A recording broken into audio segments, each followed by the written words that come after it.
Welcome to the stream, everybody. What's up? It's go time. We're early. And we're here with a new game. Checking out The Wandering Village, which comes out tomorrow. Got a preview key from the developers to check this out.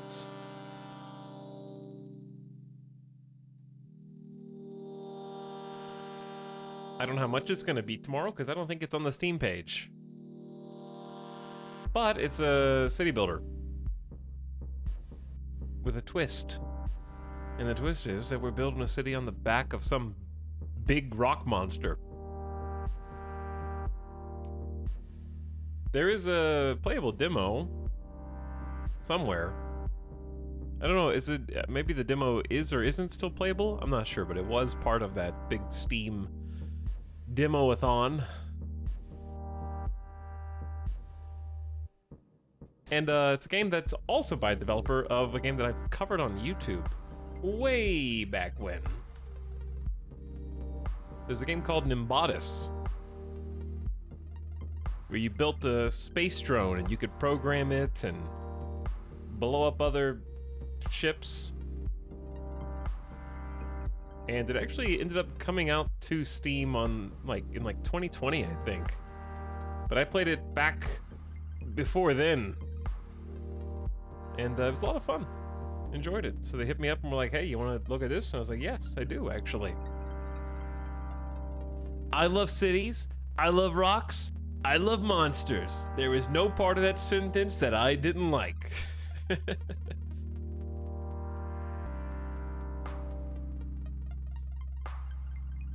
Good, because that's exactly what you're getting today. And you're getting it with branded Etalyx. I gotta rep my platform, I guess. And also have an excuse to wear this TwitchCon jersey since I can't go to TwitchCon anymore. Hello, people arrivers. Hope you guys are having a nice Tuesday. We're gonna be streaming some more Crusader Kings for the nerds this week, possibly even tomorrow, who knows. Planning on at least 4 streams this week. It's gonna be a little bit of a weird schedule, but it should be at least Monday, Tuesday, Wednesday, Thursday, and then we'll see after that what comes next. But I can't plan too far out into the future for obvious reasons.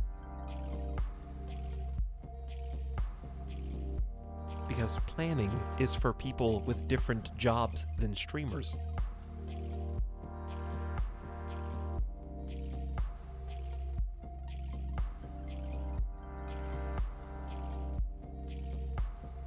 Suffering allergic attack. Oh! Okay. There we go. Got some coffee, got some Pokemon. My liege, a new sub for your collection. Got some subs. You know what, guys? Being a sub's not so bad. Get that guy! Got some slurps. That's a sub slurp. Slub. That's where it comes from. What's up, beginning of stream subs? Hello, Mej. 0815 back for 46 months. It's a long time, and thanks for the prime. Darkencito says hi, Tal. Hi, chat. Hi, Darkencito. Thanks for the big 20. Short and Saucy as well is joining us today, right at the beginning. Loom the Elf, gifting 5 community subs. Enjoy, I'm Coffee Beans, first time sub. All the way up to Order of Dagon, who's back for 40, courtesy of that beautiful gift sub bunch. Faraday, Lurkster, and a Sticky as well. Yo. Howdy. Is this the background cardboard box streamer? Yes. Furniture is a lie fed to you by capitalism to make you buy things made out of wood and stone that you otherwise don't need. It's what I'll tell you in order to avoid feeling guilty about not decorating anything. Return to cardboard. It's much more efficient, environmentally friendly, recyclable. If your cardboard furniture breaks, simply send it back to the earth.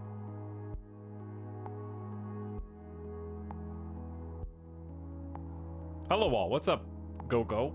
Hummus, KJ, Howling Techie, enjoy. The fact that this is Catan for 2 people behind me. The good Catan. Catan with,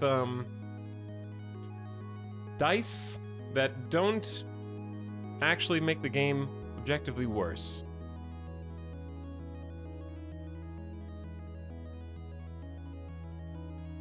Etalyx, I have no furniture. Etalyx, I now only have a cardboard collection.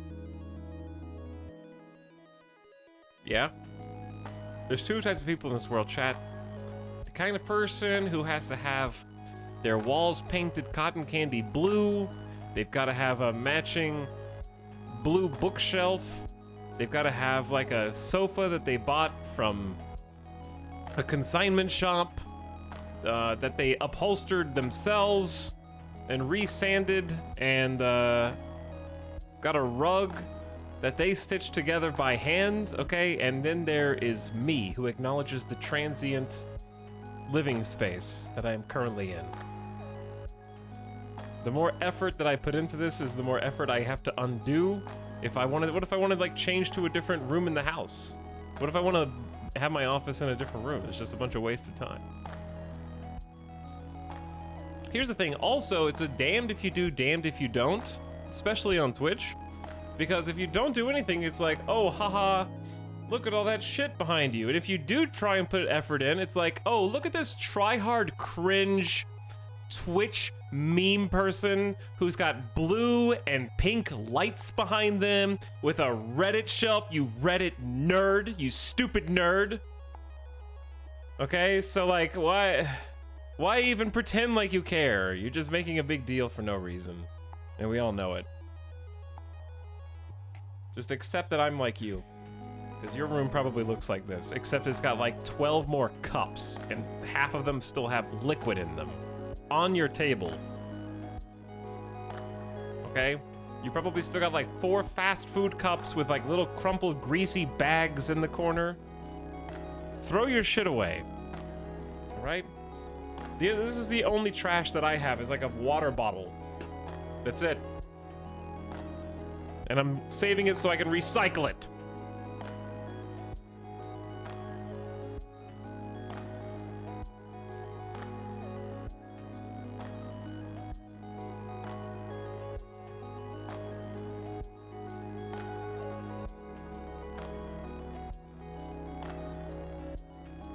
Throw your shit away, he says, with a ton of cardboard boxes behind him. The cardboard boxes have things in them. They're not empty. There's things that don't have anywhere to go. Okay, there's stuff that doesn't have a home. They're both full, and then that is a giant Lego Nintendo. That's the NES. That's the NES TV Nintendo Lego. And it came in a cardboard box because I got the more environmentally friendly one that doesn't have all the plastic. Not that I'm gonna pump myself up to be some kind of environmentally friendly. I have a whole opinion on that I didn't even want to get into, okay? But I try sometimes. Eco-friendly Andy. Eco-friendly Edward. But yeah, that's they had the one that was plain because I wasn't gonna scalp it and put it on eBay to try to get resale value off of it. He hates the environment. No, I don't hate the environment. I just have the very lukewarm take, I guess, that it's not my responsibility to save the Earth. It's people that are in positions of power that control orders of magnitude by 100,000 or millions times more waste than I control, who have made it look like my problem, even though it's proportionally barely my problem.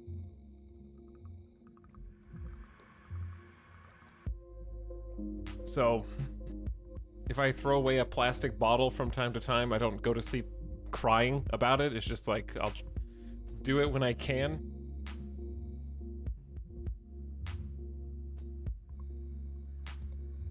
Etalyx, do you ever wear the Twitch partner merch off stream? Literally never. Because I don't want a single person in real life to come up and talk to me about it.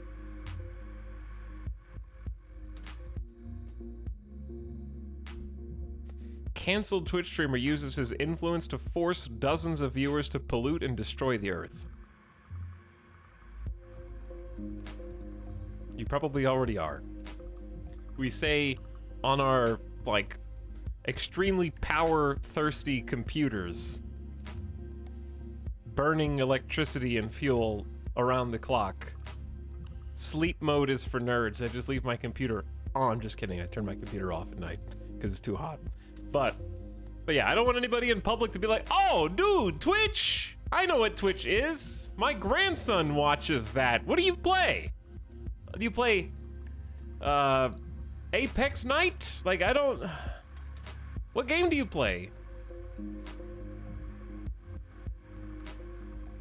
So it's just easier not to have that conversation, so I just avoid wearing Twitch merch in public, unless it's specifically a Twitch event or, like, gaming event. Because the funniest part is they don't let up. They're like, no. Tell me, like, what game do you play? I'm like, you've never heard of it. Come on. I'd rather not. But I should just be like, Call of Duty. And make them go away.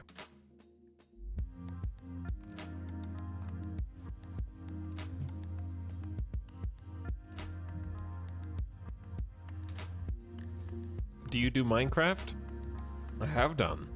You may have heard of me. I'm quite the Minecraft mod aficionado.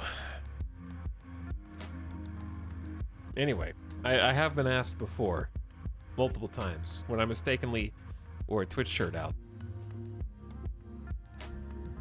I did, however, have like a lovely conversation with a plumber who came by like a month or two ago to fix some leaks in a bathroom sink. I told you guys about this already, but long story short, I don't even remember how it came up, but the short version is I discovered that he was a gamer and I got to turn the tables. Instead of being the one who was asked about what games I played, I got to do the asking. So I got to be on the other side of that conversation for the first time ever, and it was great. Because I was like, oh, no, what do you play? He's like, well, and he was very, like, shy about it. And I was like, no, like, come on, you can tell me. Like, I know what it is. Like, what... Chad, if a stranger comes up to me, they can say any game, and I will know what it is. Right? It's almost impossible. It would have to be so niche or like a obscure phone game, like a mobile game, for me not to know what it was. So I'm super confident. He's like, really into Microsoft Flight Simulator. And I was like, no shit, really, Microsoft Flight Simulator. And so we had a talk about Microsoft Flight Sim, and I think he was playing like DCS World. Yo, cool plumber. He was a cool plumber. And he played console games with his children, or with his nieces and nephews, or some children was playing console games in split screen. Did you show him the flags? No, I didn't tell that guy I was a streamer. That would have been the only reason the flags or anything else made sense. Be like, hey, by the way, come check me out. Here's my business card. It's got my Twitch link on it. I need more followers. No, I'm not going to put .ttv on my signature when I fill out the like form that says that they completed all of the work that they were supposed to, you know? Like, you know when you've got like a tax document or something, and it's like, do you call yourself like Mr. Doctor? I'm gonna put .ttv in that from now on. I think that'll get me some more views.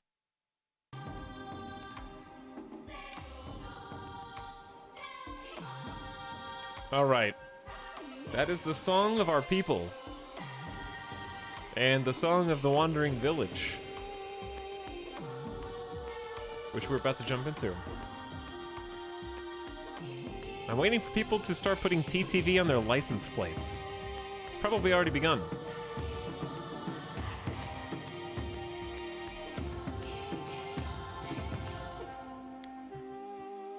Alex, I'm only watching your stream until Rick and Morty becomes cool again. What do you mean, again? I bet you guys are all out at Wendy's right now getting the... Wait. What?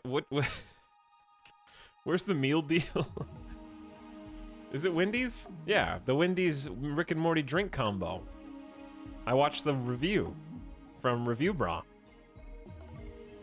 on the Wendy's Rick and Morty meal deal special. Funnily enough, it's just a regular sandwich with regular fries and a regular drink. There's literally nothing special about it whatsoever. You know why? Because Rick and Morty is for normies. They didn't do anything different for the meal deal. It's a normal meal for normal people who like normal comedy. All right? That's why.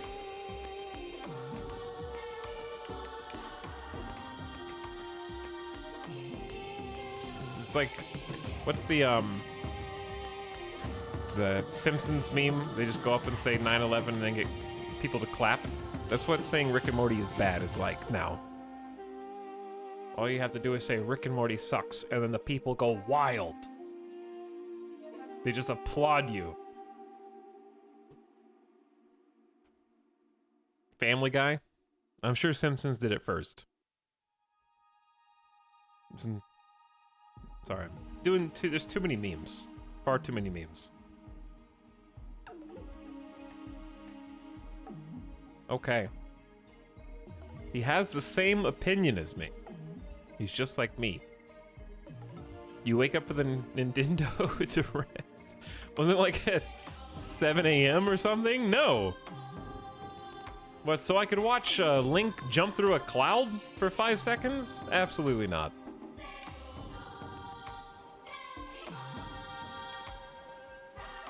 I can catch up with everything that I need to catch up on after the fact. And so far, I haven't seen anything that I need to catch up on. They confirmed Pikmin 4, though, the best RTS of all time. Okay, here's the thing. What do you mean confirmed?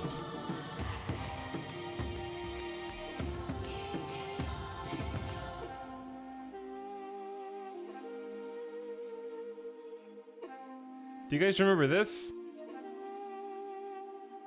Do you guys remember?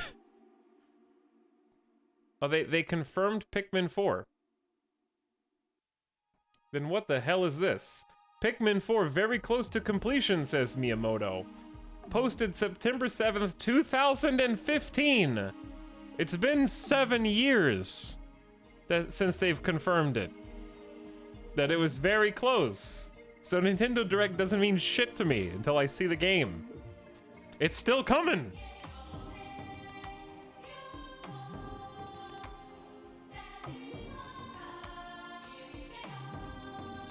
Anyway, real talk about Pikmin. I think Pikmin will be great.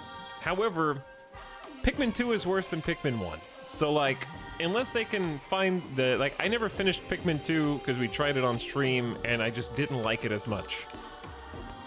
So maybe I should try Pikmin 3. Because Pikmin 1 was amazing. Now it's very closer. Logarithmic development cycle.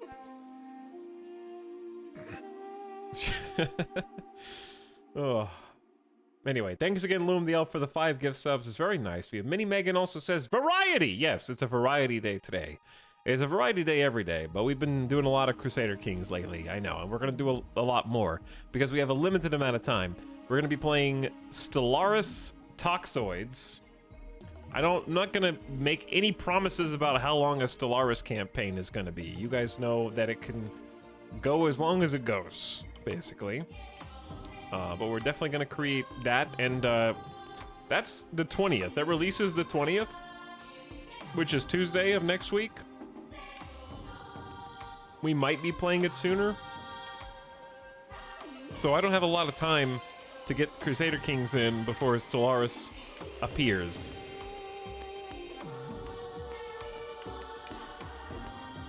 I've been excited for Wandering Village for so long, and I'm stalling, so you're gonna have to be excited for a little bit longer. Scripts.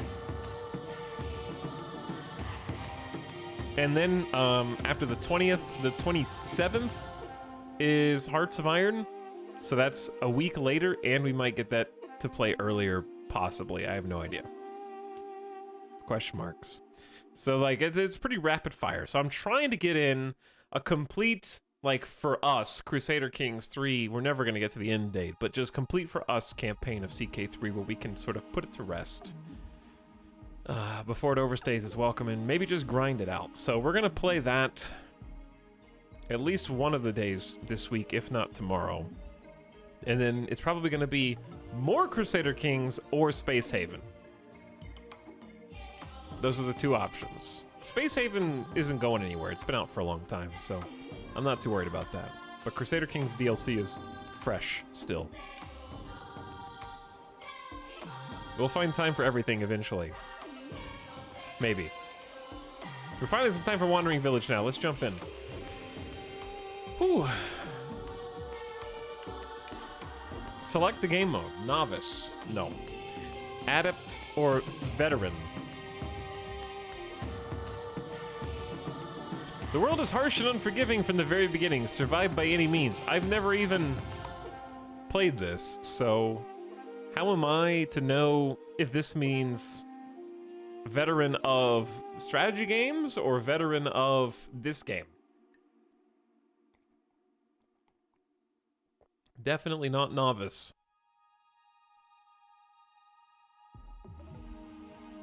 I don't know a single building or mechanic in this game, so we're just gonna go adept from the beginning. Easy mode copium already. But okay, it's easy. I don't believe you.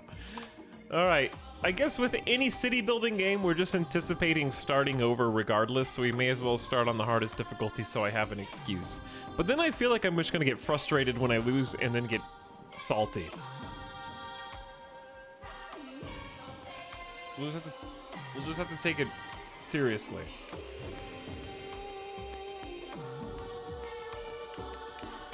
Gonna laugh if tutorials are disabled in anything other than novice. That would be funny, yes. Hello, Purple Page. I'm glad you're excited too. All right. First try Gamer God. Villagers do not die. No manual saving allowed. Okay, we don't want to do that one. Anbu does not die. Is Anbu my city monster? See, this is first try, but if you read it really fast, it's like thirsty gamer god. All right, let's begin. Driven from our homes by the toxic spores, we kept wandering, looking for shelter. But not in our wildest dreams did we imagine what we would find.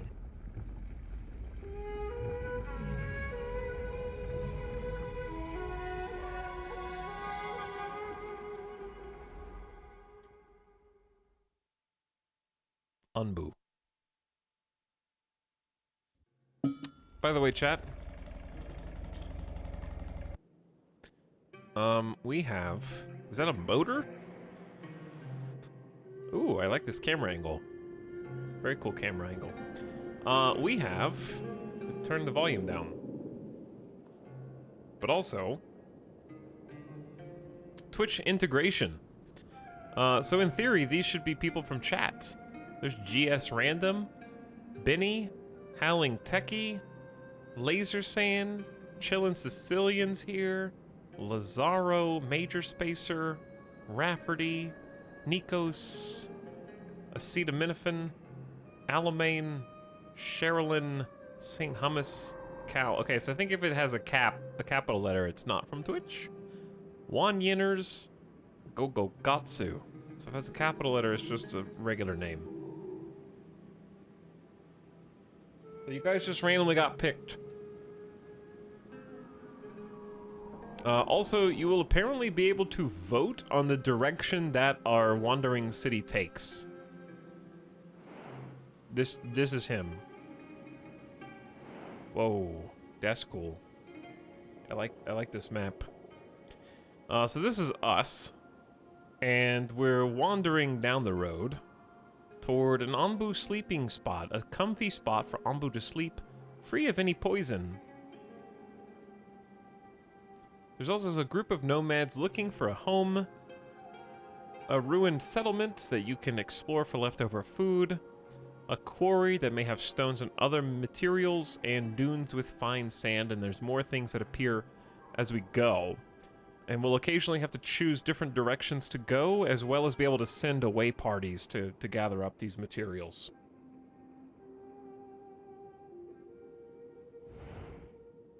So, down here, blocking some... I don't know where a good place for me is. Depends on where the menus end up. But yeah, Hornblower. An animal doctor for the Anbu feeding trebuchet. Okay. I'm just gonna explore this myself because there may not be a tutorial on the hardest difficulty mode. So what have we done? Temperature is hot. Humidity is arid. Anbu is currently lying down. Ground toxicity is 0. If Anbu was standing, air toxicity would apply. Also currently none. We got 2.9 BPM. That's the heart rate. So I think Anbu can get nervous. Current time of day. We have the village view. Okay, we can just swap between those. It will. This is the Anbu's HP. He's not poisoned. He's not hungry. And he is 60% sleepy. Interesting. Here's some resources at the top. Gonna be really impossible to see these on the phone if you're watching this on mobile. I'll just have to tell you. Well, you have to trust me. We have 100 berries. Don't know if that's good. 30 basic wood, 30 basic stone, and 100 water for planting crops. Research. Currently researching nothing. 0 knowledge, 0 scientists, 0 efficiency. Let's take a look at the research tree. And then the Anbu himself has his own stuff. Currently no buildings being researched. The kitchen makes berries, beets, and Anbu blood into processed food. Takes about 2 days. And then we got the ability to grow cacti, alternative water sources in hot climates. Chat village toxicity is maxed. Resources, dung collector. Collects Anbu dung, which, why is all of our city builders are poop city builders now. Can be used to produce biogas and fertilizer. And then the Anbu, we can make a hornblower to issue commands, which it may or may not follow. Allows you to click on the crossroads on the world map to decide which way to go. Okay, down here, we got the ability to harvest. We can harvest only fully grown things, crops, trees, and stone. Okay. A priority tool to set priority of different tasks. The ability to deconstruct things. Deconstruct houses, sites, or roads. There's the research tree. We can pin a menu. And then here's the build menu, which I'm just gonna disappear because I can't get out of the way of this. Roads, tents, worker posts, the research building, storage, water tanks, food pantry, air well, extracts water from the air. A berry gatherer from nearby berry bushes without damaging them. Interesting. Plants and harvest various crops at the farm. Nothing in raw resources. We can make planks and stone. Plants and harvest mushrooms as ingredients for Anbu food. Must be placed on dirt. Nothing in the song. Nothing. Ooh, we got one. Plants and harvest herbs for medical use. Plots must be placed on grass. All right, so clearly there's a distinguish between dirt and grass here. So I'm just kind of scoping out the territory now. Because we got a bunch of berry bushes that we can either cut down in total, or you put the berry harvester nearby. We got trees ready to be harvested. Some baby trees are growing.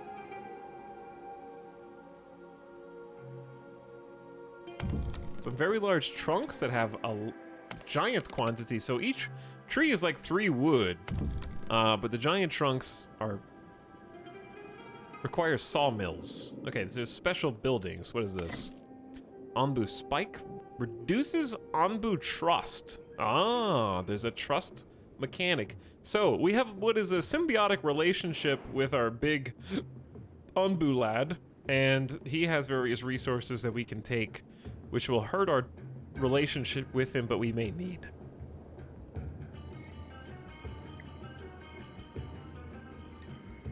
Okay. You can place yourself under the berries, perhaps. Like up here. It's a little too high. There. How's that? What if it gets a second level, though? No hurt Onbu, no bother Onbu. Pet the Onbu. Alright, step 1. We got 16 workers who are currently idle. They have no housing, and therefore no housing quality at all. So their productivity has been lessened. If they're not housed, they don't work as hard. And there's various jobs. General workers, carriers, builders, and harvesters. Here's our food details. There is a encyclopedia of knowledge. Oh, that's just a bug report. I thought that was like a bestiary. It was not a bestiary. Okay, let's get started then. My first thing is worry about gathering resources. So I got the berry harvester selected first, and I want to kind of settle near where the majority, because we don't have anything there. We have some raw materials, but we can. It seems like we can build wherever we want. So in my opinion, this looks like a really healthy. This is 58% efficient. We might be able to just grow more berries, because that's too difficult, I think. I don't see any cluster of berries that would be better. Because even up here is like 36%. Okay, yeah, let's do it down here, kind of where I was just looking. 58% efficiency is nice and good. Plants and harvests various crops. See, I don't know at this point how much berries are good for. If we need to start farming immediately. Make planks and slabs. So what resources are required? We need 15 wood and 15 stone. We have 30, so we can afford to make a little bit more. What we should probably do is designate some resources to be harvested. In this case, I'm going to go for some trees. And maybe go ahead and cut these trees down and start building, like, here. Because it's, I don't know, there's near dirt patches, maybe some houses in this vicinity. That's what I'm thinking. Okay, tents are going to be 5 wood apiece. A worker post manages workers, makes them specialize as transporters, harvesters, or builders. Workers of this building get a small move speed boost. And then we need research as well. Okay, how do we get water? It was that one that grabs it from the air. Works better at high humidity. No water is produced in deserts. Are we in a desert right now? Humidity is considered arid. Kind of looks like we're in a desert. This looks very deserty. So I'm going to assume this isn't doing anything.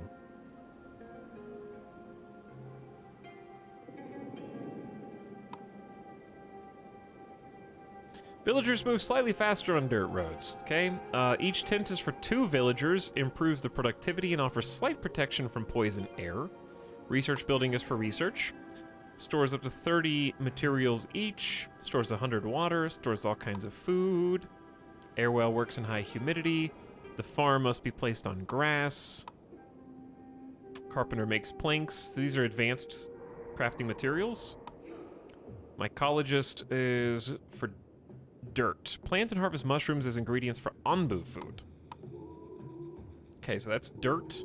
Plant and harvest herbs. That's grass. All right, so we do need grass for both the farm and the herbalist, and we'll need dirt for the mushrooms. So, maybe we'll clear this out for a farm, and then maybe build some tents and houses on this dirt patch. And we can maybe harvest a few of the onbu spikes. All right, let's just go ahead and unpause and see what they do. Is this the gamer that unpaused the new city builder before 40 minutes of stream, even with intro? Wow. I like this camera angle and this art style quite a bit. This game looks, it sure does, quite adept. Prismist is getting comfy for 16 months. Hi, Prismist. Welcome to new game. Hummus gifting a sub to Onbu, who's out there somewhere. Gifting a sub to the in-game Onbu, maybe. Meat Snack people arriving for 3 years. Happy 3 years. What's up? Thanks, Meat Snack. Crank That JFL says, boo for a 92nd month chat. We are approaching 100 month chatters. If we haven't already got there, I don't think we have. 100 month chatters is gonna be kind of wild.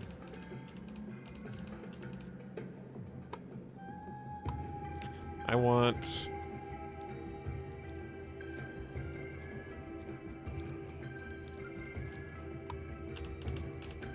chopping and other sounds to be louder.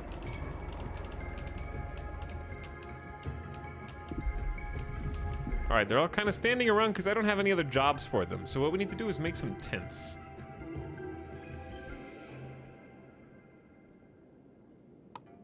Let's give them some homes. Housing for up to 2 villagers. Now here's the thing. I am playing this for the first time. I haven't played the demo. I haven't watched anybody else. So you can just let me make my own mistakes because I have no clue whether there will be adjacency bonuses from different buildings. Whether we're gonna need to like put these in a specific like, I don't know, maybe it's best to go like 4, then leave a space for the road, then do 4 more, and you can fit a building for marketplace, and so on and so forth. For now, I'm just gonna put some tents all side by side, because we need housing for 16. So that's 8 tents. That's 4. I'm gonna leave a space for a dirt road. Except I'm gonna move these over. Wait, that was the wrong one. There we go.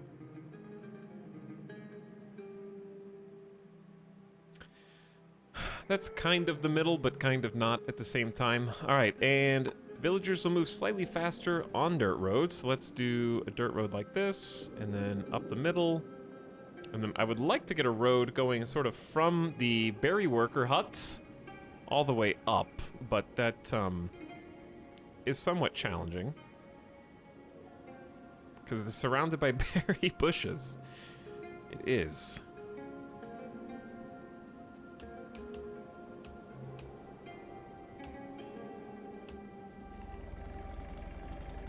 I hear somebody. Oh, were you snoring, big guy? I think our friend is snoring.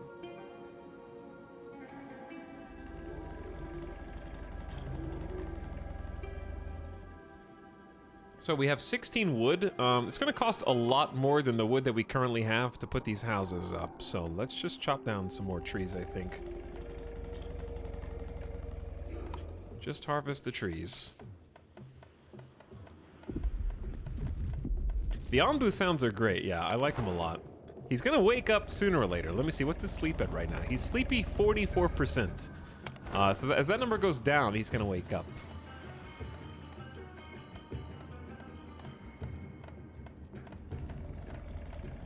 How do you make a dirt road in dirt? Isn't it already dirt? Yeah, but like, dirt doesn't have to be completely level. That's like saying, why are there construction vehicles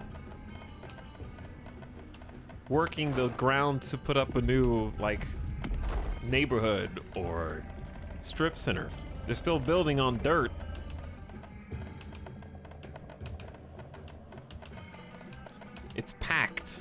Yeah, it's the difference between dirt that gets stuck in the soles of your shoes versus speeding up your travel.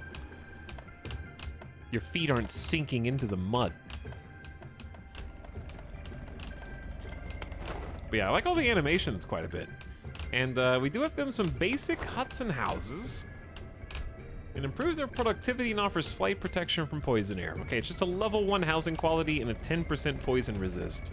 So it's not a lot. We can see how many people are idle. That's why we need to give them other jobs.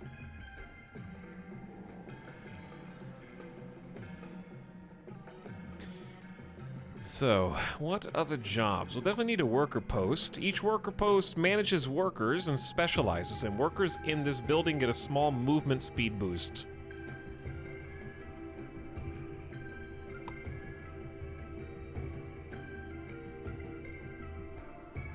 Need a research building for sure. Gotta start prioritizing though. Okay, how about a pantry? Stores food for the villagers. That sounds extremely reasonable.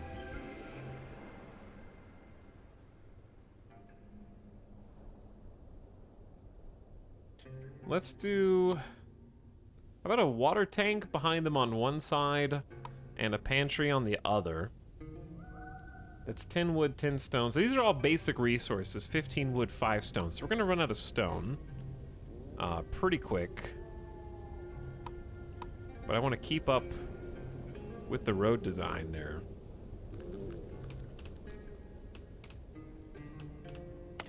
All right, Anbu. I know you won't appreciate this breach of trust, but we need more stone. Wait, hang on. There's little stones on the ground, I think. There's tiny baby stones on the ground. That aren't as spiky like these little ones. They're usually on dirt.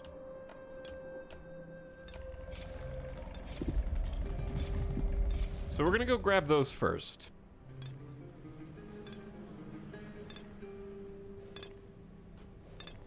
I like that the housing has its own details. Yeah, some of them have the little pink pillow in front, or the little table with vases. I wonder how, well, I know how we get more nomads. What is this? Not enough resources available. Ah. So yeah, I'm assuming, actually water storage doesn't really seem necessary if we don't have a way to get more water.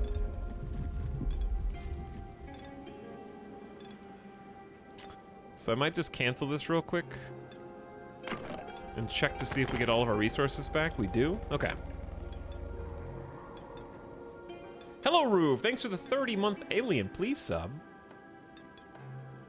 Thanks for the stream support for 30 whole months. Arathon says 3 years gone by so fast. Thanks for all the great streams. Hey, welcome back for one more. Happy 3 years. Chat, whose birthday is today? We got 3 people idle. Okay, we can fix that.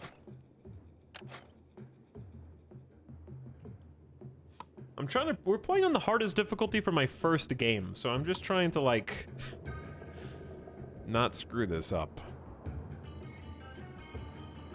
Which is gonna happen, but, you know. I'm gonna put 2 material storages right in the middle of all the tents. But I'm gonna pause one, or just delete it for now, I guess.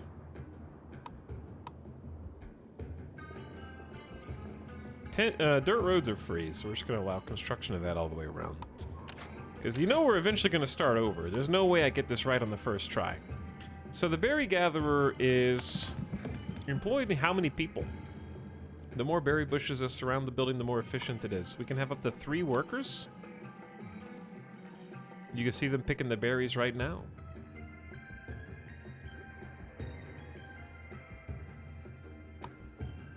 I do feel like starting a farm is wise.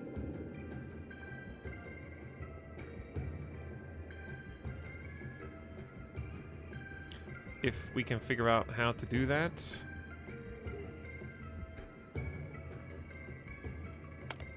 Let's cut this little tree down. And I might have to cut a couple berry bushes, which I hope one day we can figure out how to get back. All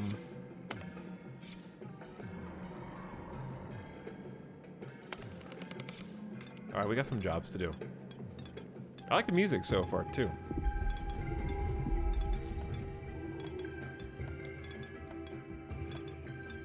I wonder if we count as nomads because we have all the characteristics of settled societies. Permahomes, agriculture, but technically moving.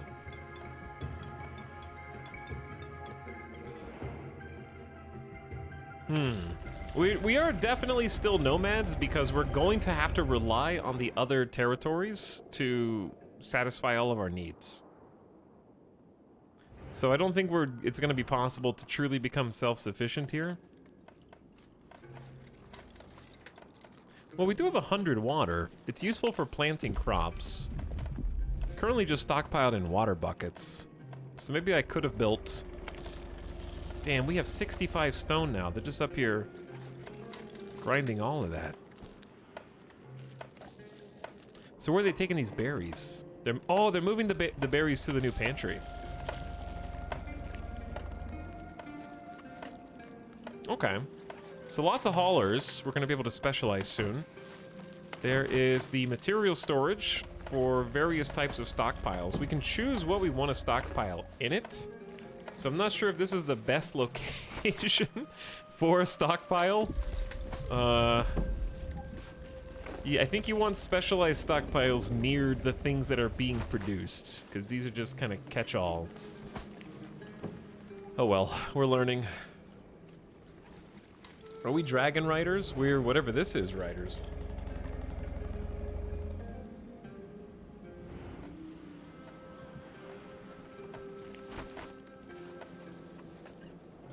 All right, how about that farm? A farm is 15 wood and 15 stone, so we're basically in need of some more wood to be chopped. I'm gonna say the ones we already have queued are good. But probably the ones around where the farm is kind of going up right now would be good too.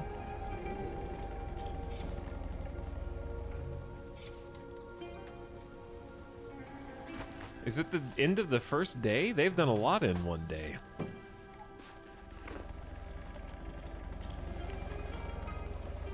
I wonder if they need like a place to eat. So it seems like a given character, in this case Lazaro, will eat one berry. I'm gonna watch the stockpile, because we started with 100 berries. And if everybody eats one, we'll have 84 at the end of the day, and that'll kind of give me an idea of how much they eat per day. Because I'm also curious how much we're harvesting. Because once they are harvested, they have to reproduce. So like what sucks is these have all been picked.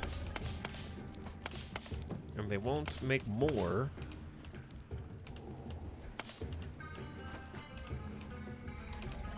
Because we're at 81 berries, so that's like 20 berries gone, plus whatever we already harvested. Everyone is allowed to eat a single berry per day in order to sustain themselves. I think that will be more than enough.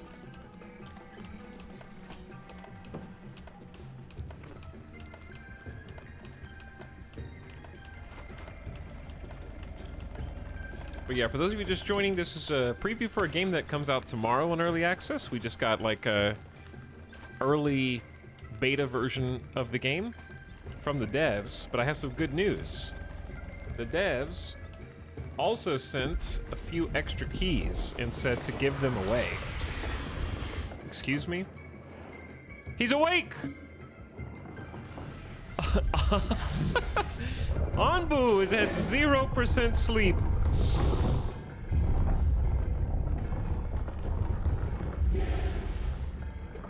He's going.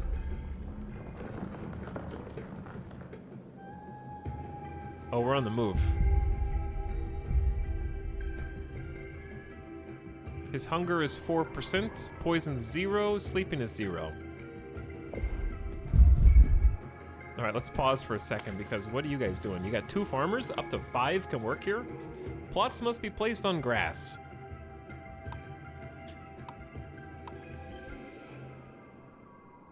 Okay. So, it has a huge radius around it that it can possibly work.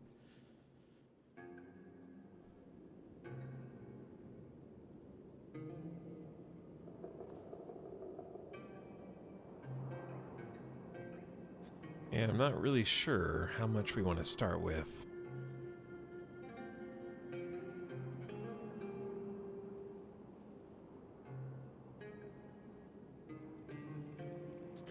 Maybe just start with that, and then we can add more to it later. Okay, first of all, it's starting with beets, which we may not have any other sort of tech or knowledge. And I'm not sure if we need seeds, but it requires water for planting. 2 water, maybe per tile. Temperature is 0% growth. At the moment, it needs to be in this gray area. It's freezing to torrid, and you can use compost as manure, so it can store up to 20 buckets of water for planting right now, but it's missing some resources, which I'm assuming is water.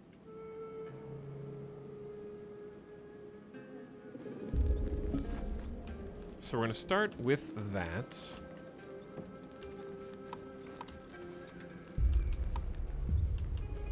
We definitely will need Anbu food, so I'm thinking just going ahead and getting the mycologist up and running on dirt does make a lot of sense. So we got probably the most accessible dirt is where we ended up building our homes, but in lieu of that, I'm gonna go like just north of said homes, and I know there's a giant rock in the way.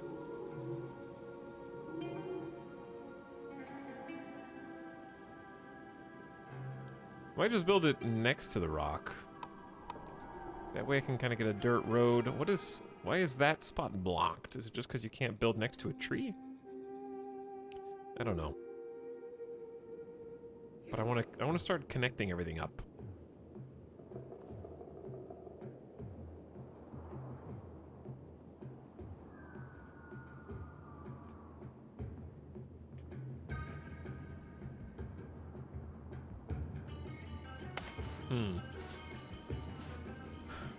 I wonder if I should just leave one spot open. Alright, so we might delete some of these plots, but I think that's okay. But I think fast travel between our disparate, distant buildings is very wise. We must protect Anbu at any cost. Good morning. Hey, what's up, Metalbit Mod Squad? Naga's here, Grugan. Hey. We're cruising right now. But it's at 5% hunger, so it is going up. And we're walking down the road. He's going to, I think, to this sleeping spot. We started here. Eventually we'll be able to get parties to go investigate these other distant objects, and we're going to come across some nomads sooner or later, too.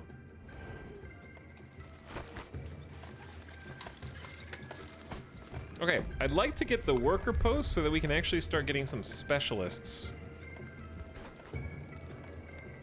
I might just put the worker hut down at this little crossroads. Not crossroads, but this little bend, this elbow. Because we gotta start filling all this in. Okay, it's gonna take 5 wood, 5 stone. We have plenty of both.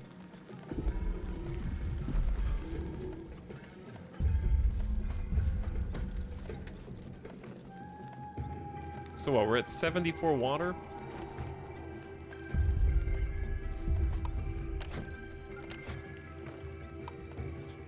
We're gonna have to make an air well, but it says no water is produced in deserts. I don't know if we're in a desert, but we are in a very arid environment, so I think water is incredibly limited at the moment.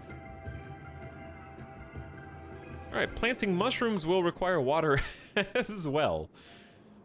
Good.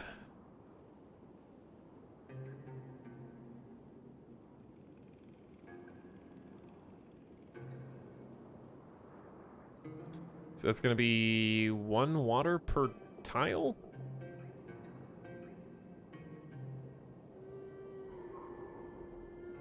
It's like 26 if it is 1 water per tile. We're just gonna start slowly. I don't want to go too crazy, because I want to watch and see how the beet farmers do. Because he's carrying 2 water, uses the water on 1 tile. Major spacer, tilling the soil.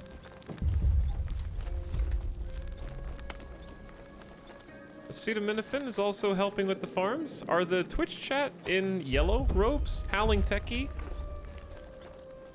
Also hauling a little bit with Chillin' Sicilian, trying to keep the farm stockpiled. Yeah, we're gonna need some water. We're down to 40 water, just like that. It went really fast.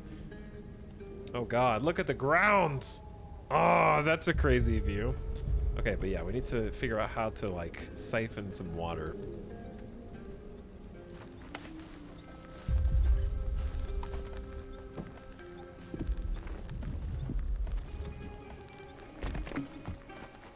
Let's prioritize the water collection building. So I'm gonna use the priority tool and sort of up priority of a couple of things. Try to get people to go do them faster. There's our workers post. We can manage workers, make them specialize as transporters, harvesters, or builders. So our options are general, builders, carriers, harvesters.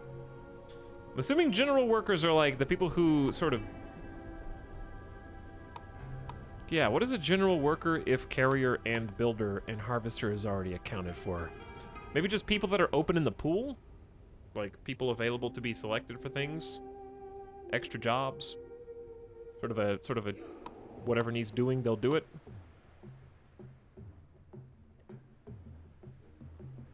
This is cool, very creative premise. It is very creative. What's up, CeeLo? Am I too late for the Nintendo Direct discussion? We didn't really discuss much, but actually, yes, you are. It's simply too late.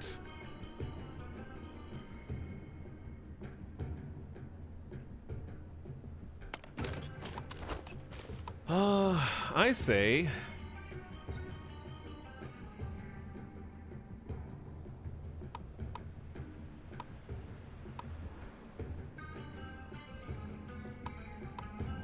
we have a lot of people hauling stuff. So why don't we get 3 people dedicated to carrying, and they will get a move speed boost. And we're probably gonna need multiple worker posts, and we can specialize up to 5 people per worker post in different things.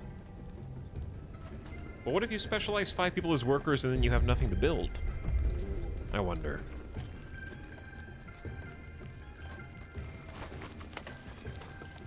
Alright, I wonder if we spent too much water on farming and mycology, because he's only at 7% hunger, so I'm actually gonna like reduce the number of mushroom farms by a lot, and reduce the number of regular farms, just to try to save on water for now, so we don't go too crazy. Because I'm kind of learning the ratios. We have 21 water left. We started with 100. And I'm making an air well. Chat, we just passed a sleeping spot free of any poison, but he doesn't need to sleep because he's not sleepy. He's only 11% sleepy, so now we're coming up on the nomads, and also green. There is green here. There's a feeding spot for him, so we actually maybe don't have to make food for him right now, actually. It's a bit late for me to be realizing that. Yeah, it's a bit late. Okay, we're just gonna plant this anyways.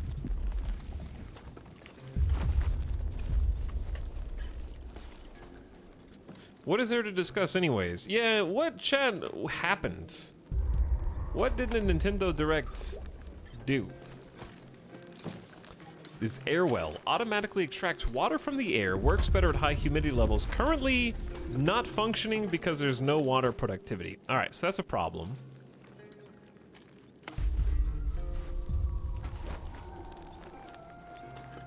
Yeah, I think we started these farms too early.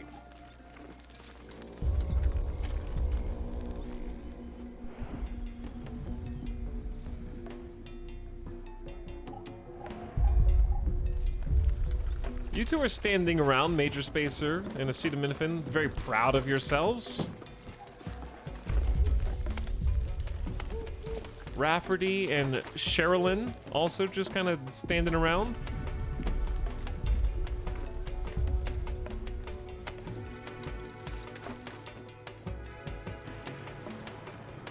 New biome music.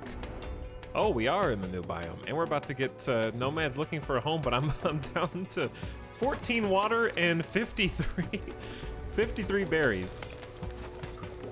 Oh, it's actually extracting water now. It's humid. It's at 150% production speed. Okay, maybe we're saved. Temperature's looking good too.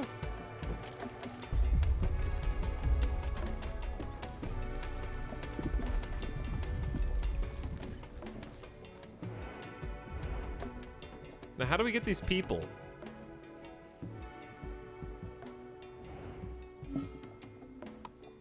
Okay, you encountered a small group of nomads looking for a home. Will you let them join the village? Of course. Pick them up. 3 healthy people joined your village. I wonder where they joined from. How do they climb up here? Mizrahai, Krather, and European Goats are out there in chat somewhere and have decided to join us, but they need a home. They climbed. I'm gonna build some more tents down here.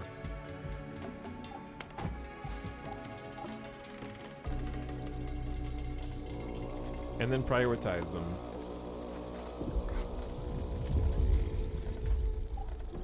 Okay, we're gonna need some more wood. We're down to 16 wood.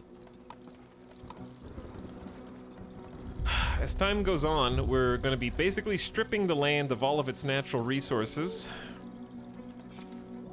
As you do. But there should be jobs for everybody, for sure. The question is, will there be enough food? I'm busy lurking, game. Stop calling me out. Mizrahai, you're not lurking if you're typing in chat. You also defaced 12 minutes ago. That's hardly lurking.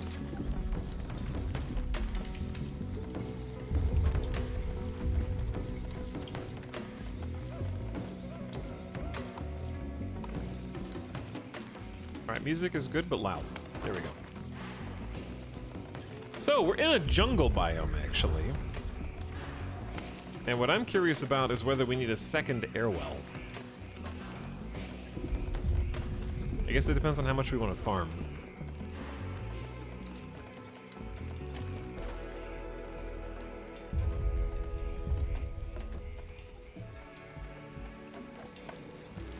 Because we're already getting our first mushrooms.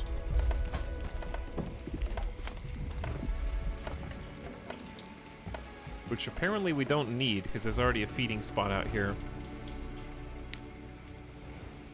So I might just, like, put a halt on this building. I would like for them to, well... I guess I can enable it and just remove the spots that they are not using at the moment.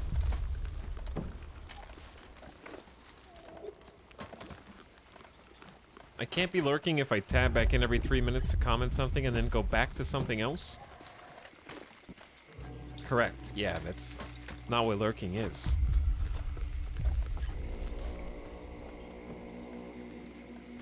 Lurking is existing quietly without drawing attention to yourself.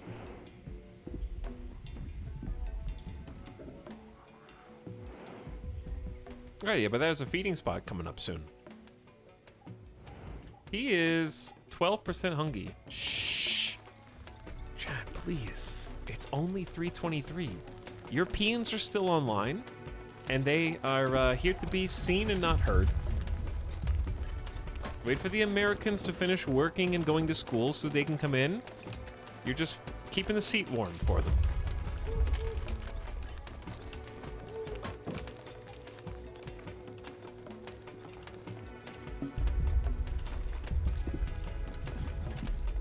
Chad, I already want to start over. Is it too late to start over?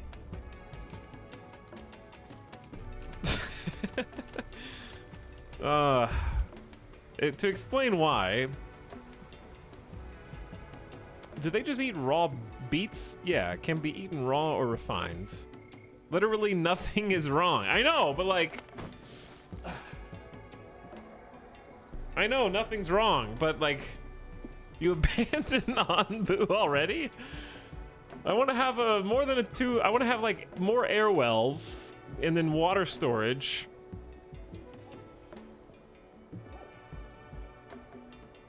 Not farm at all. He hates Anbu. No start over unless dead. I also don't like having a material storage here. But you can just delete stuff. The demo had a tutorial? Well, I'm playing the hardest difficulty mode, so I think that's why there's no tutorial.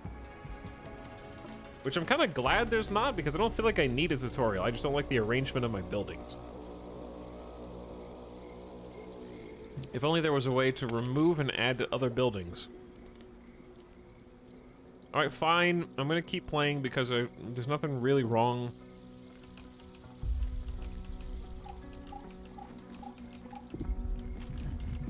At least for a little while longer.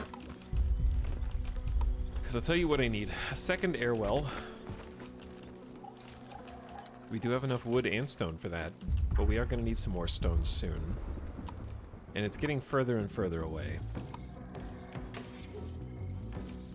Nothing wrong yet. I also just noticed that it says target FPS 60, but it's not actually 60. We're gonna make a save real quick. First try gamer god, because I need to open DX story. It's not actually capping my frames at 60, it's just setting a target for 60, which is not the same thing. See if this game works with DX story.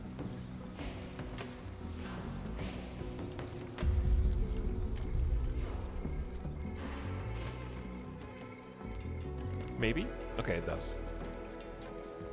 Does it look smoother now, chat? When I'm scrolling around?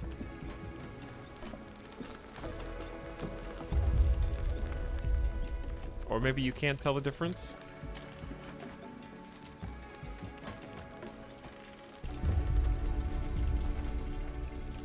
There is a demolish tool. It's a deconstruction tool. I just don't know if I get what kind of refund I get for the things that I tear down.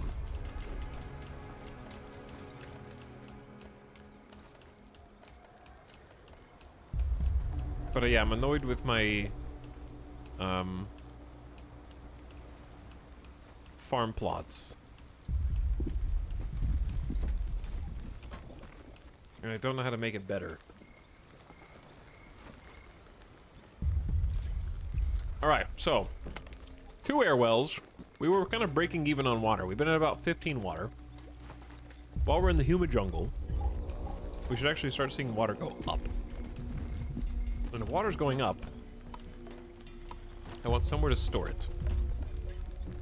See, because now I'm thinking a water tank next to farms is a great idea. But now I don't. Okay, hang, chat, I'm just.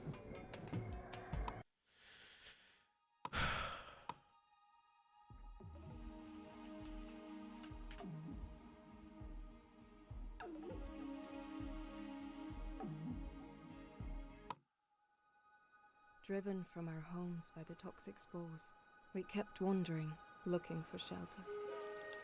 But not in our wildest dreams did we imagine what we would find. It's a monster. Very cute, grumbly monster.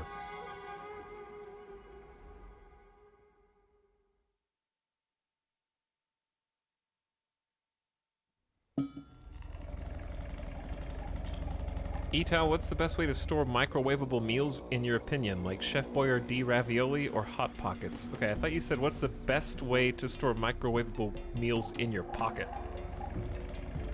Is how I read that at first. And the answer is get bigger pockets.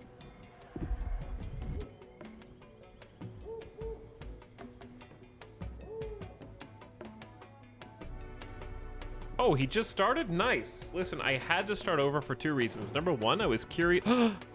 I was curious what the random generation looks like This one's cool because I like this giant green patch in the center with its dirt surroundings on 3 different sides, with this huge grassy area on the right.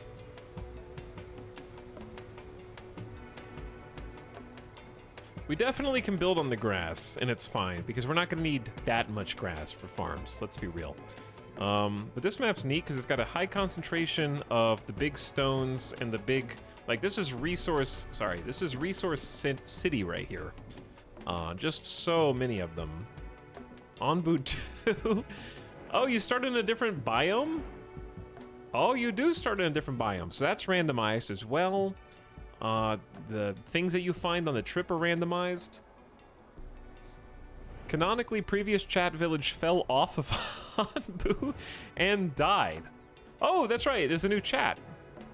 Sorry to those who were in the game before who are now removed forcefully, but Iron Core gets a chance. I don't think Shim and Kirk are chat members, but Core Healer is. Sea Cold, Dutch Laws, Squipsy. I don't know why it's still using regular people. Rapid Recline, the Mirden, Isdar, and Mazzello are in there. No, my memories will live on. You might get in again, who knows? I actually had a tortilla in my pocket for a couple days and didn't realize it. Did you still eat it afterwards?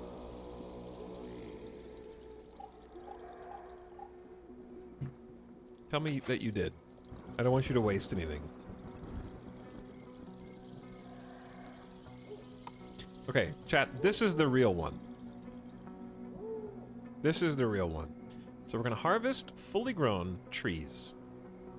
We're gonna have our city center right in the middle.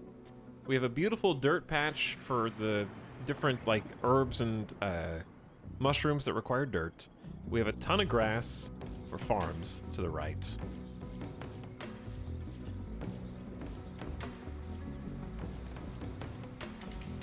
Looking for berry bush. Let's get the berry bush started first.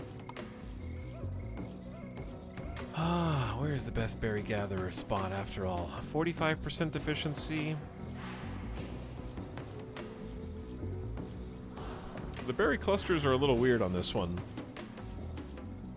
40%, 45%.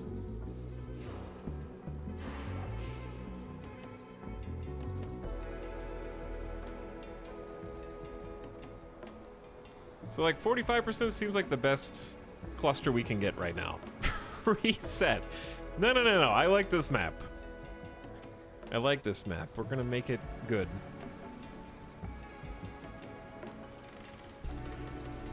So if we simply blow up 2 berry bushes, we can get a 45% efficient berry bush harvest spot. Okay, so we're gonna start there.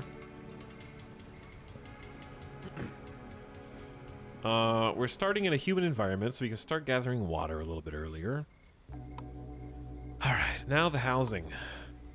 Tents. Well, actually, forget housing for now. Let's go ahead and cut some trees. So we're gonna cut the trees here, here, here, here, and also start gathering some rock.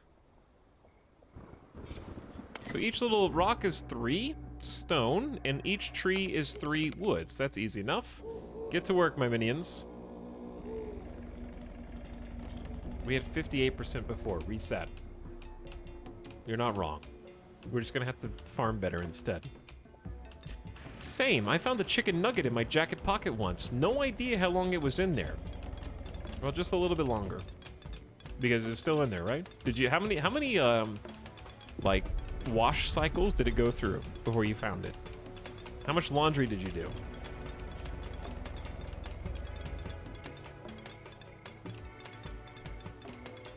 Oh, neat. I remember you trying out the demo for this. You just made that up, The Dark? You must have dreamed it, because I have not... Wait, unless you're talking about the save that we just did, that we reset. No, you're not. We never played the demo of this, but we did just reset. Because you have to. You just have to.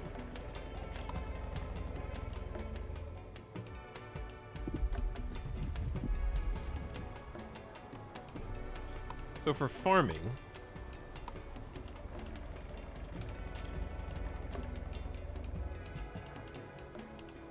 kind of want to put my farms way out here on the edge, but I don't know how distant they should be from where we're going to set up shop, because this is just a...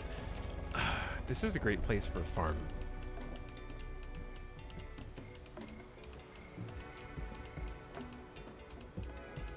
Like right there. Like right where we start the game.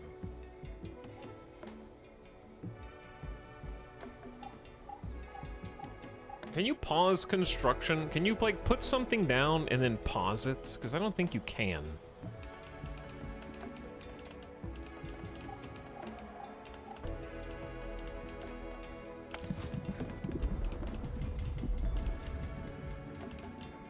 What's chat saying? What kind of person puts chicken nuggets in their pocket? The kind that orders like a 20 piece, but can only eat 18 at that moment, but doesn't want to throw the other ones away. I don't think that's that crazy. Tax, did you see the new Ragnarok trailer? No, I'm not watching any trailers for God of War Ragnarok, because I just would rather play the game.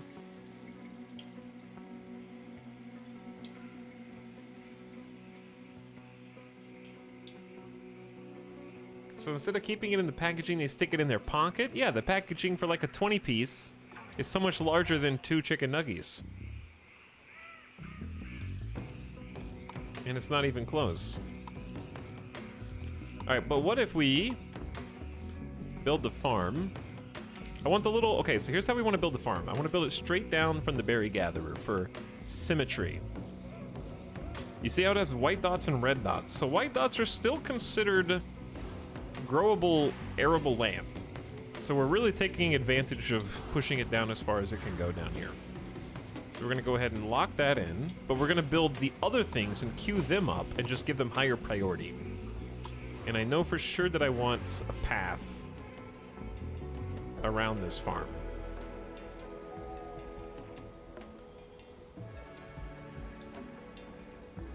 And it's okay. Wait, did I screw it up? Or is this just a wider building? That's 4 wide? This is 4. I already screwed it up. That was so fast. I'm just holding S.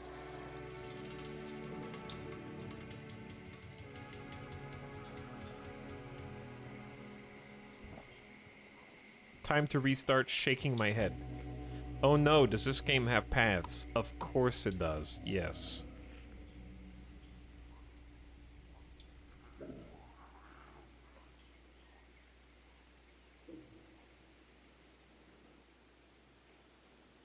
Okay, so there we go.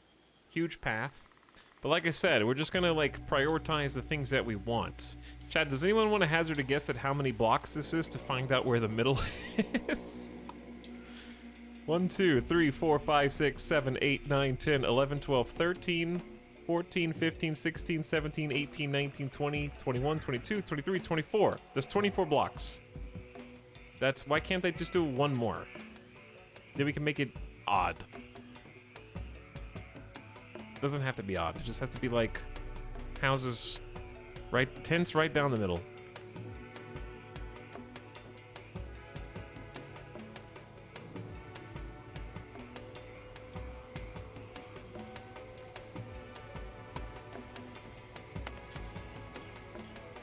All right, so our housing, we have 16 initial colonists. They each need a home.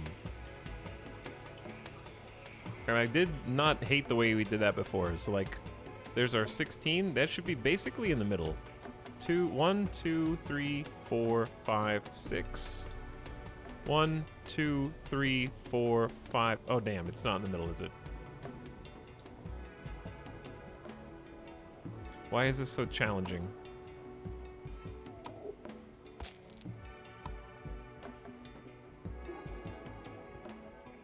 One, 2, 3, 4, 5.5. 3, 4, 5.5. Okay, and then we do a road on this side of them. Beautiful. And I want to go ahead and prioritize the work on the huts. So that way, the faster they build the huts, the more efficient they become, because right now there is a debuff to my population because they have no house, so they only work at 75% productivity instead of 100. So get them a house, they go up to 100% faster.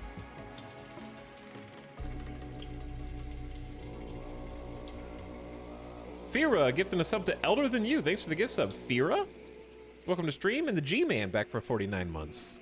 Howdy to both of you, and thanks for hanging. Okay, so next thing's up.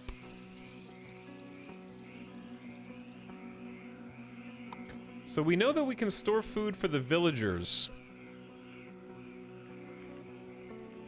And I'm thinking if we have one pantry up top by the berries and one pantry down by the farm, that would be really nice, right?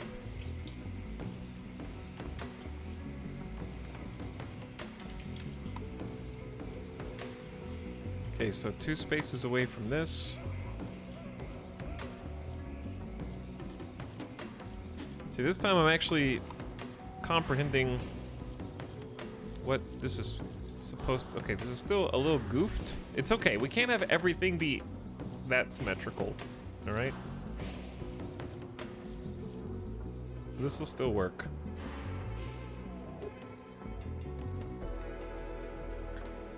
All right, now what about the water collectors? We need air wells. Hello? By viewers like error. I see. We definitely need to cut these trees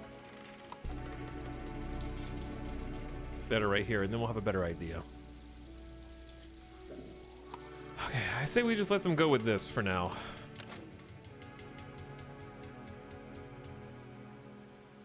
Let them get to work on our new save. This is the one, Chet. This is the run. We're gonna have a nice looking colony on the back of this big, beautiful Ombu. He's just snoozing. He's 44% sleepy, so we got some time before he gets up and running. Then there's a sleepy spot, and he's just gonna start moving down the road.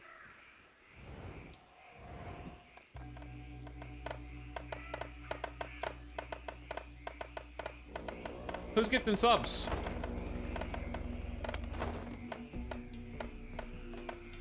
Fira gifting 10 community subs. Welcome Lunchbox, EO, Electro Raptor, Knave Pleasant, Swan Chat, Trash Dragon, Headning, Jimmy Johns, Inspect Elemental, and MT Carson. All returning subs for at least a second month.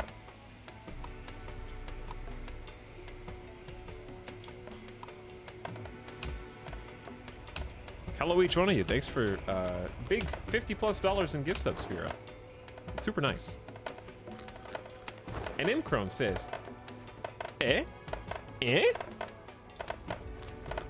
Yourself, Imcrone.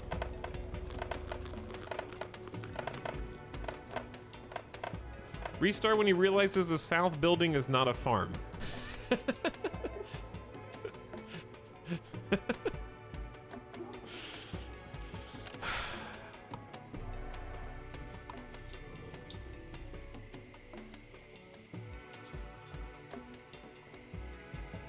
How dare. First of all, how dare you?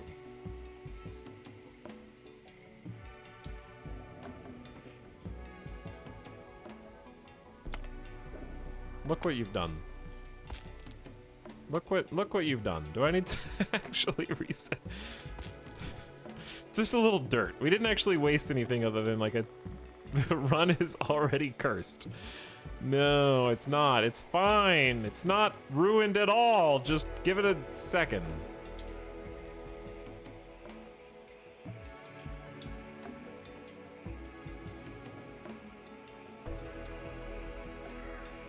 Is it ruined? I don't think it's ruined.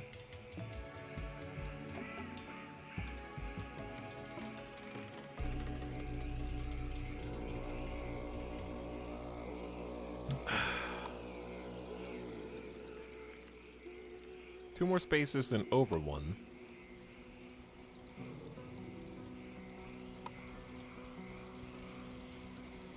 Everything is fine. Look, everything is good, chat. All right? I'm a little concerned with...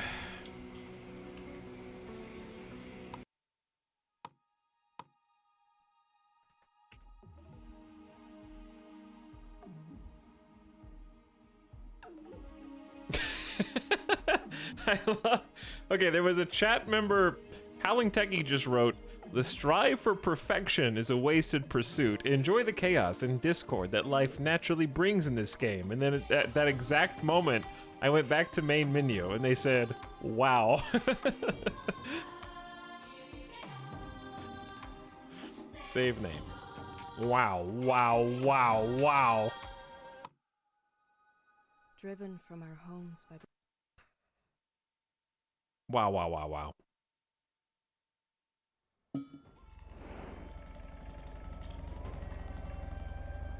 Interesting map. Okay, chat. This time is for real.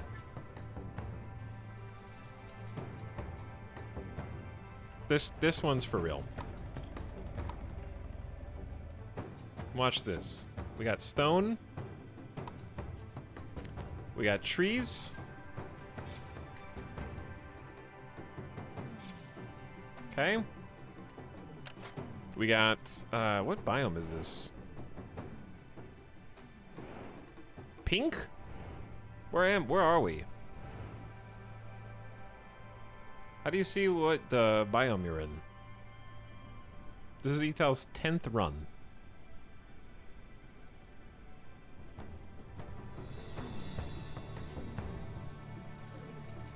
Even more chatters died to slipping off Anbu. Rip. Twitch integration is a mistake always, okay? Because you guys should know how this goes by now, to be honest. And you can't get attached. I shouldn't have even looked at a single character until I was set. Okay, anyway, here's the real. There was an actual reason for resetting it. There wasn't enough space for the farm the way that I had it set up. And the housing buildings. Okay, let's look for the berry gatherer first. 30% efficient. 36. These are all bad. 36. 31. What about just in the middle? 71% berry gathering. We have to destroy a couple of them, but that is so much better. All right, 71% berries. That's twice as high. I look away for one moment and we're on the third new colony. That's why you shouldn't look away. Also, don't act like you guys don't re-roll your RimWorld map like 7 times before you get a tile that you like, okay?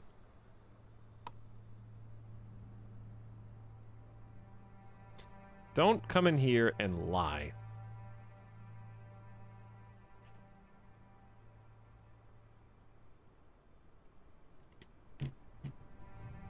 Not anymore. I use map preview. I use dev terrain tools to make the map I like. I don't even care about the map. I like the other 2 maps better than this one, okay? This one's got, like, really strange paths of dirt that I'm not a fan of, but I'm gonna make it work anyways. I just didn't like the positioning of our houses next to the farm. I don't care about these berry bushes. They are dead to me. This time I actually have a farm selected. We're gonna build the houses up top.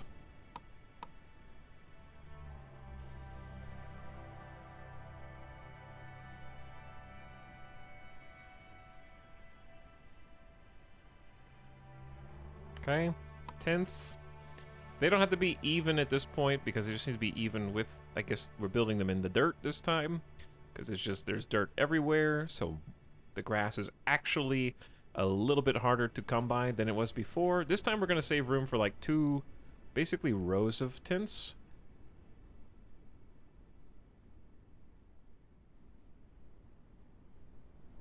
I wish you could pause these. Wait, you can. Okay, well they have this huge, kind of obnoxious flag. But that's too bad. You also can't pause something if there's a resource on top of it. Which I feel like you should still be able to. Too much dirt, reroll. You got it. Okay, but seriously this time. I have this idea. Basically to create the buildings that we need, such as the water tank. It needs to go over 1.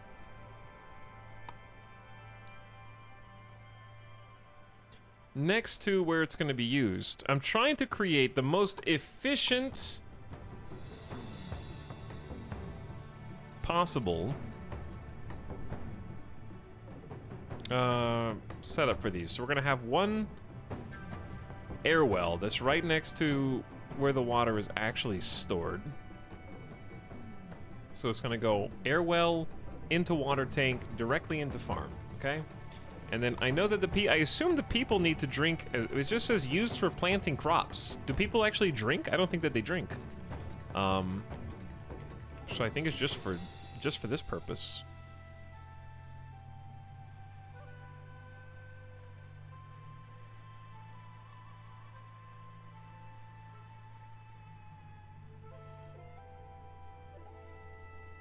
So what if we do? Oh, let's do this.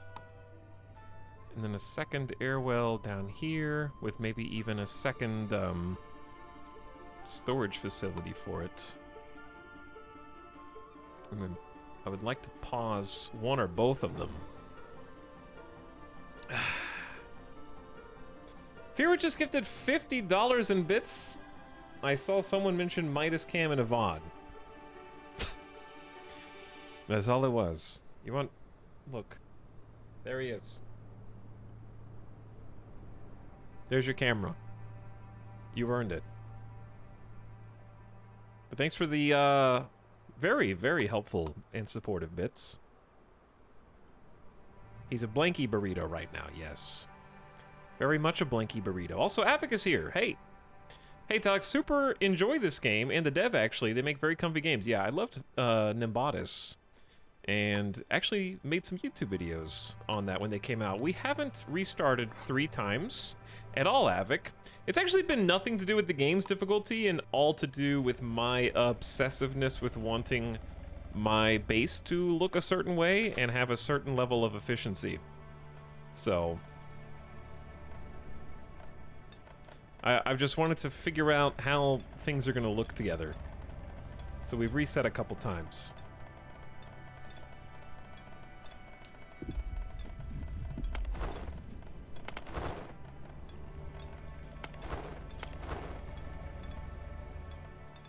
So you've restarted 3 times because of base aesthetics, so we still have the 5 restarts because Poison Forest yet to go. No, don't worry about that. They've got 10% poison resistance with their tents. What else do they need?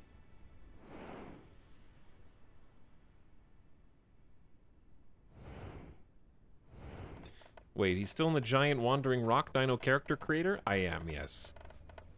Anyway, thanks a lot, Fira. You're helping out a bunch, and I appreciate it.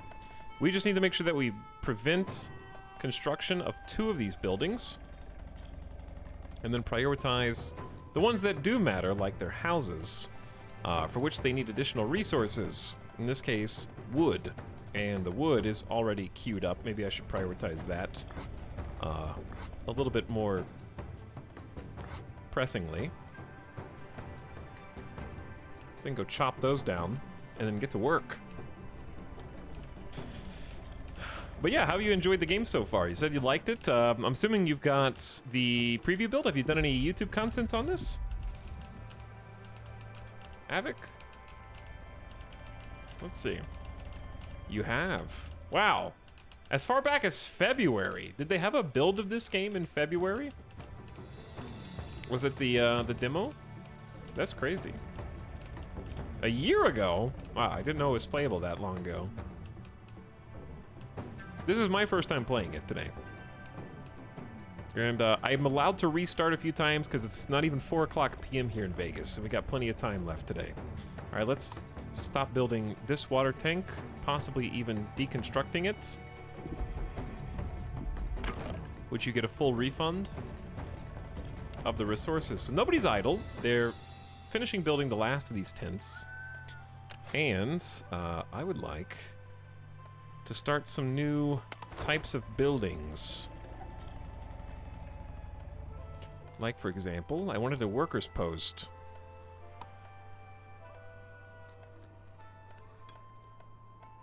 Chat, do you have to have a path? Like, okay, do each of these buildings need to have access from the front, or anywhere along the side is fine?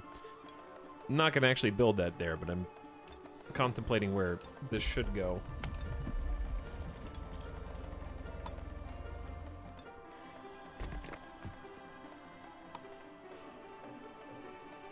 And I think I'm gonna have a worker post here specifically for harvesters.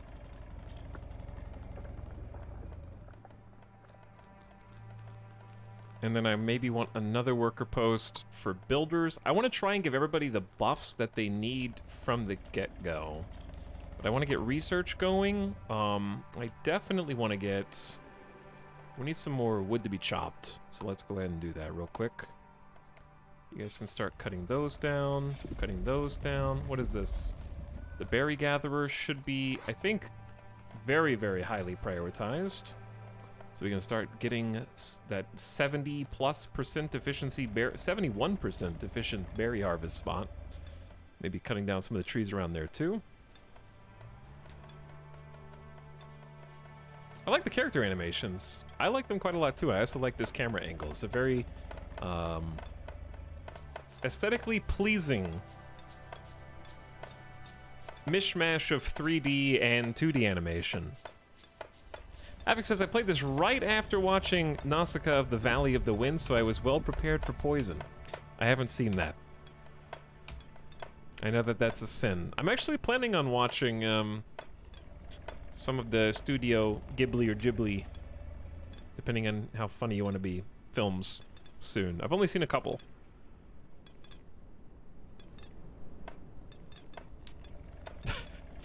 I knew by the time we saw the spores. The spores will come for us all in time. I like how the title of the stream cut off at Wandering Giant Rock DI for me. Oh. My landlord is a giant wandering rock dick? Is that what you saw it as? It's Ghibli. No, it's pronounced GIF. Okay, GIF, Gib. Gib, GIF, Ghibli.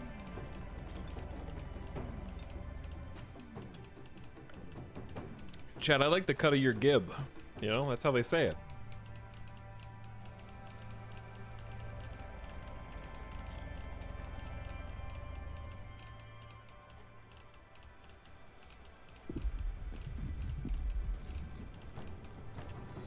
The G is very loud. Jeeb! Jeeb! Jeeb! Listen here, cousin Jeeb. Listen, Jeeb. This here is, Jeeb Bush. Oh, it's day one. On to his 19% sleepies. He's gonna wake up soon. And we have 0 people idle. They're still doing plenty. I think raise priority of the air well first, so that can start...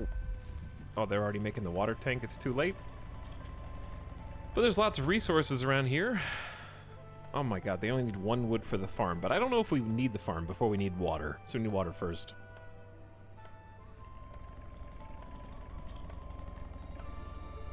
Can't you harvest the farts in this? Yeah, there's a whole thing about researching the ability to take advantage of the gas of the monster. He's not a monster, he's a creature. And he's peaceful. He's just a little hungry. Chad, I gotta say, I know we restarted a couple times, but I gotta tell you, I like this one a lot better. I like this one a lot better. Alright, I'm gonna assign 3 people, 4 people to just be full-time carriers. And they'll get a speed boost for being assigned to this work station.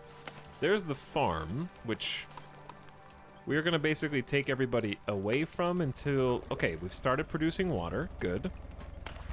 And we're hauling water to the water tank for convenient transportation to and from the farm.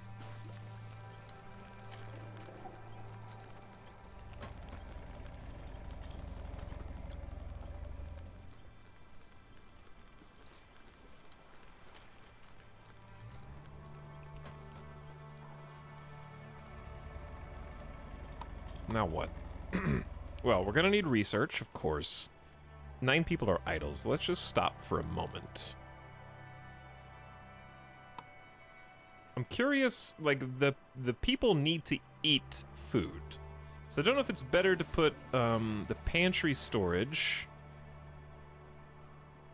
Well, let's plan this out, actually. Let's plan where a second farm should go. Because in theory, can two farms overlap and they just harvest faster? In the Venn diagram area, I'm assuming.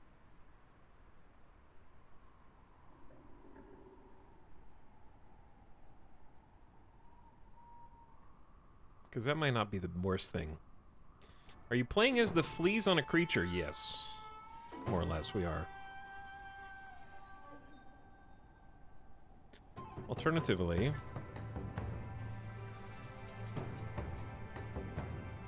we could go all the way to this edge.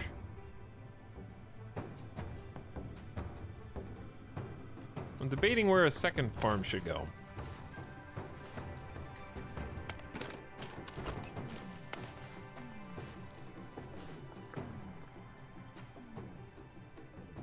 But I now realize I have made a small mistake, but it's okay.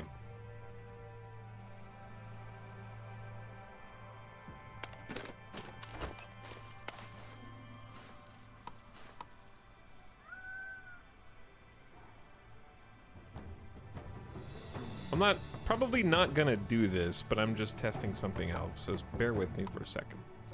I wish there was an easier way to see the existing farmlands. Oh, there is. You just do this.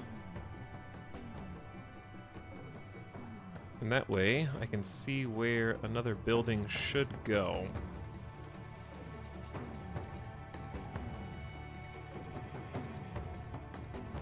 If I wanted to be perfectly diagonal,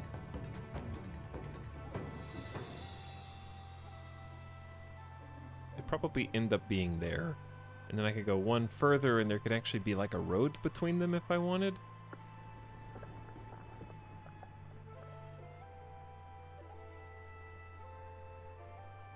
Okay, we're just keeping things plannable. Just keeping some things plannable for the future. Because I would like to put this on pause.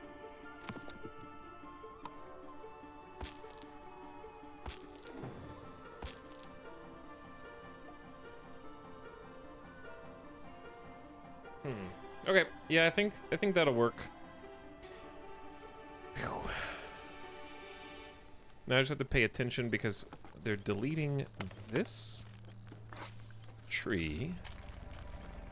So we're gonna cut that down and then pause construction here. There's still one person idle. All right, whoa. No more farmland.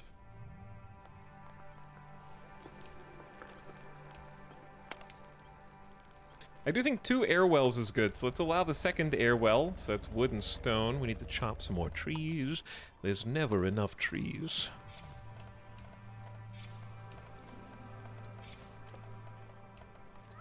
Put everyone to work. And then I do think I want to start farming. How many berries do we have, chat? Like 69? How many is that?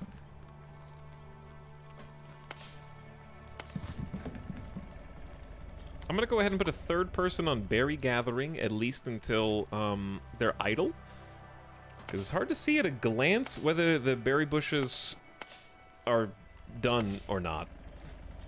But I do like that the icons let you click on people and kind of follow them to their job, and it shows you whether they're traveling or whether they're working. Is he awake? He's waking up!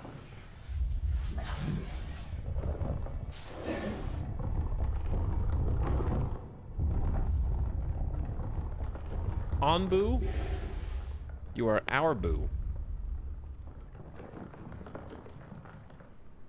Now get to walking.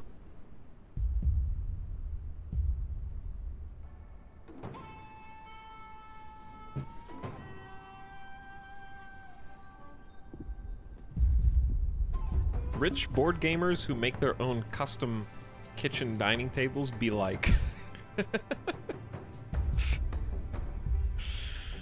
It has 3 layers. You can eat on it, you can play on it. It has a secret felt layer, 16 drawers, cup holders, card holders. We have drawers for attachments.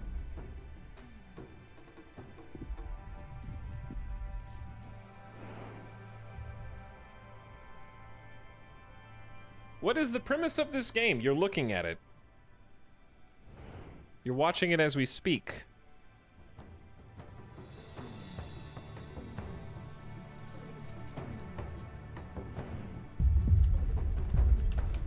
It's hard to look at this game and not see the premise of it.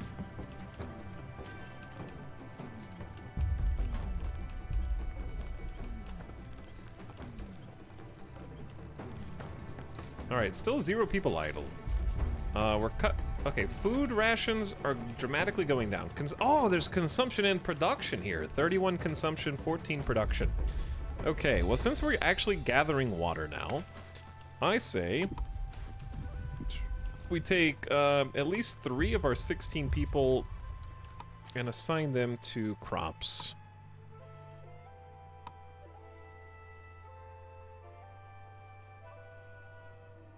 It's 2 water per tile, so that's 4, 8, 12, 16. That's gonna be like 32 water. I say we go all the way out to there, because we are building a second air well that will absorb water, and then we'll take the water over to the water tank. I'm gonna build a second one of those soon too. We got 4 people assigned to just carrying duties. What? Cold weather, temporary temperature decrease may affect the growth of your crops. Of course, the second I start planting crops, we get that. You mock, but once those tables get delivered 8 years after you order them, we'll see who's laughing. Those custom game tables also cost like $3,000. Yeah, and I want one. Okay, I want one. Chat, I didn't mean to build this damn farm, but we built it. I forgot to disable it. Alright, it's just gonna sit there inactive for now. It's fine. Nobody works here. You're fired. Isdar, go home. The Myrden is back in the game. Turcidine, welcome back. Verdania Man, hello. Jimmy Johns, one of our workers. GS Random is in the game. The Dark is currently putting a road together. A single solitary path. Good for you. Philmun, thank you for getting the trees down with Howling Techie. I have no idea how it selects people to be in the game, by the way. I just know that it does. And I also know you guys will be able to vote on which direction we end up taking if I can stop restarting the game. I'm actually much happier with the way this one is going so far, so we're gonna stick with this. Alright, producing food. 3 farmers is hopefully enough for now. I like our paths. I don't know why this hut got built, but that's fine. Okay, next on the to-do list. I would say food storage.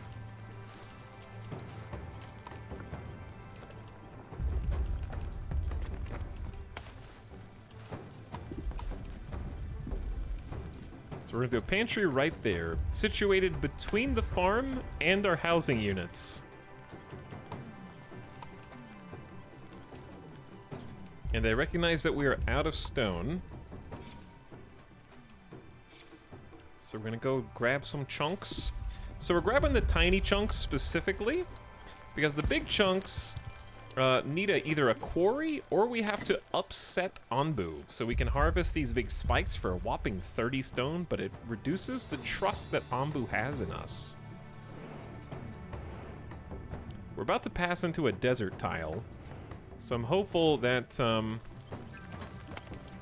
these air wells have been working the way they're supposed to.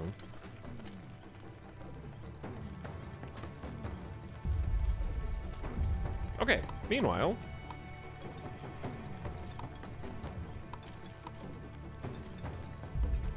medical use for herbs, plots must be placed on grass.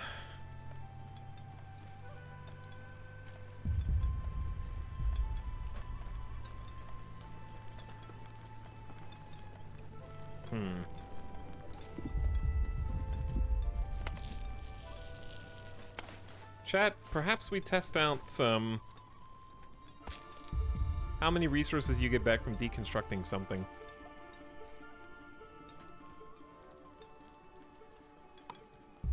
Maybe we could put the herbalist up here.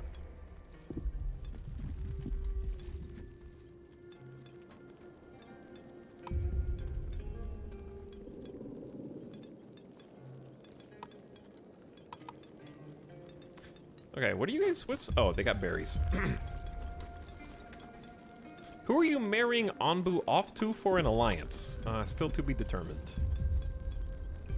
I'm gonna clear some space up here, maybe for some herbs. And then I think let's just start researching.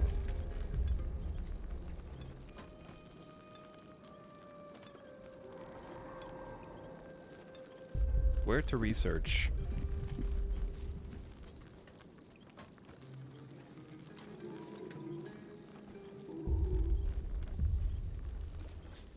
Let's research here.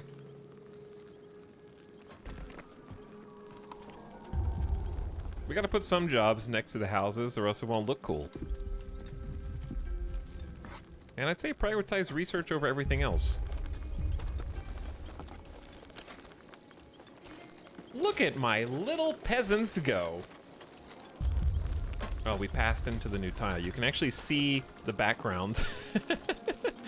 The arid desert has dramatically slowed our water production.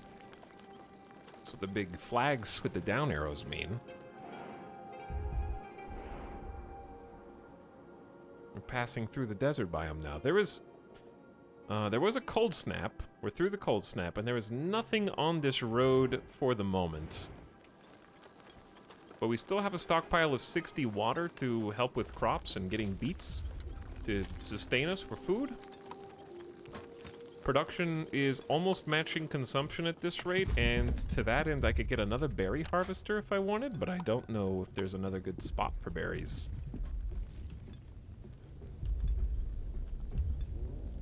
That's 45% efficient, that's not bad.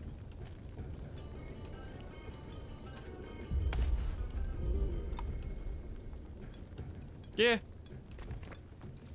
We'll go with the 45%. And I don't want to accidentally delete one of these guys.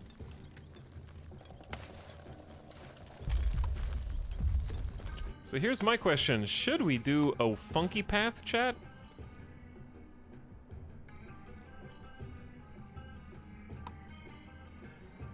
Like, should I make a dirt road that perfectly matches, like a sun lamp in RimWorld?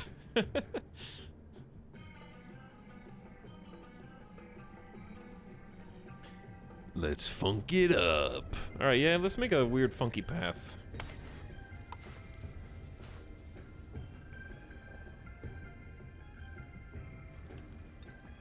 Sure, why not?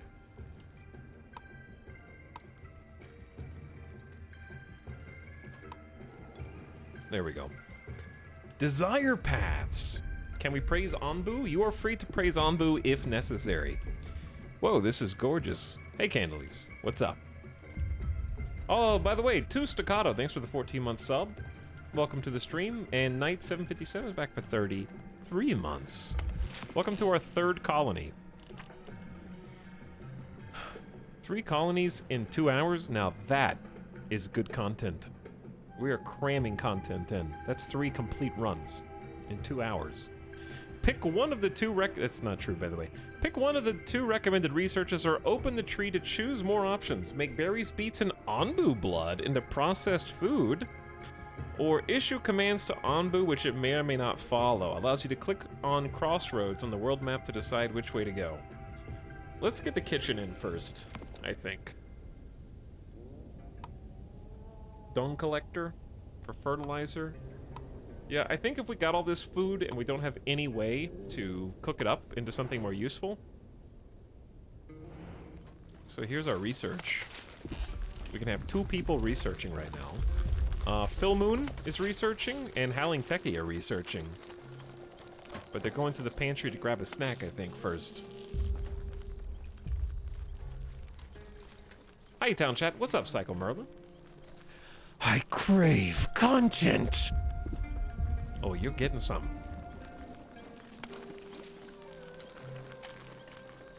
GS random is idle. That means we have too many people farming. So we're gonna fire one of you to kind of even this out.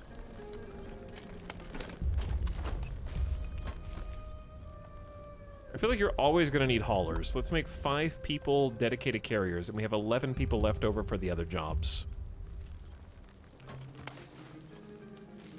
I wanted to make these into harvesters, actually. So let's just make another worker post. I think that's a good idea.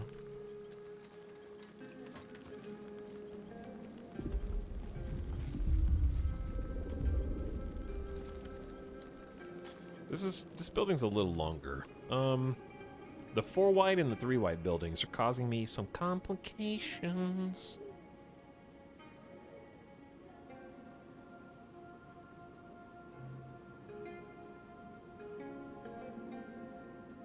I think this actually does make sense, because this is going to need a dirt road there. We can have a dirt road here. And we can link some of these up. Alright, we're going to switch this worker post over to harvesters. Wait, no.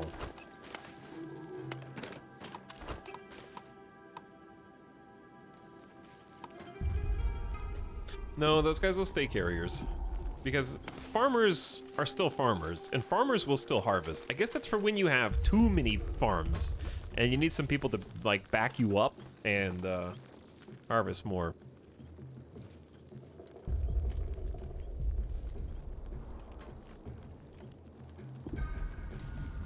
Ding, ding, ding, ding, ding, ding. This makes me want to rewatch Nausicaa, The Valley of the Wind. Avik was talking about that too. So maybe I'm gonna have to watch that soon. Ooh, an Anbu sleepy spot. Anbu is 29% tired. I wonder if he'll just straight up collapse when he gets to a certain tiredness. Maybe.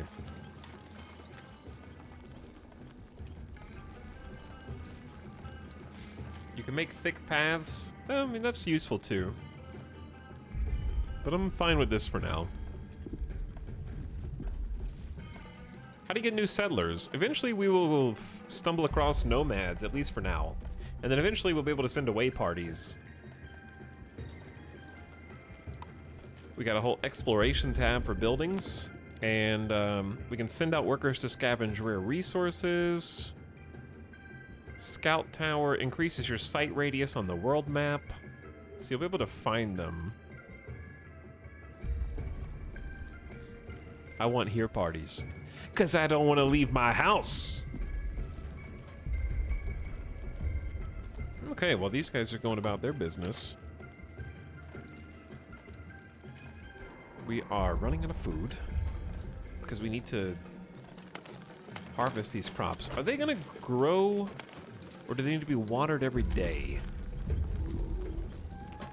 This is 0% growth.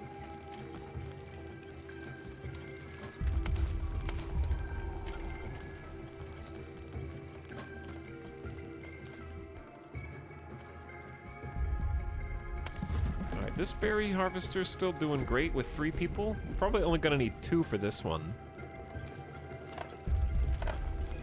Hello, Etal. Did you like anything in the Nintendo Direct? I didn't watch it. Chat, you guys should tell me what I should like from the Nintendo Direct. What did I miss? What was there?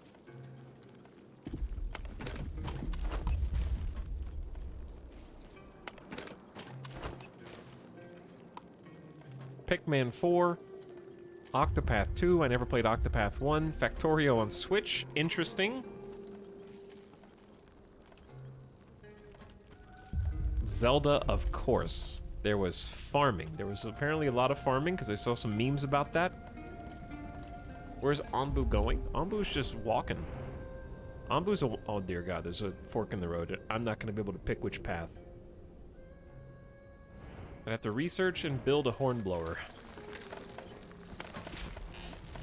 We might be able to build a hornblower. We're at 44% researched already. The Anbu goes where it pleases. Indeed. But But thanks for poking in and chilling with us, Havoc. I'm glad you've enjoyed this game in the past. You planning on streaming it at all? Possibly.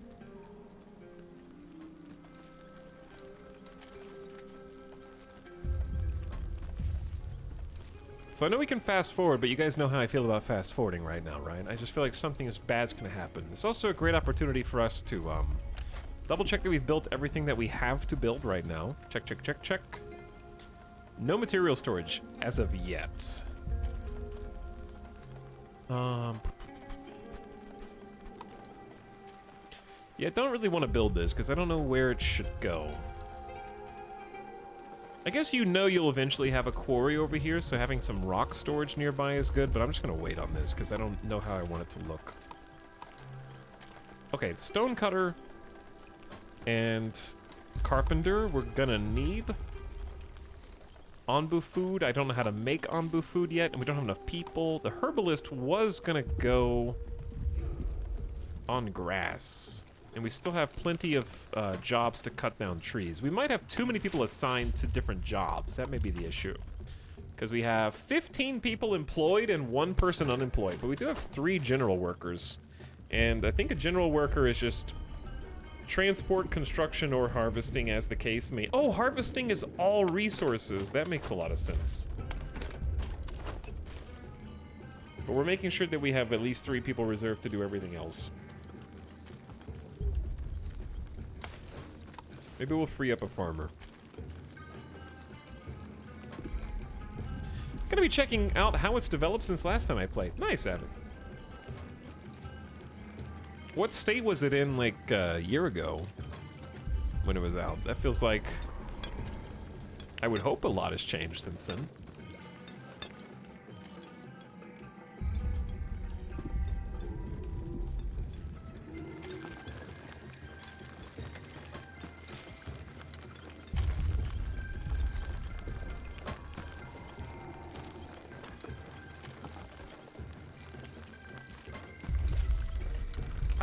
Sorry, I had to blow my nose.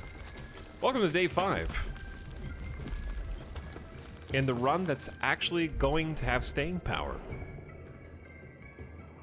Coming up on a sleeping spot, which I think we don't have to take because there's 2 more sleeping spots. I guess if we wanted to delay, so we had time to research the hornblower, maybe we might want to sleep there.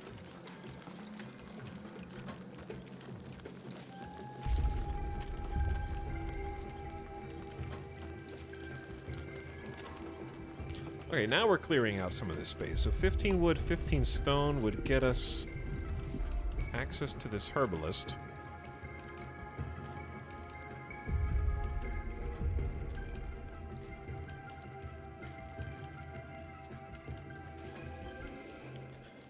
Which I'm just gonna build right here. We won't really be able to build much behind those houses, but I think that's fine. We're gonna want to go south for the most part anyways, and if we encroach on a little bit of this land, it's okay. But, I don't have enough workers to actually do anything here yet. Nor enough water, for that matter.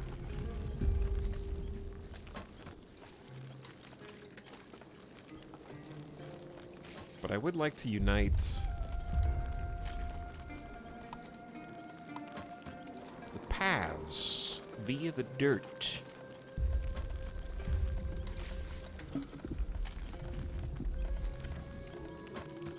I don't know exactly how this should go. This is a herbalist. I guess I should go closer to the berries. Yeah, that's fine. Was there a notification on the screen just now that I missed? Look at the little researchers. They're doing such a good job. Phil Moon. I can follow. Oh dear.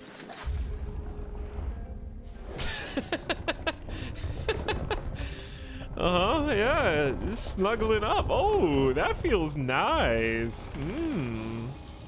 I think I will just take a little nap right here. Ooh, so sleepy. Oh, big yawn. Big yawn.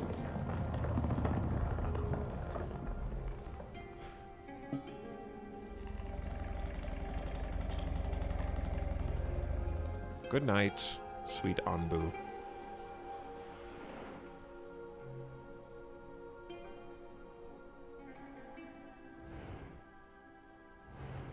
Alright, he's getting hungry. 20% hunger, but we still got time.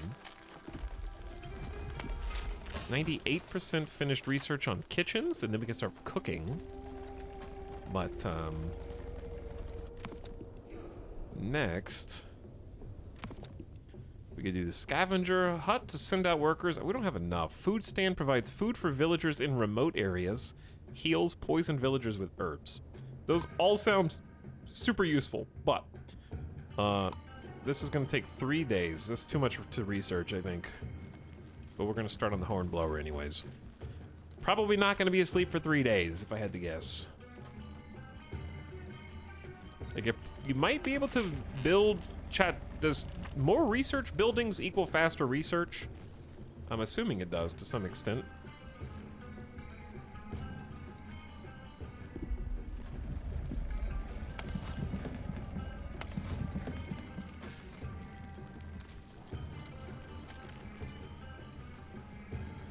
Okay, we have 3 people who are idle.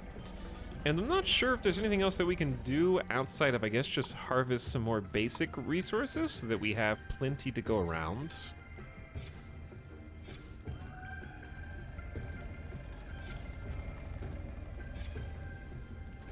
Start taking some of those trees.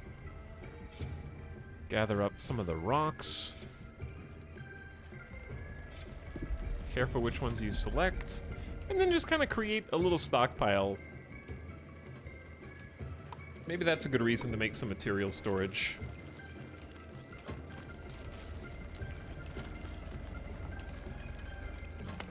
Okay, I'm thinking next to worker post, I can do 1, 2, 3, 4.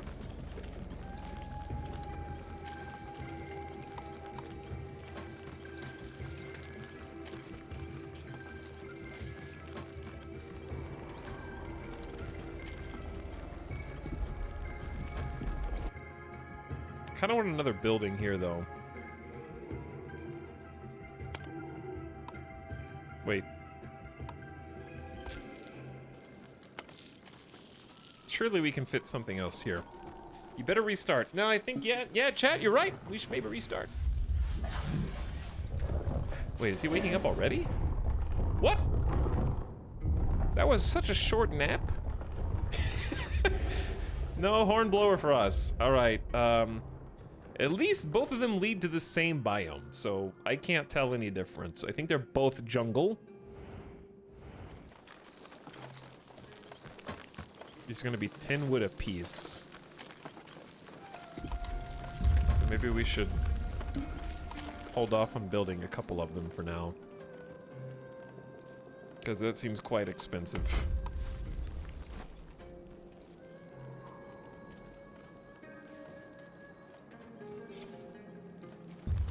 Okay, I want, well, let's just build them all. Who cares? We'll just cut more trees. I want 2 of them to be for, in this case, raw materials, such as wood. We can have another one just be for stone. We're gonna need 1 for slabs and planks eventually once we get those buildings up. I kind of wanted this to be like a little central town stockpile zone.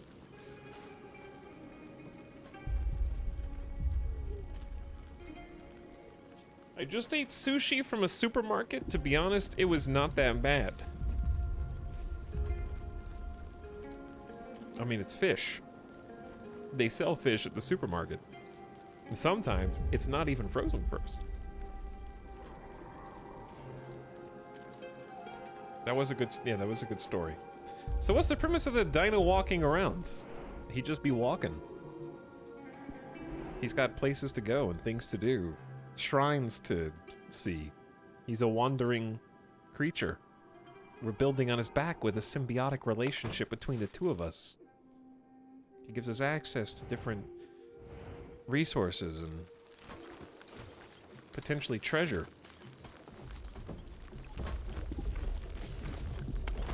Alright, this is gonna be for wood. How? Oh no. Devs, we need to select all, please. Okay, allow you to make wood stockpile here. Then stone stockpile here.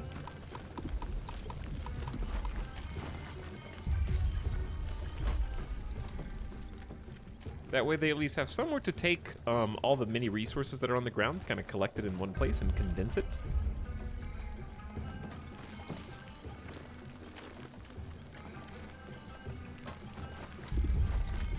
What if his back gets itchy?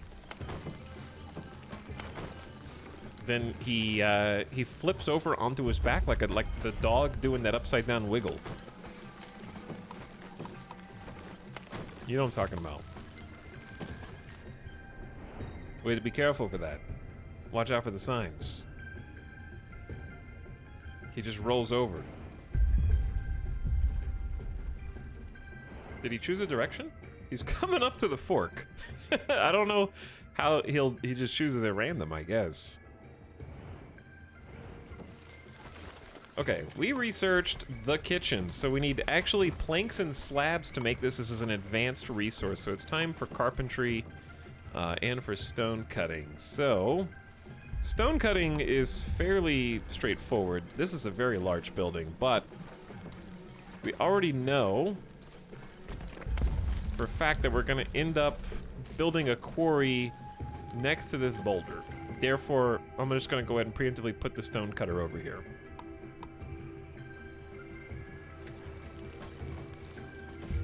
$10 wood, 15 stones. Let's go ahead and grab some more stone. Because we're using it all. Let me see where that is on the research tree. Dung collector becomes sawmill. Produces wood by mining the giant trunks on Anbu's back. So we have to go dung collector, sawmill, quarry to get a substantial amount of that. We're gonna have to just go further and further out.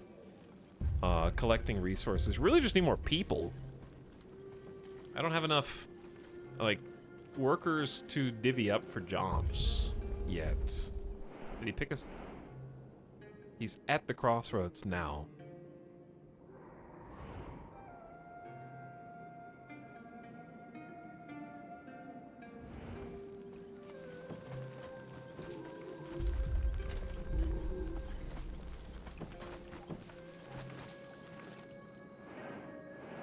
Oh, okay. It has been chosen. Took the right fork in the road, so we're going this way. Straight and steady.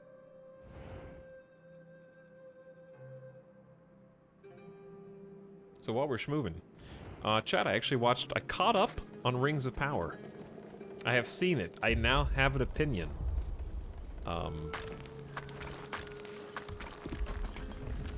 We can spare one stone cutter, I guess. Maybe too many employed people. Just have 2 dedicated carriers, 2 dedicated general workers, free up some unemployed pops. No spoilers, please. Oh, come on. I really wanted to spoil the part where Gollum steps out of the time travel machine at the end of episode 3. Like, that was wild. I didn't expect it. I also am not sure how I feel about what they've done with the character because Gollum actually, instead of just transporting through time as he appeared in The Lord of the Rings, it actually was just the actor in the green screen suit. So that was a very bold decision. Andy Serkis himself you could only see his face because the rest of his body is just in a green screen suit. He just aged back so far that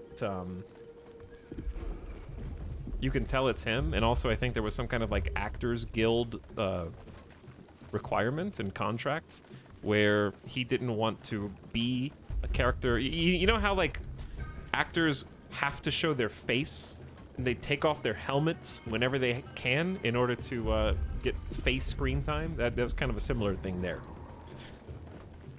The premise is that the rest of Andy Serkis's body is Gollum, but his face is Andy Serkis. That way he can get more recognition for being Gollum.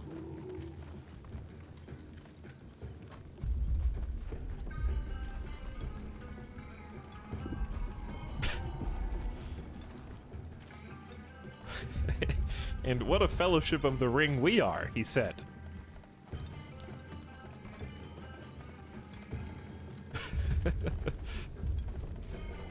I still respect Carl Urban for refusing to have Judge Dredd remove his helmet. He keeps his helmet on a lot in The Lord of the Rings, too. He's got his helmet on like 96% of the time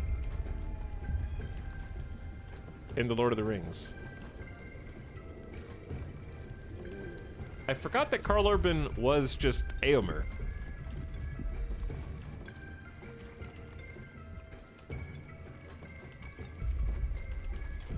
Judge Dredd is in the Rings of Power? No, Judge Dredd is in The Lord of the Rings.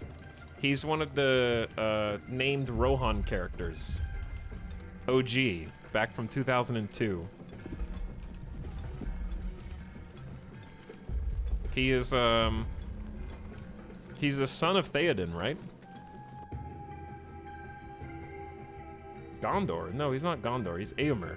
He's a horse lord, buddy. Okay? That's the Rohirrim to you. Nephew. Okay, nephew. I was close. Close enough.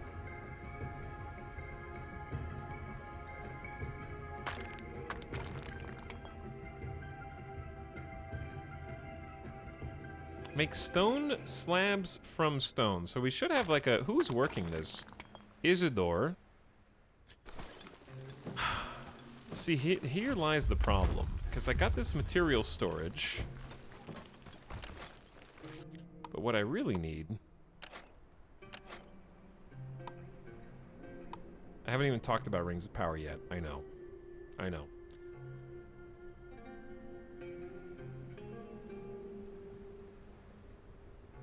Because I'm trying to figure out... I think I'm just going to wait. Leave it for now. Until we get the quarry, so I can see how big the quarry is.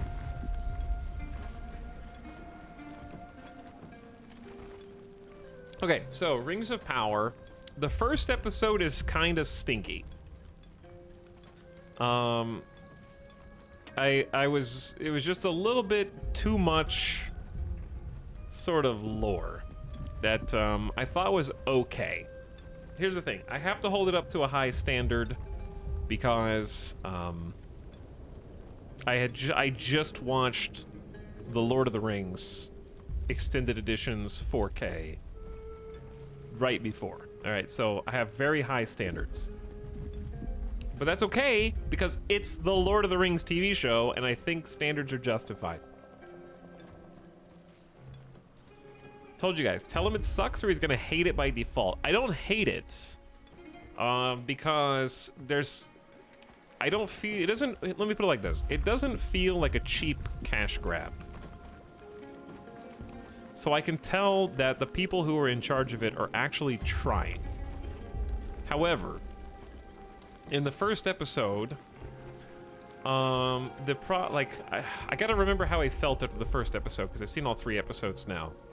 But effectively, the conflict that is set up, without spoiling anything, doesn't feel as good as the conflict in the actual Lord of the Rings, because the conflict, isn't a compelling call to adventure, where in The Lord of the Rings and The Hobbit, the premise is very easily digestible, which is character who doesn't want to do anything except eat and farm is literally called to action by another character, in this case Gandalf or the dwarves, depending on which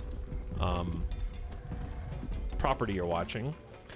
And the audience's POV character is a hobbit who doesn't know anything about the larger world, really, outside of just the basic, you know, peoples that exist, maybe. But they're just they're a simple character the audience can identify with immediately. Whereas in Rings of Power, all of the characters are kind of like up their own ass to some extent at the beginning, and are already established with the exception of the, like, Hobbit character, who, again, I'm not going to spoil anything,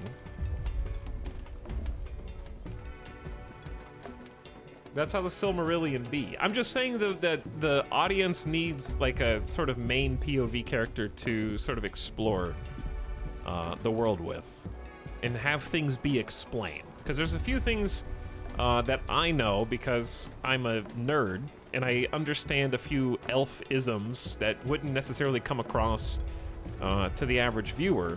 But there's two problems. They choose not to explain some basic core tenets that the viewer needs to know and assume that you can figure it out, or you can see by watching what the conflict is in a couple cases.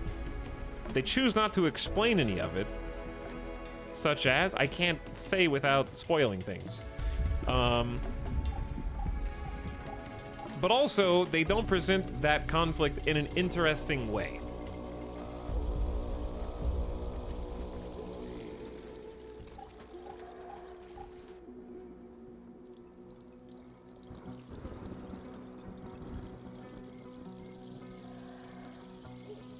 The other problem is because it's a TV show, the pacing is, like, I understand that the pacing is supposed to be slow. I don't have any problem with slow burn, slow pacing. You just have to give me compelling character drama. And I don't think that there is any compelling character drama until the 3rd episode. So I liked episode 3. I liked 66% of episode 3. And I liked a decent amount of episode 2, but not like more than a lukewarm amount. So I'm very like, I'm not gonna say I'm meh, because I'm gonna finish watching it, but I don't have any excitement yet.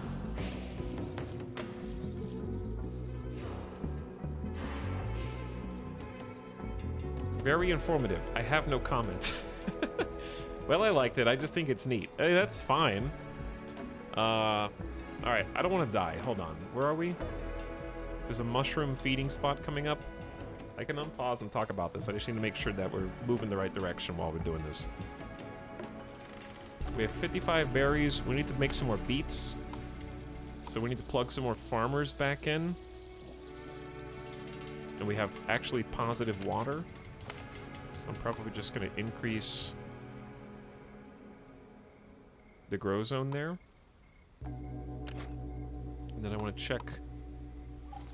We should have only 1 unemployed, but we have 3 general workers who should still be out and about. I'm hitting escape to close menus, which isn't what you're supposed to do.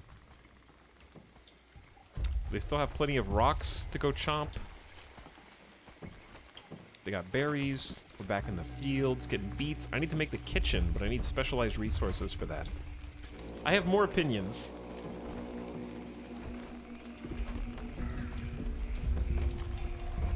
Let me turn the game volume down. There we go.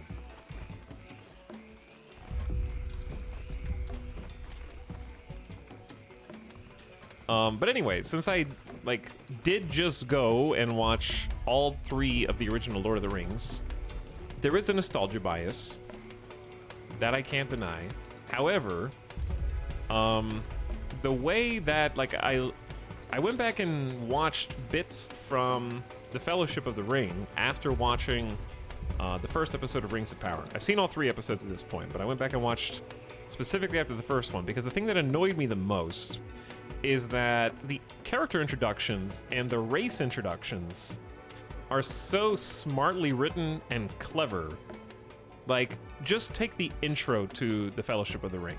The whole scene of Bilbo narrating the hobbits and then Frodo meeting Gandalf is just instantly full of chemistry between the characters. Gandalf goes from meeting Frodo to establishing a relationship with Bilbo. Even though you have no knowledge of these characters, you can already see their rapport. And in addition, it gives a nice sort of paints the canvas of what you should be expecting from the hobbits so that it can immediately subvert those expectations by pushing one of them onto an adventure to save the world, basically. Whereas, wait, Etal, I haven't seen it yet. You haven't seen The Fellowship of the Ring? Too bad. That movie came out in 2001. Whereas the introduction of the hobbits in Rings of Power is not clever, it's not particularly funny, and I didn't feel like any of the hobbit characters have chemistry with each other. The two lead hobbit characters are just really grating. One of them says, we should do this, and the other person says, no, that's a stupid idea. I hate that. And then they go, but I really, really wanna. And then the other one goes, fine, I guess. And it's just that, but over and over again with no, like, smartly written dialogue. Likewise, I don't, like, there's been a lot of hate for Galadriel's character just on social media. I don't think her character is that bad, and I think there's gonna be some, like, character arc there. And I actually liked all of her scenes in the episode I just watched. But I have to agree, the conflict that they set up for her initially is just like, hey guys, there's some really bad stuff. We gotta take care of the bad stuff. And then they're like, nuh-uh. And she's like, but yeah, and they're like, no final answer. And I feel like each character at the introduction is that. Like, all of the character setup is, we gotta do, no. But we gotta. And that's the whole conflict. Whereas the conflict in the original trilogy is interesting because the characters aren't just in a vacuum, they have other people to bounce off of. Like, Frodo gets Sam. Sam is a yes man.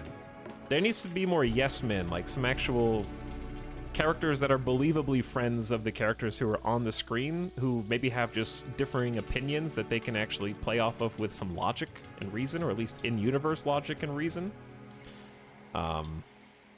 Instead, it just comes off as one character is saying something that is so obviously correct, you would have to be an actual imbecile to disagree with what they're saying. And they need a little bit more, and that's why I think I like the last episode a little bit better, because there's finally a couple characters who have a different opinion that makes a little bit of sense.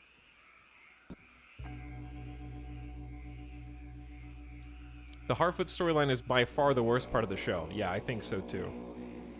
I pretty much just hate all of the Harfoots, and I don't find a single one of them empathetic. Like, Nori is empathetic in that she doesn't have a personality outside of being a child. I don't know if this is a hot take, but Elrond is my favorite of them all right now. That is a hot take, because I found Elrond's actor to be harder to watch than Galadriel. Because you can't, it's really, really, really hard to fill the shoes of Hugo Weaving. Really hard.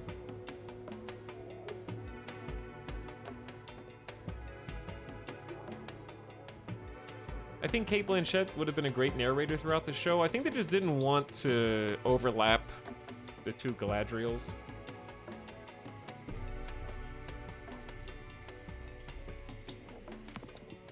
Because that would have been awkward. Because you would just be more directly comparing one. Oh, we researched the Hornblower. I think we need to start working down towards Sawmill and Quarry, but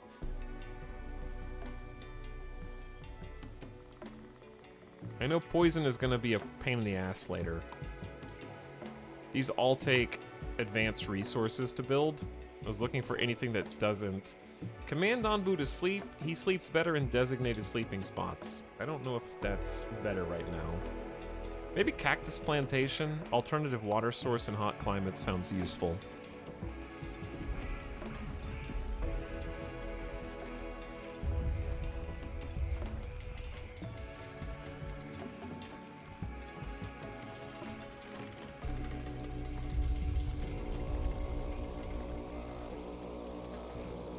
Orcs aren't funny enough. I think the orcs have been great. The orcs are actually one of my favorite parts of the show. And again, I'm not going to spoil anything. Saying there's orcs in Middle-earth is like saying that water is wet. The show's orcs, I think I like them as a sort of opposite version of The Lord of the Rings. In The Lord of the Rings, I just watched it, so I know. They're kind of so silly that you can't take them seriously, which works in Lord of the Rings because their whole thing is there's so many of them that it's almost like orcs are zombies, effectively, in The Lord of the Rings. Because it's just like, they're gonna overwhelm you with sheer numbers, but you can just throw Gimli onto the bridge of Helm's Deep with Aragorn, and two of them can take on 50 to 100 Orc and Uruk combos, you know? But in Rings of Power, so far, they're actually scary. So I think it was a genius idea to actually make the orcs somewhat strong and not just be like the pushovers that they are. Because they have to prove why are people afraid of the orcs, because the orcs are the primary storyline of Rings of Power at this point. So if they're not a threat and they're just like silly pieces of shit that one of the main characters can dispatch dozens at a time, then it's like, why is everybody so worried about this? Just kill them, forehead. So I like that they're actually like strong and pretty smart so far. And I've liked all the orc storylines.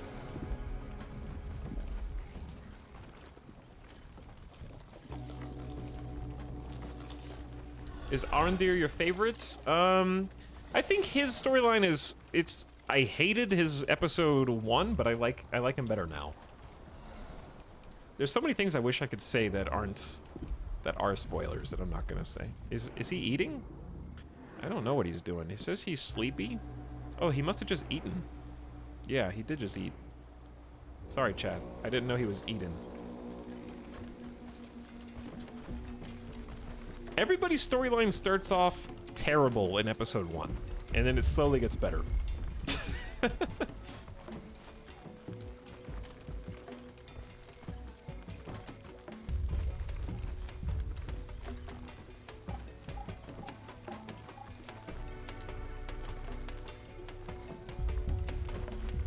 You ever consider a watch party? No, because watch parties are kind of difficult. Because I don't like the idea of turning on a stream that people jump into and they only see my face with dead silence unless they can log into Amazon Prime. And it's just very confusing. I think that they should have the ability to let people watch like partners or just certain people just share content with permission. Because if I could watch Rings of Power and then anybody in chat could jump in and join, I'd be like, sure, this sounds like a great idea. But it only works in certain parts of the world, and you have to have a login. Should I skip episode 1? No, you have to watch episode 1. It's just like...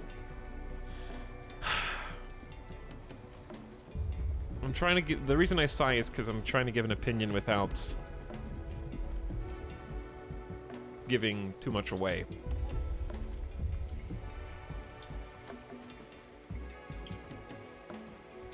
Like... Chat, don't spoil anything. Episode 1 is... Galadriel's storyline goes from okay to oh my god, this is absolute nonsense by the end, and then has gotten much, much better over the last 2 episodes, in my opinion. And I've enjoyed all of her scenes.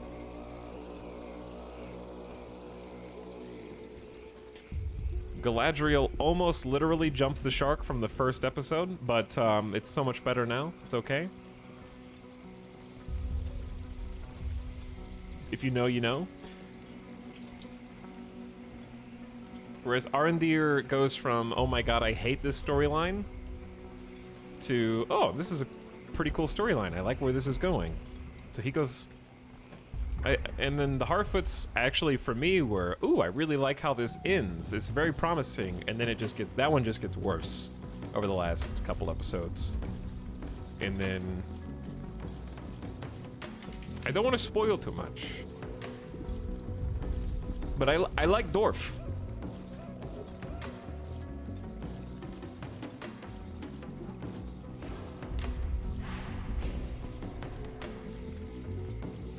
First episodes are almost always like homework. But I think the problem with Rings of Power after just watching The Lord of the Rings is kind of like I said before, the characters' conflicts, they need better characters around them to make the conflict more in-universe believable. For example, I've been watching The Expanse again recently, and what makes The Expanse so brilliant, other than its sci-fi is really engaging, is, as I make another... I need to make a carpenter. We need somebody to do carpentry.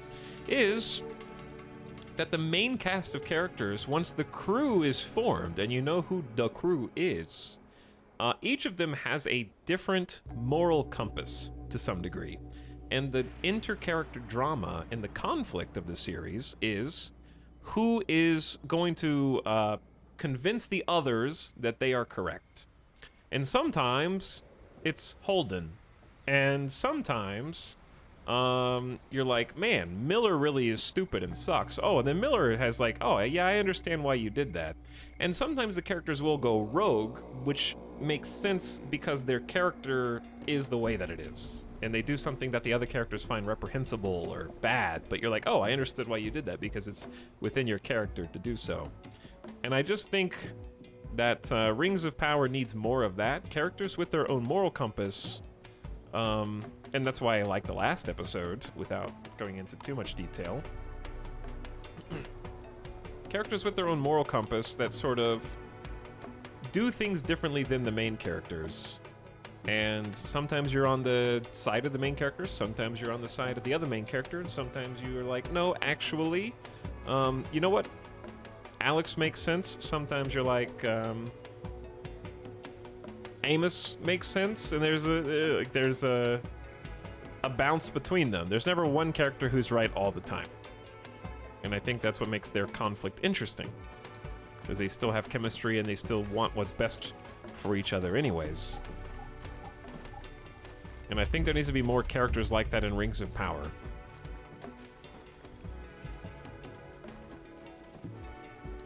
Because, like, for example, no spoilers, just, there's one Hobbit girl, you're like, oh, everything that she says is correct. And then the other Hobbit girl, you're like, everything that she says is false. Right? And then in episode 1, you're like, Galadriel, everything that she says is correct, but everything that the other guy says is false. And then, with Arondir, it's like, everything that he says is correct, but everything that the other people around him say is false. So there needs to be more middle ground, I think, and it needs to be less sort of obvious, because it comes out as fake conflict when one person is just obviously right all the time. So I think it's gotten better over the last episode. Episode 3 made that a little bit better. I liked it a lot. Without going into... If you've seen it, you'll know what I'm talking about. If you haven't seen it, there's no specific spoilers in what I'm about to say. Arondir does things that seem correct at the time, but have consequences. Galadriel does things that seem correct at the time, but have consequences. That's better. Like, that's much better writing. The Harfoot storyline is still up in the air.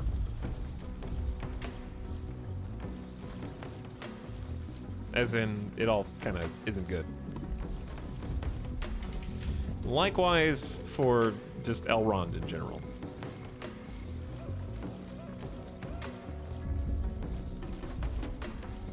A lot of stuff is only obvious because we've seen the movies and read the books. Yeah, but that's not fair, because they're making it knowing that we've seen the movies and read the books.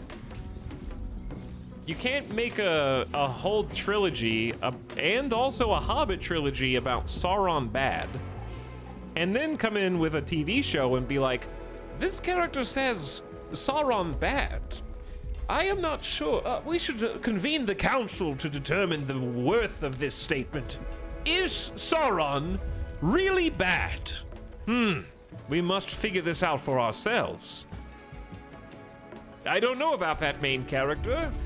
We think Sauron maybe isn't the problem so much.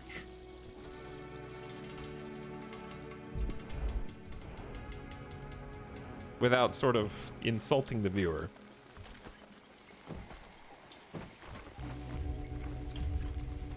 So your issue is the order they made them. Yeah, but that's their fault, I guess. And also the fact, you know, that's what happens when you choose to make a prequel series, because I have some of the same issues with House of the Dragon.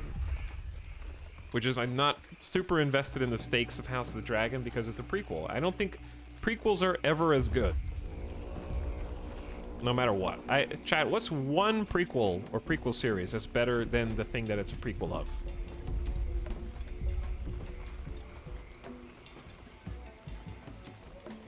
Better Call Saul.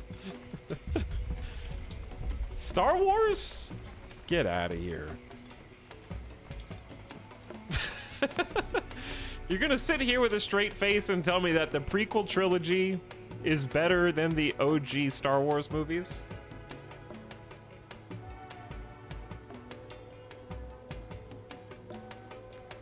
You're gonna tell me that Attack of the Clones is better than all of the original Star Wars movies? Hot Take Chat is online.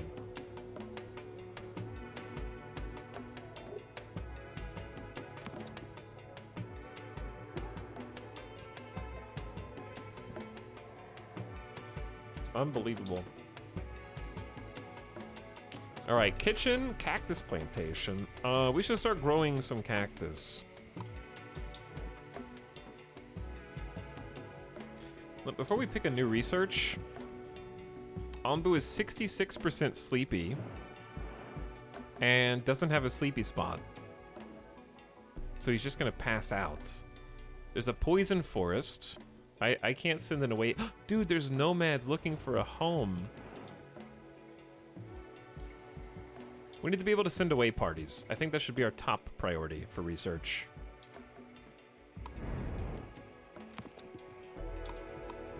That's a scavenger hut. Okay, I'm gonna start the scavenger hut.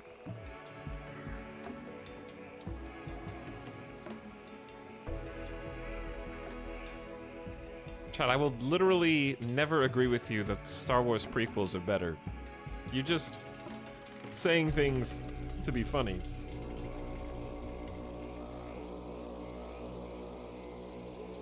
Which is fine. I understand that you're Chad. I understand. Etal, there's a tornado. What? On the map? Oh, there is a tornado. It's a thunderstorm.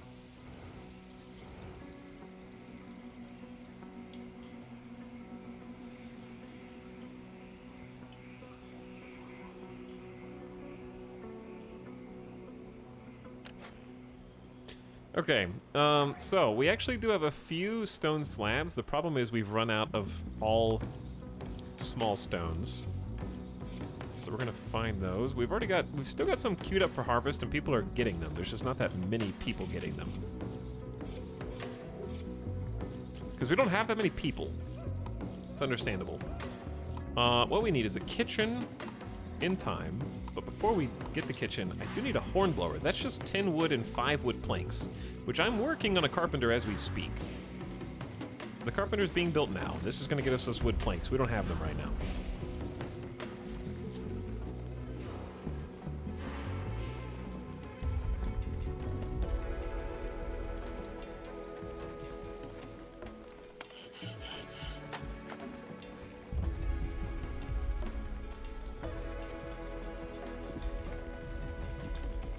Chad, I'm not even trying to tell you that the Star Wars prequels are bad movies. I think, Phantom Menace sucks. Kind of. I think Attack of the Clones is bad, but watchable. And I think the third movie is more watchable, but still bad. I don't think they suck, though. When I say bad, I just mean, like, Episode 3 is like a 6 out of 10. 2 is like a 5.5 out of 10, and Phantom Menace is like a 5 out of 10. Darth Maul, though. You mean the character that's only made good because of the retconned animated series in which he is a part, as opposed to looking at Darth Maul in the vacuum that he exists, which is like half of a movie. And they introduce an amazing villain, kill him off, realize they've made a terrible mistake, and then shoehorn him into cartoon media to try to make everybody like him retroactively better. That guy? Yeah, he's pretty cool.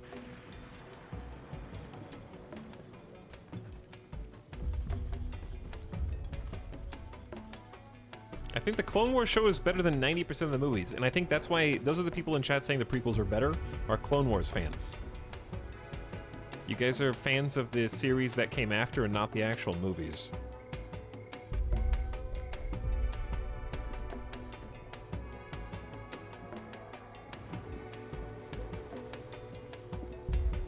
I like him because lightsaber. Episode 1 greater than episode 2. When the Gungans fight on the Windows XP background screensaver wallpaper, that was my favorite scene.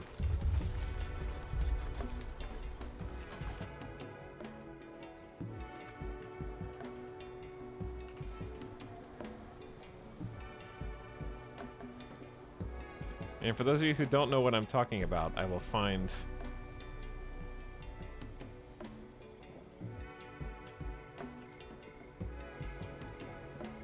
a visual.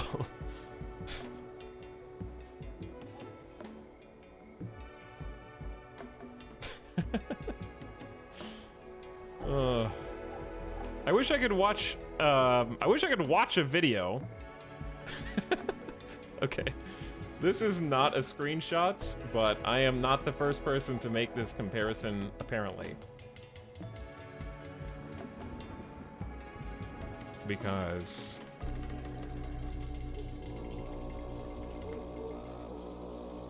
this exists.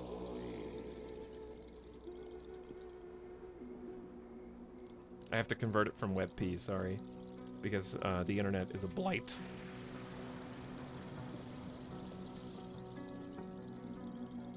I'm clearly not the first person to make this comparison.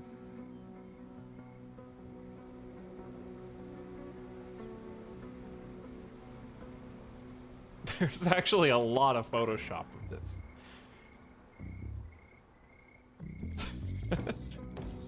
Okay, here's an actual image from the movie. This one's real.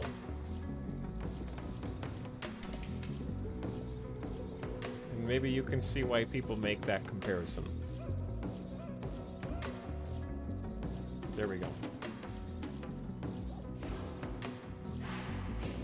What are the strategic reasons for building a village on a giant animal? Predators on the ground can't reach you. I would assume people on the ground can't reach you. And they move and let you access resources from different biomes as you need them. I don't know. Blow the horn. Does it look like I have a horn to blow? I gotta make wood planks. That's what I was just saying. I literally just built a carpenter for the first time.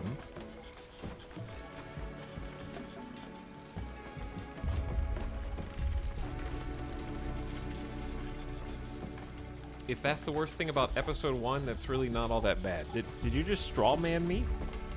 Did I just make an anecdote about something that I thought was silly from episode 1, and then you reduced my arguments for why it was bad to just that? Interesting.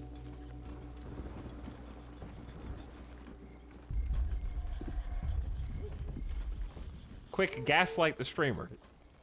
Too late. Chat's already gaslighting me into thinking that the majority of you like the prequels more than the original trilogy.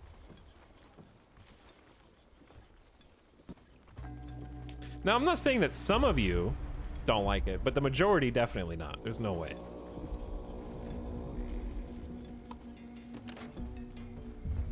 And also, this whole conversation came up because I told chat to name me one time where the prequel something was better than the thing it was a prequel for.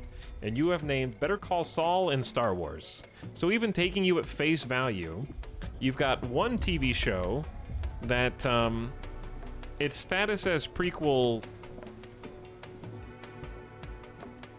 for Star Wars was from the early 2000s.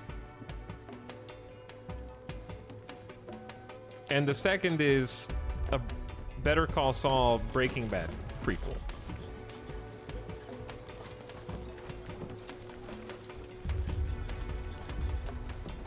Which is also kind of interesting that, as revered as Breaking Bad is, you really think that, like, if you had to choose one or the other, you would take Better Call Saul over Breaking Bad? Like, if you deleted one of the shows. I haven't seen either, so I have no horse in this race.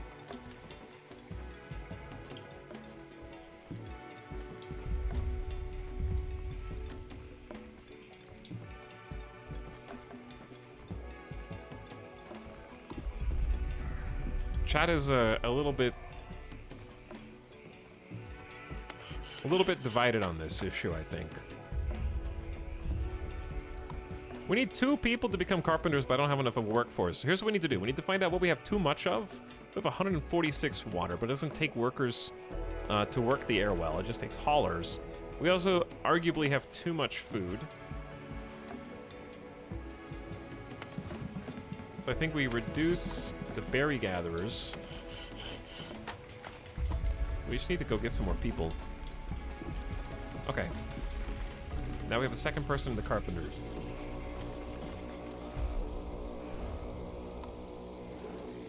So we just took another random fork in the road and we're going back into pink territory.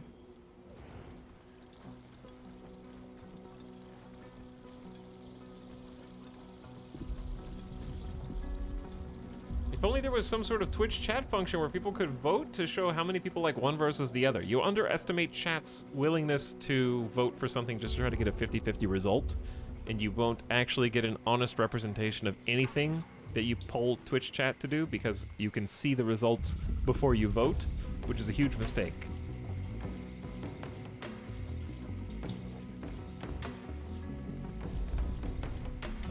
We would absolutely vote to gaslight. That's also true, yes. All right, we have 18 of the advanced stone slabs. I'm trying to get some, we're converting basic wood into planks, and then I'm gonna make the hornblower. Which, I like that you have to make towards the front. Because he can't hear you if you're too far away, apparently. So like, let's say we made a path. We can't make a path that goes all the way over.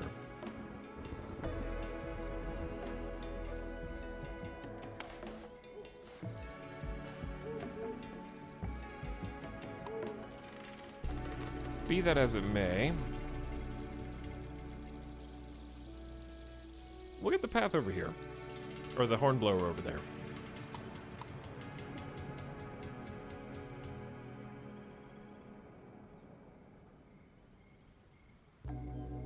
There we go. And I'm gonna just like elevate the priority of the hornblower, because that path is gonna take ages to build, but it's queued up.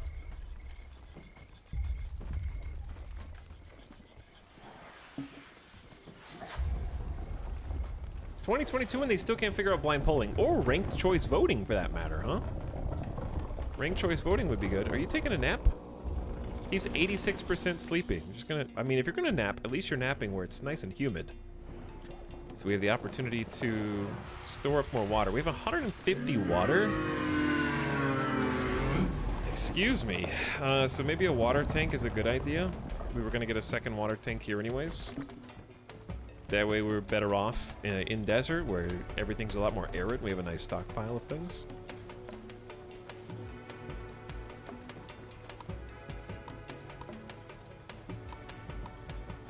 So we can go 1 times speed, 2 times speed, 3 times speed. Let's go 2 times speed for a little bit. Man, I love this game and that you were streaming it. Hello, Neo Shadow. See, chat, I told you guys this one was the one. You didn't believe me earlier. This one is the one. We didn't have to even reset. Anyway, we were originally talking about Rings of Power. For House of the Dragon, I think House of the Dragon is okay. I don't hate it. There's parts of it that I dislike. There's parts of it that I do like. I watched the newest episode today, and there was at least 2 scenes where I was looking at my phone. I never look at my phone. without going into details, there was a specific sex scene that I thought was so boring and tedious that I was just like, oh my god. Oh my god. And then I was just looking at my phone, like waiting for it to be over. I was very bored. House of the Dragon is fine, kind of boring. See, there's boring bits that I really like about House of the Dragon. Ew, sex. Okay, but specifically because it's just like...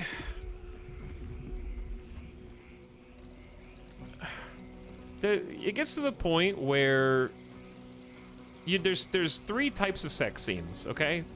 There's sex scene number 1. The kind where they just have 2 characters who do a little kiss and they hug each other and they embrace and then it cuts away to save time and they get on with the next scene, okay? There's sex scene type number 2, which is, hey dude, did you forget that you're watching HBO? Look at all of these unnamed actors and actresses who we paid specifically to be naked during this. Which is prevalent in this episode as well.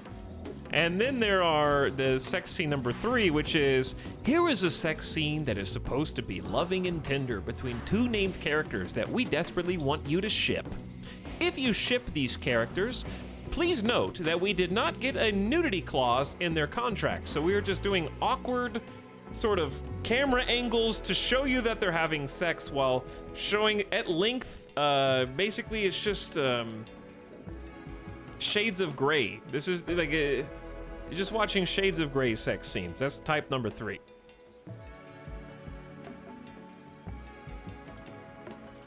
And type 2 and 3 are actually all 3 types, I think, are in this episode. It's just like, all right, I get it.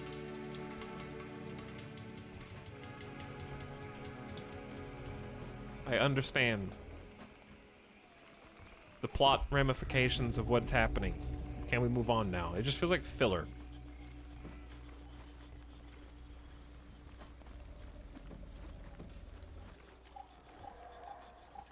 Three sex scenes in one episode?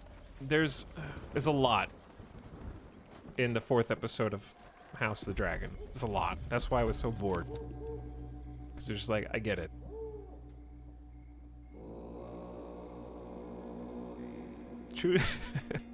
Choose next research. All right, we just researched.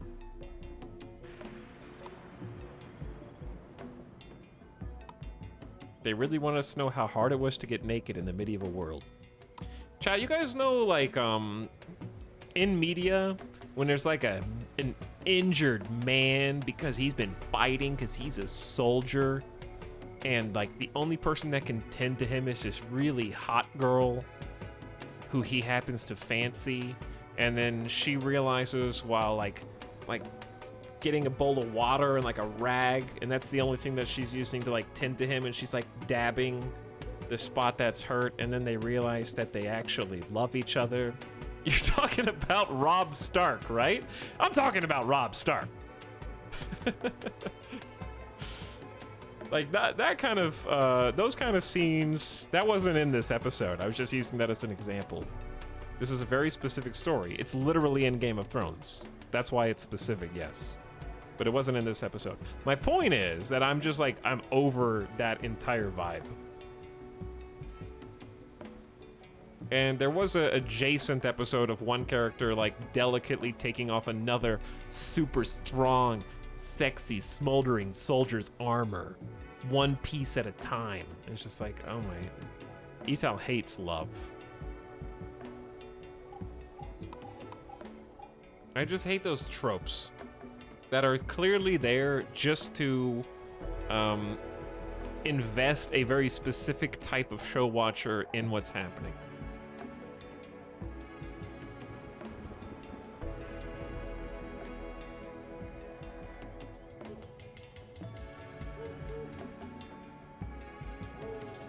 Why? Chat's talking about Robin Hood Men in Tights? I don't know why. Warehouse hut. I don't know. Hut is for 6 villagers.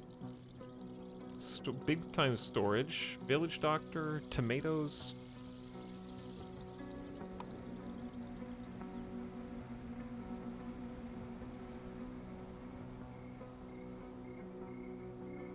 Those things are a byproduct of cable TV. I agree.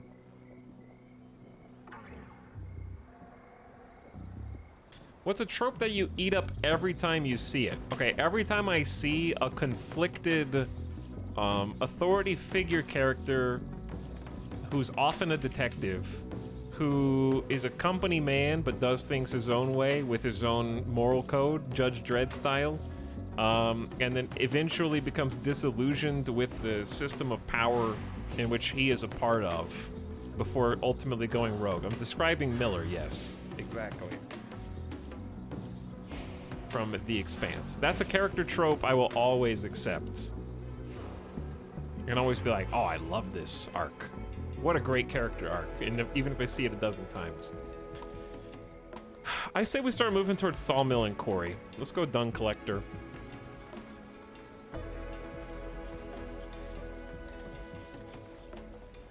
Blade Runner. Blade Runner's another example of this. Just in time. The horn blower, but I need someone to actually do it. Someone needs to work the. What's wrong with you? Bat chat. Why are my characters poisoned? Hey! Why didn't anybody tell me about this? Anbu is lying down. Ground toxicity is high. If Anbu were standing, air toxicity would be low. Avik told me about this. He needs to wake up. Blow the horn. Wake up, Sleepy. Okay, we can get up. We can go there. But we don't. No. Hold on. Research. Forget Dung Collector. We need a doctor. Heal poisoned villagers using herbs. Should read the bottom left log. Many of your villagers are poisoned.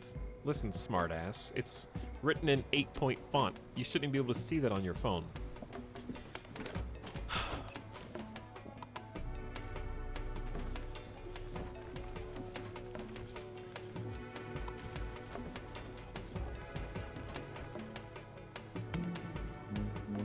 All right, we're gonna tell him to walk. Blow the horn. Get up before everybody else gets poisoned. Wake up, Sleepy. He said no. He doesn't trust your commands. Blow it again. Second alarm. No snoozing this time. How do you see Anbu's trust level, anyways? Anbu is 19% poison and needs to go fast. All right, now we have low poison in the air. Is he getting poisoned, though? He's at 19%. What if we told him to just sprint? Should we just tell him to run? He says no. Nopers. I can't believe Ita let everyone die so he could talk about Lord of the Rings. All right, we're gonna free up another worker here. How quickly can we research? We need 10 planks and 10 slabs for a scavenger's hut. Okay, they have to go on the edges as well.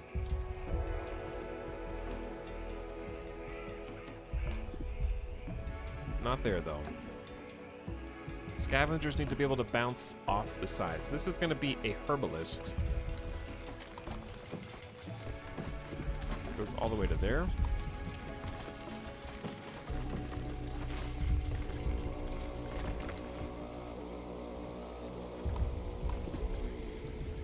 Oh, that's not exactly where I want it.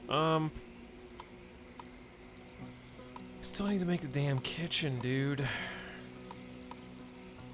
Scavengers can send out workers to scavenge rare resources and, most importantly, find new villagers.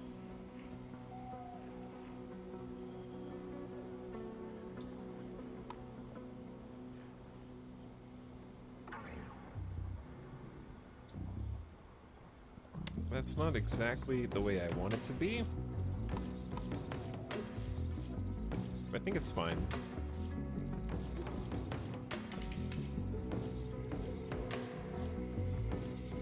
I don't know what we're gonna have room for back here. We could just fill it in with a path, to be honest. I'll increase priority of that, though. Okay, how many people are sick? 1, I see 3. Badly poisoned 4, somewhat poisoned 6. All right, we need to like actually build the herbalist to grow herbs for medical use. Chat, I don't have enough people. I think we're supposed to make a scavenger hut like way earlier.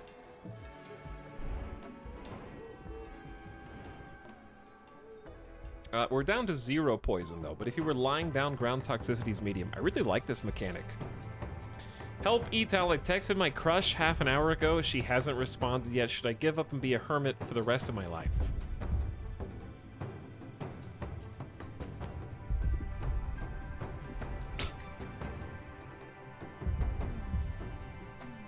If your crush, if you're not talking to your crush on Discord, then you're wasting your time. I'm just kidding.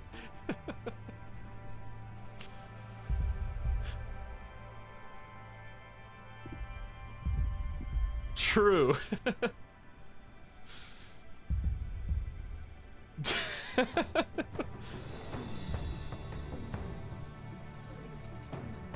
Not using voice comms, get out.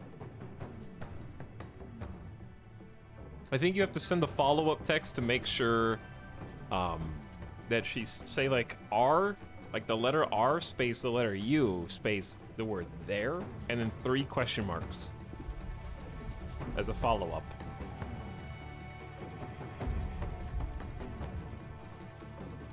By the way, sorry for the subs I missed. Scoops, thanks for 9 months. I appreciate the Prime sub ages ago. Long Arm Dave as well for 16 months. Hi, Long Arm Dave.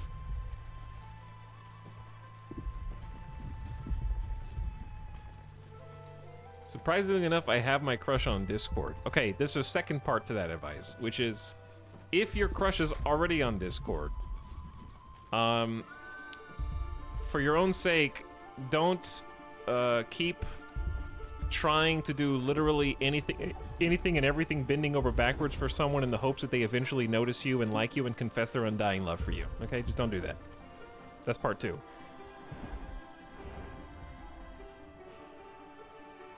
There's a light thunderstorm that might damage your most fragile buildings. Did we just miss it? It seems like it's just roving through the land. Oh, it goes all the way here and then passes back, so you can like sprint. Oh, that's actually maybe a good idea. Maybe we should try running through this area. He doesn't trust your command, so if it happens, it happens. Buddy Dal Senpai.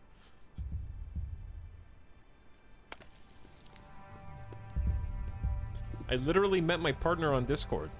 Sticky, when are you going to tell them that you consider the 2 of you partners? They probably don't know that you think that. Several buildings have collapsed. Did they now? Corn plantation. Or the kitchen. Okay, so we just researched the ability to make a village doctor. Let's make the dung collector now as planned.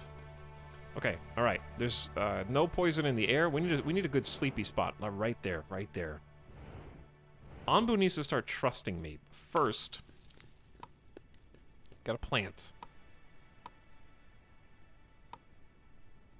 herbs. Wait a second. You can click plant, or oh, you can prevent farmers from harvesting and have dedicated harvesters. Okay, that's cool. We have a bunch of water, but there's none up here, so that's somewhat annoying. They're gonna have to haul from quite far away. Okay, I need to find somewhere to cut corners. Oh, the berry gatherer got destroyed.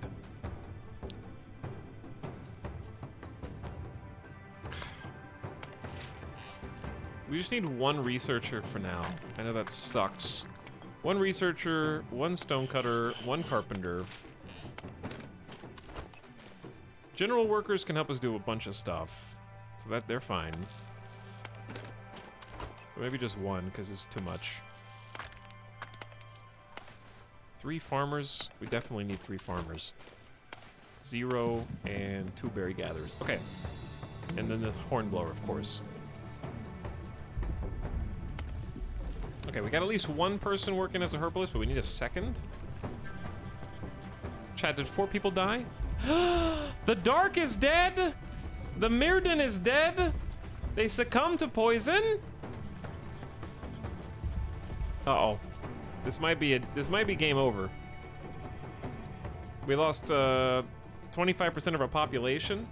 This is what Avik tried to warn us about.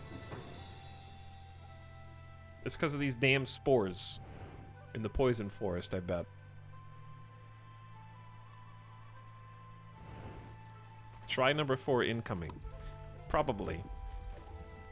It's difficult to bounce back when you lose 4 people.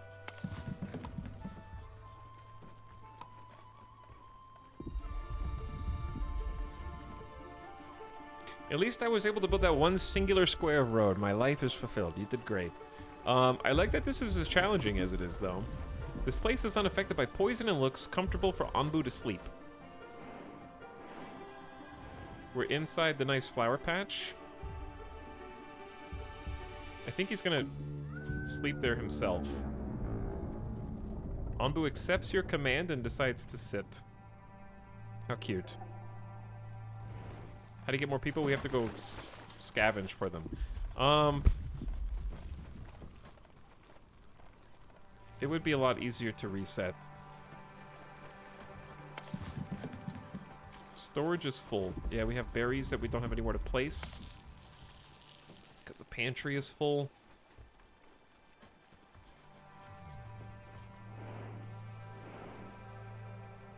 There's a settlement that has not yet been swallowed by poisonous plants. Some villagers may want to join us on Anbu depending on our villagers' happiness. Well, we killed off the ones who were unhappy, so hopefully that's acceptable.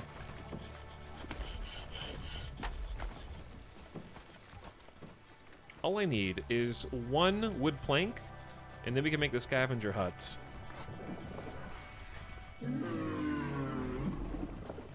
Turcidine, idle, carpenter. Makes wood from planks. We have no wood, so you're fired. Go do something else. GS Random, thank you for putting the last resource down on the scavenger hut. Maybe we can go get these guys. I would like to survive, if possible.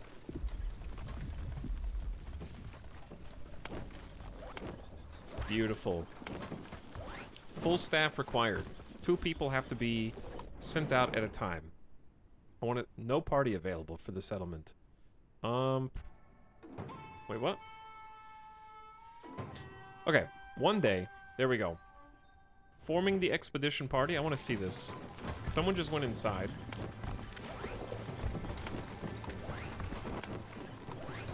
Here comes Daisy. So when they're both in, they go scavenging.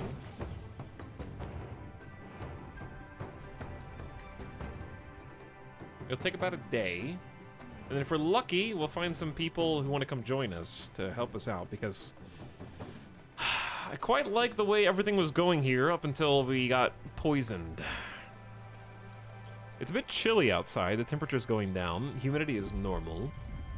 So we've got 2 water tanks worth of water, but nobody to haul the water that's inside of these.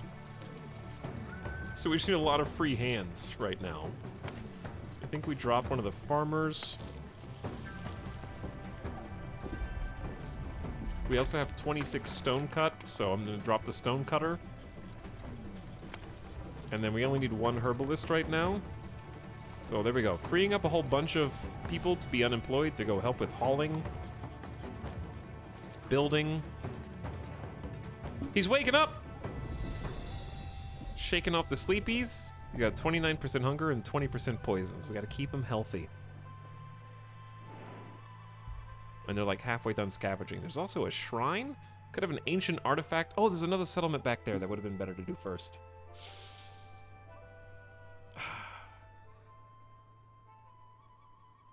Because we could have done this one, then that one. And I might be able to pick which direction to go, or chat may be able to pick which direction to go. possibly.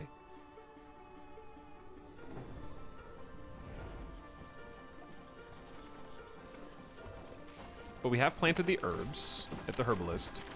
But we'll need a village doctor with 10 wooden planks, which is quite challenging when you have no wood to speak of at all.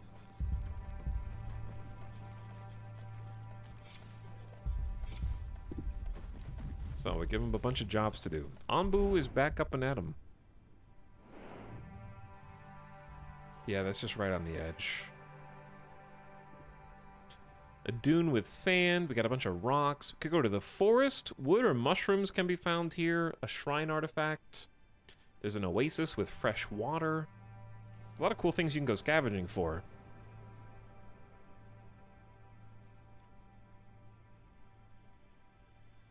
Okay, food is looking fantastic. We have 145 food, more than enough.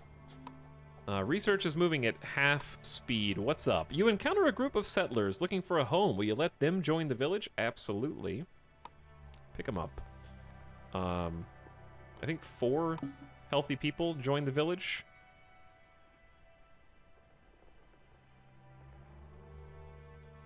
Okay, we need to go this way to find those nomads. Let's go look for an artifact at the shrine and check that out. Okay. So, where are the newbies?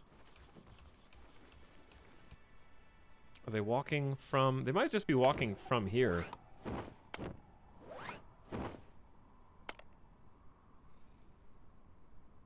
Chillin' Sicilian is here. We still have enough homes. Okay, so we've refilled some of the jobs. I don't want a second berry gatherer yet.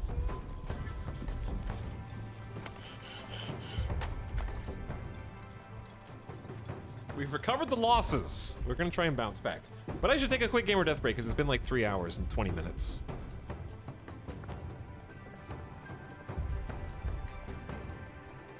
I listen to this hopeful music. What we need to do is get industry up and running.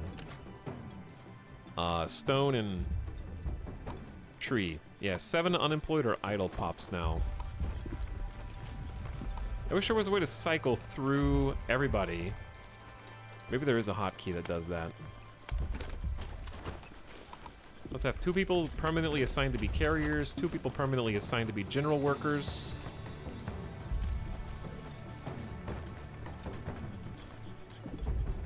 We're almost done with this path out to the hornblower.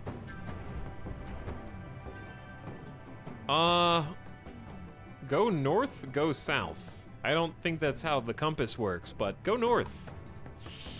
Etalyx asks Anbu to go north. Shall it comply? Oh dear. You guys only have 30 seconds? I didn't know this is how the vote went. Yes or no? 1 vote. I don't think chat knew what was about to happen either. How do you guys even see this? Do you write it in chat or do you click something? I'm not really sure how it tallies the votes. I don't know if you are either. I think we just write it. So this is just seeing whether or not you guys are going to be dicks.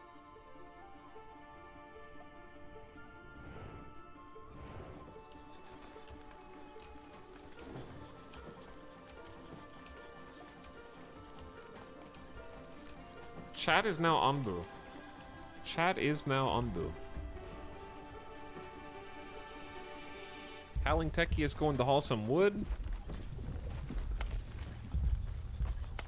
We're gonna need some more material storage.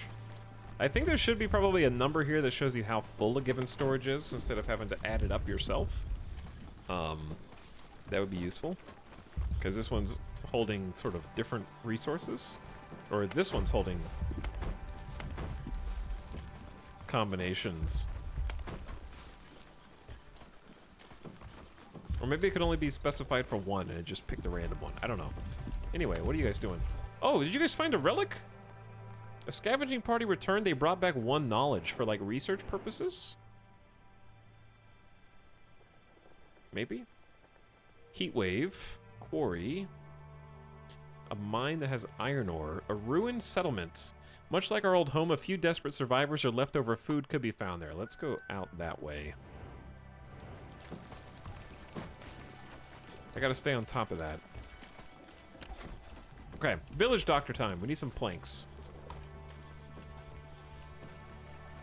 But I'm gonna say... village doctor here makes a ton of sense.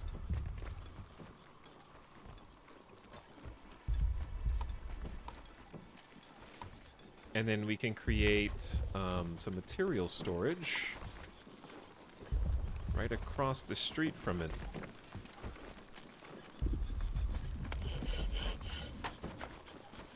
Alright, we're gonna have at least one person be a carpenter, if not two.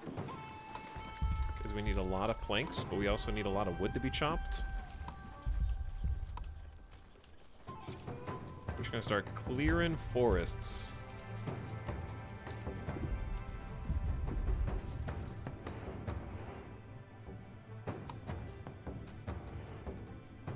Alright, if I go 1 time speed, do you think I can leave the game BRB and then come back? Like, leave the game running while I take my quick break? We still need a kitchen. Make berries, beets, and onbu blood into processed food. Putting this right next to the food storage makes so much sense. But I should prioritize the doctor over the kitchen, because we still have 6 people who are apparently poisoned. And I would like the doctor to go first. What could go wrong? What could go wrong? That's a great question.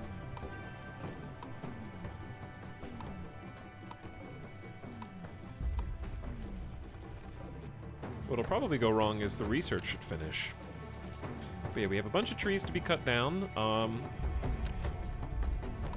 I would say let's also get some more rock, which we're running out of. That's where the little scavenger parties are going to come in handy.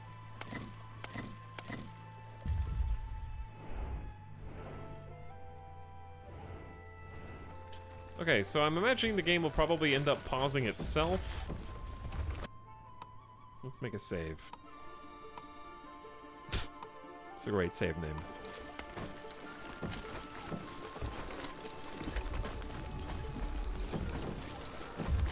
Alright, chat.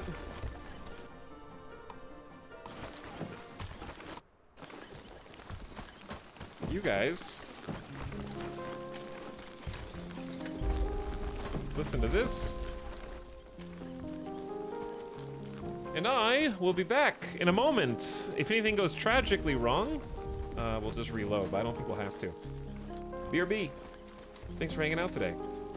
Hopefully we can bounce back from losing 4 people to poison. Now we just need to keep adding to our city. Hang tight.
still alive.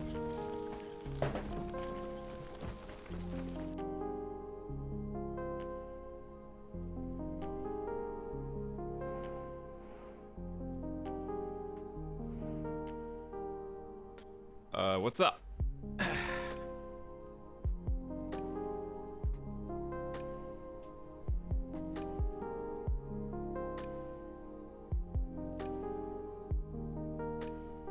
Did we do something bad? Etalyx, why is it called Gamer Death Break?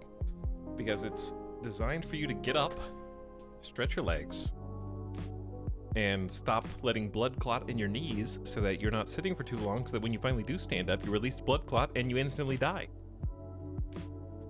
You game too long.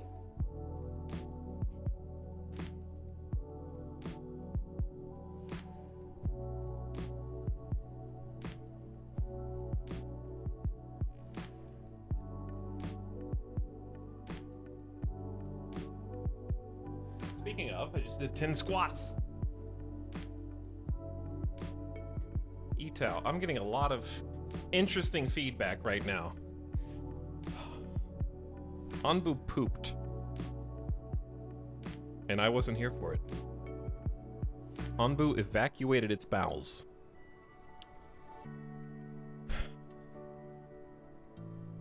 And apparently I missed events. What?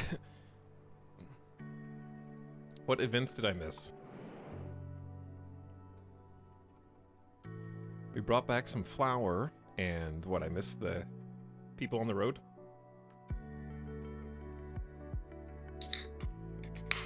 Should we just roll with it? I missed 2 nomad events. Oh no, we're dead. We'll never recover anyways.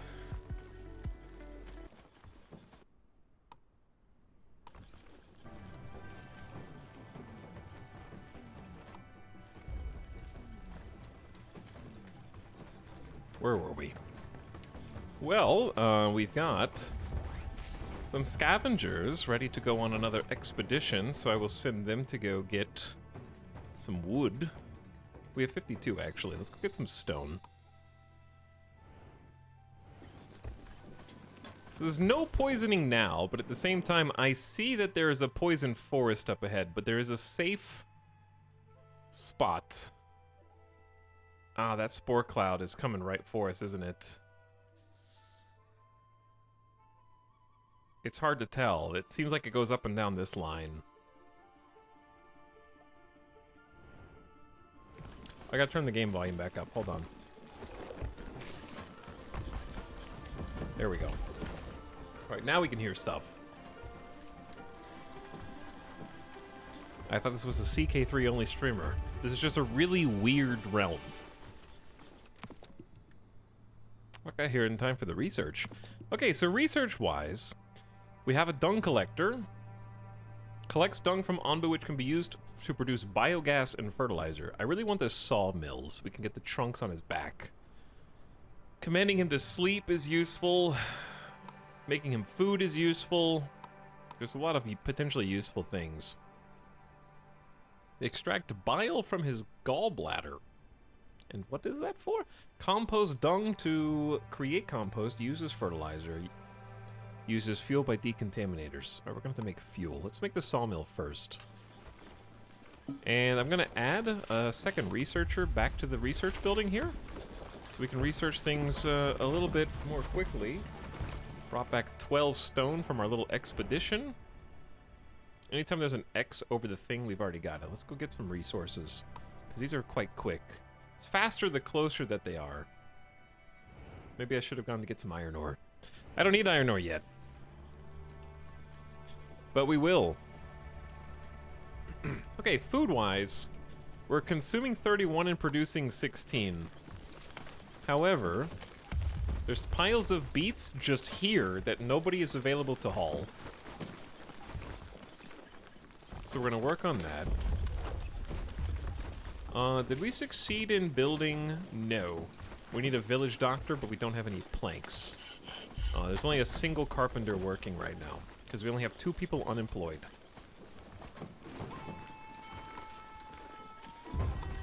All right, let's have 2 carpenters then. And we also only have 6 stone slabs. So let's rehire the stone cutters. Now I actually really do need nomads. So we'll try and get some more. I'm here now.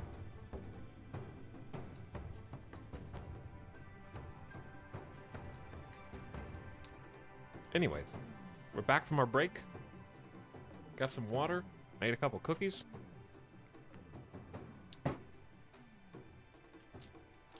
By the way, if you're just joining, 2 things. Number 1, this game comes out tomorrow, and we got a little pre-release beta code from the devs, which is what we're playing now. That's how we're playing it early. I don't know how much it's going to cost. This isn't a sponsored stream. It's just the key was free. What kind of cookies? It was 2 Reese's Chewy Chips Ahoy.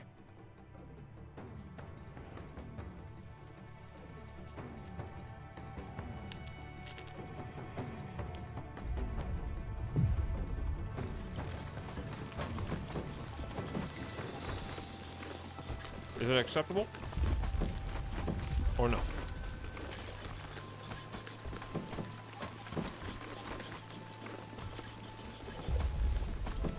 And now I'm eating a little pretzel Nature Valley bar. Were they chewy? Did you enjoy them? Yes and no. No, they're fine. Found a spot with food for Ambu. How hungry is he? Ambu is 50% hungry, so we are going to need somewhere to stop for food. I guess we'll have a little bit more information once we get to the fork in the road as to which way we should go. We're going to have to lay down in this patch of grass. He is 72% sleepy. He might lay down of his own accord in this little patch. I think it should be safe here.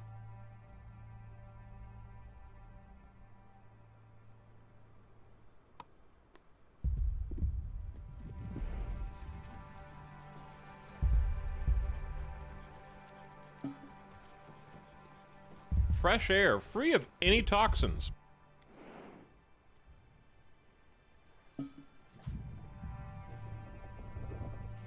Ambu's just having a little sit. I didn't even have to tell him to go to sleep. Command Ambu to take a break and lie down. But he's so sleepy. He's so sleepy.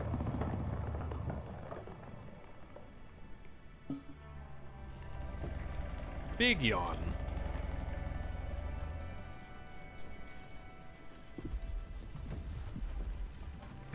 Okay. So we've got a decision. Meet the wildlings. After a long walk through the woods, your scavengers encounter a group of wildlings. We come in peace. We should give them something valuable. We don't have any iron. What better way to make friends than to eat together? Give them some bread. We don't have any bread. We shouldn't mingle with these savages who condemn technology. All right, relax. I just don't have any of those resources, sadly, so I will be punished. Can I just, like, I'm just gonna commit. Commit to not meeting them. Leave without incident. And then let's go grab... I don't want to go to a poison forest yet. Let's go to the shrine with an ancient artifact.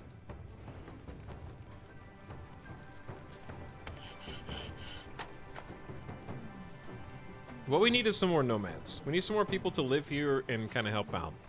This is where they all live. And if we need 5 wood per tent, I might just go ahead and allow those to be built. It's 5, 10, 15 wood. No big deal. Man, the forests have really been cleared from this, so we're gonna need to come up with a way to either replant trees. There's still, like, we can go pretty far and still get the trees over here, so that's fine. But as Ambu sleeps, sleepiness is depleting, and then once it's depleted enough, they'll get back up and head out. Doctor. Oh, we do have a dock. What I enjoy about these buildings is this is like a 2D building, but when you zoom in, it has like that 3D backgrounds, all the elements. It's not just a 2D tile. It gives it some depth and character. But yeah, we need at least one dock because we have herbs, 26 herbs. And the whole point of this material storage was basically to only allow herbs and medicine. But what do you... I don't know if we make medicine, but yeah, I just want to put herbs in here. Ban everything else. Paper Mario, kind of. Are there different monsters to live on or different tribes to play as? No, but it's randomly generated, so like the biome that you start in is random. The allocation of resources and grass and dirt, which is relevant, is randomized on his back. And the different events you encounter along the road is also randomized. And then there's some decisions that you have to make along the way. And I've already screwed it up a good deal. We need to get somebody in this village doctor spot, like, fast. Let's drop...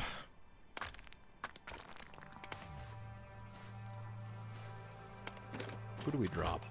Let's drop a dedicated carrier. Not my first choice, but I need someone to be a doctor. There we go. Chillin' Sicilian, will you be a doctor for us?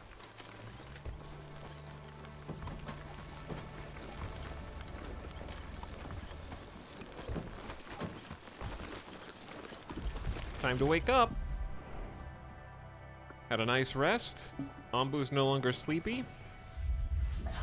And is ready to hit the road again. Hey, we're gonna have to decide which fork to take before we get there. Right now I'm just thinking of the one that has Anbu food. But we have enough housing for 8 more people. So we can have up to 24 villagers. I really should have like a lot more by this point. But I may have been AFK during a couple of the nomad events. Oh, speaking of nomads. What's up, Splattercat? Hello, Raiders. Welcome to the stream. We do need some help here. Hi, everybody. We may or may not have let 4 of our villagers die to poison, but I promise we won't let that happen to you. The Nerd Castle has arrived. Poetic Artist, what's up? One of the raiders is Dick and Balls 420. Great. Awesome. Habitual Oaf, what's up? Maxit. Smexy Vampire. Pan Blaska.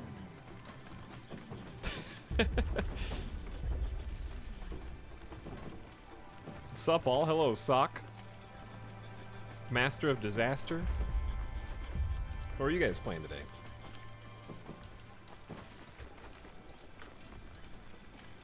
Also the Wandering Village. Excellent. Then I need not explain anything. Thank you so much, Splat, for making my job even easier. Sending your raiders over and giving them a class, a session, completing your homework, so I don't even have to do anything. I can just be like, yep, here it is. Same thing, same shit. What is this game? You already know. What are we doing? You're already there. Excellent. But anyway, this is my first time playing. I didn't play any of the preview builds of this.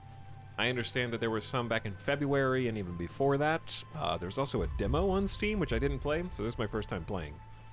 This is our 3rd colony, not because I lost 2 times, but because I was unhappy with the way that I positioned the different buildings. So we're trying to do better this time. However, we've only got 16 villagers still, and that's almost entirely my fault. I didn't know about poison, but now I do.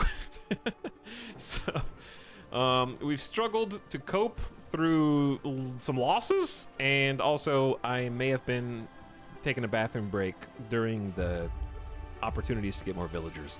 No big deal. So we're gonna go 2 times speed.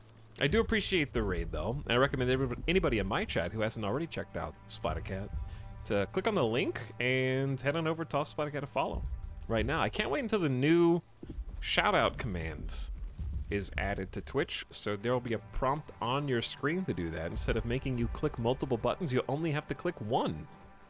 Won't that be convenient? But anyway, those of you that did just join, I can give you a little bit of a tour. As I mentioned, we're a little short-staffed at the moment. We're about to pick a fork in the road. Chat, I need help. Help me go south. I require your assistance. Or you can try and upset the run. You can write yes to go south or no not to go south.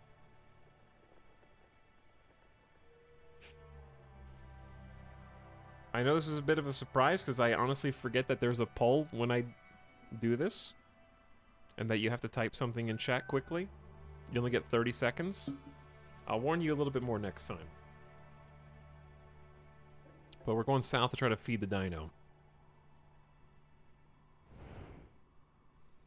The moving background and static foreground makes me feel sick, but if I try hard enough, it goes away. That's how I feel about some chat members.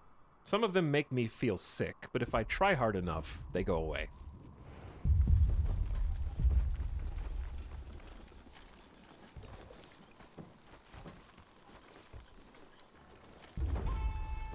You know who you are. Hey, I'm right here.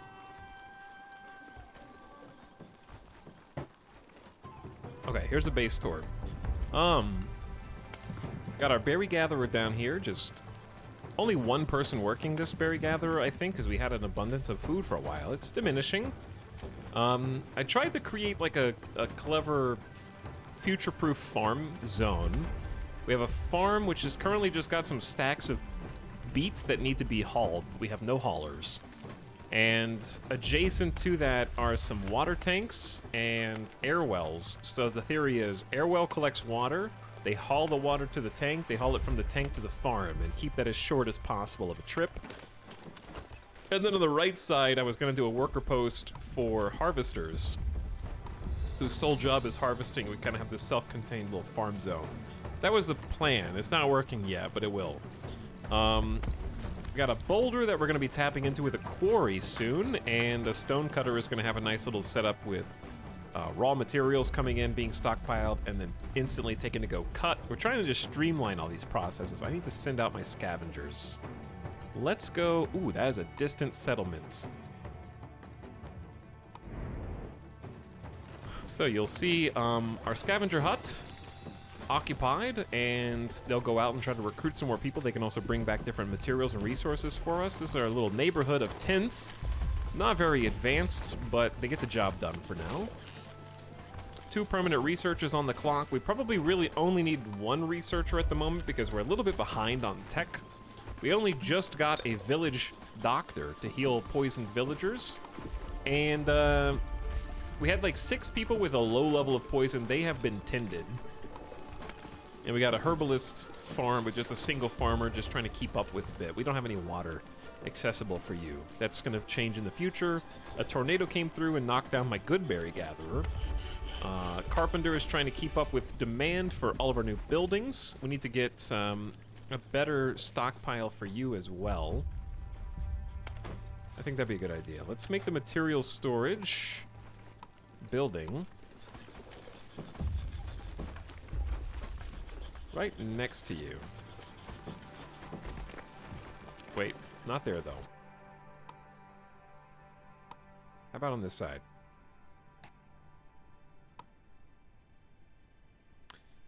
This is a good spot though. We're just gonna lose some... I don't think we'll ever need that many herbs, and if we do, we can always move it. So I'm gonna have 2 material storage. This one for raw wood, and this one for the finished product, planks. And again, we're trying to just kind of keep everything local and streamlined.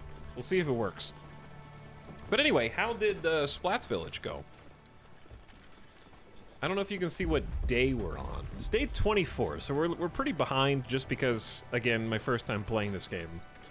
And we're not advancing as far as we ought to be. We're just now getting a kitchen going.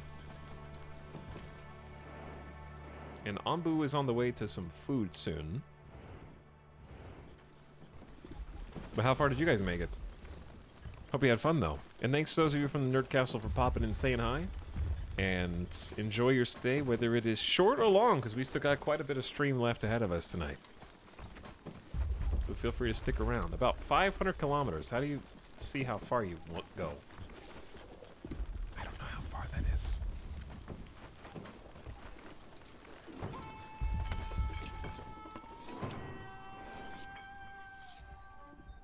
On the map. This is the map. Oh, we've got about 288 kilometers.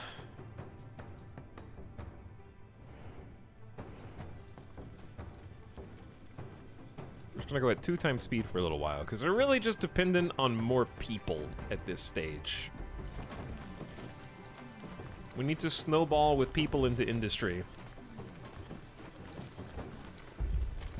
Can you look at your save if it's up to date? I mean, I started playing today, but I can save again. I haven't seen an autosave on this, but it doesn't mean there isn't one.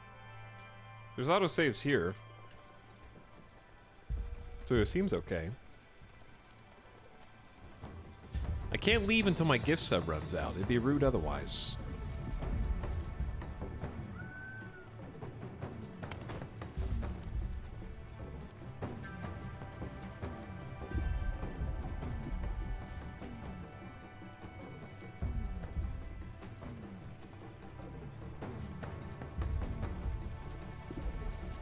Am I gonna have to try and lock some people in here by just choosing someone and giving them a gift sub until the end of time?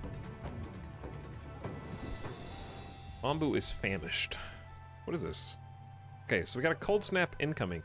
I hope we can finish. Maybe he stops to eat. Dude, this is right on the edge of our visible space. Are we gonna leave the scavengers behind? Oh shit, we might actually need to stop.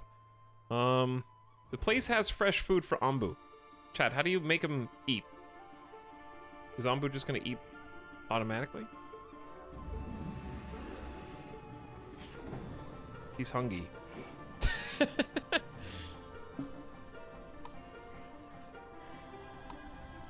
Aww. Ombu's famished. It's over 50% hunger. That's so good, though, because it just bought us that extra amount of time, maybe, to finish this scavenge. I sent this as fast as I could. If I tell him to lie down, there's medium ground toxicity. So I don't know how much time we have. We will see in a moment. I believe we just finished a kitchen for the first time. Hired a chef, and we can either make beet soup. Yeah, let's make beet soup. It's 3 berries into 5 beet soup. That's really good. And we need haulers to take things to inventory, and that's what we don't have. Nobody is a hauler right now, except the chef. And the chef is just taking 3 beets at a time.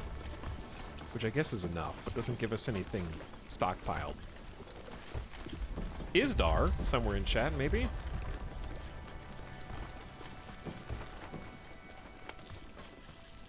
We're gonna need a second pantry. 10 wood, 10 stone. Right next to the kitchen. Oh, he's moving. Oh my god, they're almost done. Are they still gonna be able to come back? You encountered a group of settlers. Pick them up immediately. 5 new nomads. Now we are in business. Where do they enter? Oh, here they are. Azure Blue is in. The Dark was already in. Lil Bobby Tables. Expo Old. Jobbin 89. I need more workers. Let's send an expedition to go get this quarry.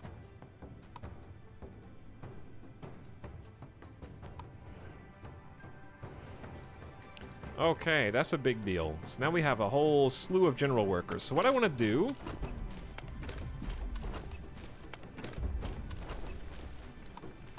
is commit at least 3 people to be carriers who get the little speed boost. 3 people to be general workers, and they get their own little speed boost.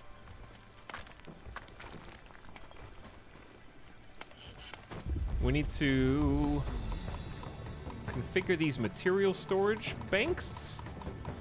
So I want the one on the left of the carpenter, this one right here, to be the finished product, wood planks, and then this be the input, which is just plain wood.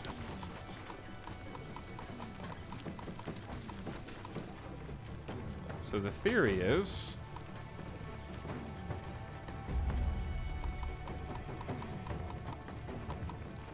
this will just be generic storage.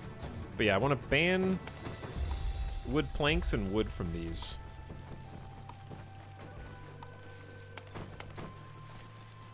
That way they put all the regular wood there. They put the planks here. And we got 2 people to go shorter distances between both. All right, I'm going to allow rebuilding of this berry gatherer because we are clearly going to need some more food. Second berry gatherer would be good. A third farmer would be good. Start delegating. Now I don't have anybody unemployed. That was fast. Already out of new people.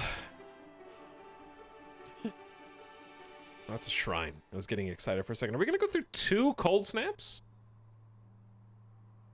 We have nowhere for Anbu to eat, nowhere for Anbu to sleep.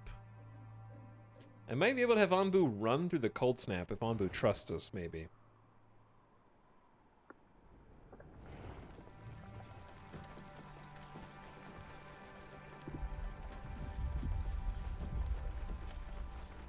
Why can't the villagers leave Anbu?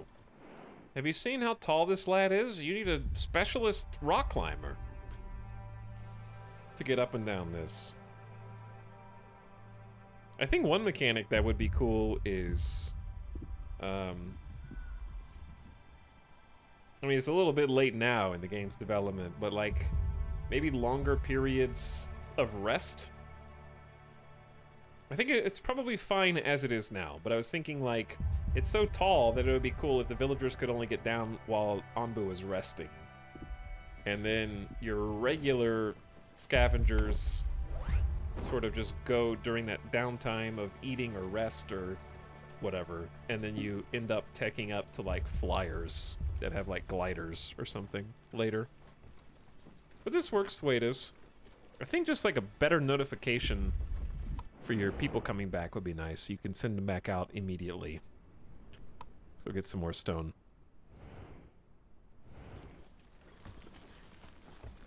You could like slide down there eventually. So in theory, are we gonna need 2 kitchens, 1 for beets and 1 for berries? Depending on what you want to focus on. I guess if you have enough water, maybe you can just forego the berry gatherers altogether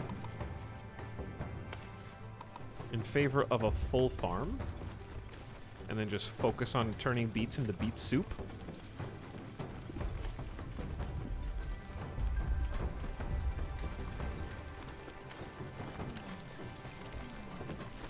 That might work. So I'm gonna keep tabs on how full this plot is, and we might just add more to it. Food quality, -4%. Each of your 21 villagers demand a food quality of 2. Is beet soup a food quality of 2? This beet soup is increased food quality made from beets. Okay. So that'll get it done.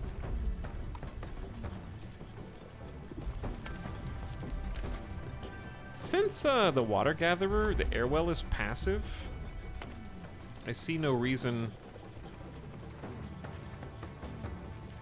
why we shouldn't add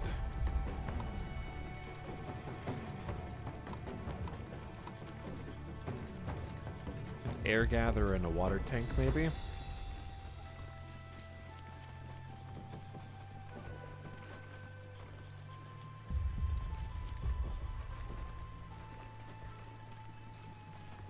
I don't think we're gonna need that much space for herbs. There's plenty of room still. Okay, it's cold snap time. Might affect the growth of your crops. Temporary temperature decrease, 23 hours. Anbu! Sprint! He doesn't trust your commands. Anbu, listen to me, you silly goose. Anbu ignores your command. I'm gonna blow this horn until you do it. Hey. Hey! Fine. Don't. Nopers. Flapjack74, thanks for the 22nd month of sub. Yo.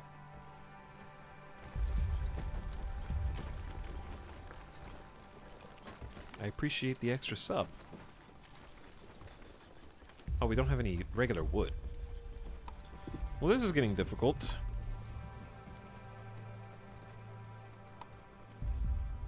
So cut down trees. Okay, you got plenty of jobs. What buildings do we have that we haven't built yet? We will need the mycologist for Anbu food plots. And we'll need... Actually, that's it. We built everything else. But I think I took one researcher off of research, so we're just researching quite slow. Getting the sawmill next. We're gonna go 2 times speed. There's another cold snap after this one. Send an away party for that shrine.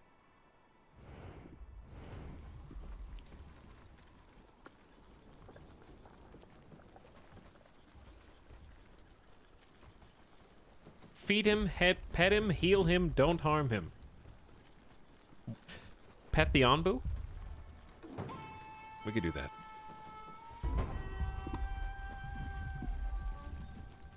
It's cool to see all these unique takes on city builders lately, because a lot of them have one common thread, which is allocation of workers. How many people do you want in the kitchen? How many people do you want in the farm? How many people do you want gathering berries? And so on, right? We recently played Farthest Frontier that kind of had that same premise, but it's fun to see the wildly different directions that they end up going for what are basically at the core similar gameplay loops. And being somebody who enjoys the city builder genre, it's nice to have a wealth of options. Speaking of wealth, chat, I think I'm going to share a little bit of mine, especially now that some people from Nerdcastle are over here. I actually got a few codes for this game to give to you from the devs, who also provided the key that I'm playing now, so that's how we're playing the preview build. This key is not for a preview build, it is just for the main build that will unlock tomorrow. And I've got 3 of them, so what I'm gonna do, since Mary Skipper is here, Mod Squad is on the scene, and there could be other mods. I just saw Mary Skipper in chat. I'm gonna post the key in the Discord, and whatever, I mean, it's gonna be in the mod Discord, and whatever mods are online can message, like, DM the winner the game code. Okay, it should unlock for you tomorrow. So I've got 3 codes. We'll do...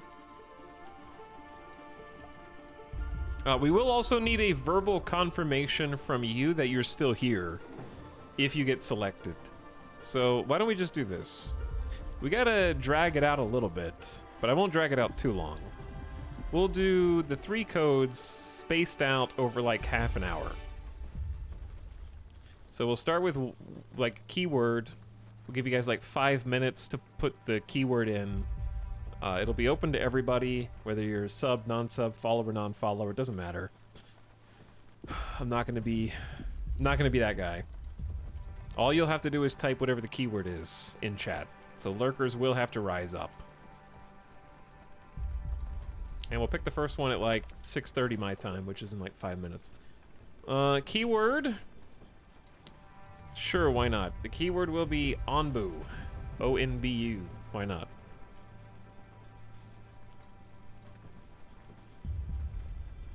Sure, why not is not the keyword. It's Anbu.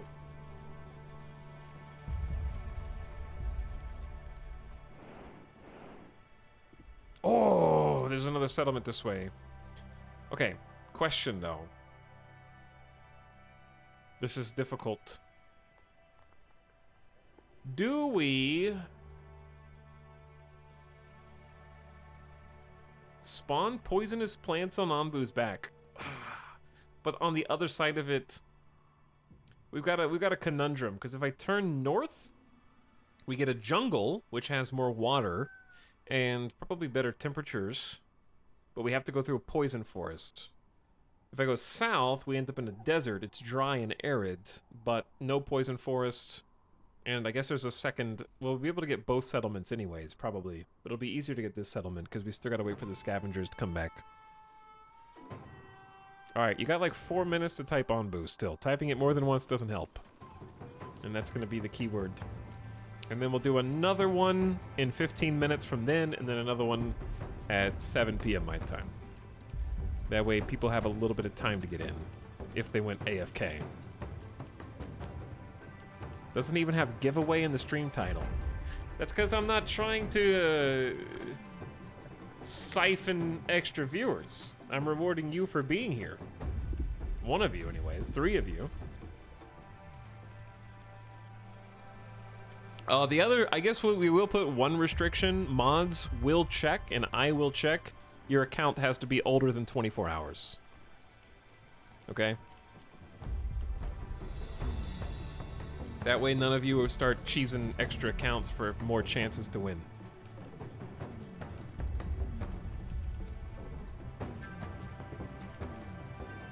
Do I have to be older than 24 hours? Yes.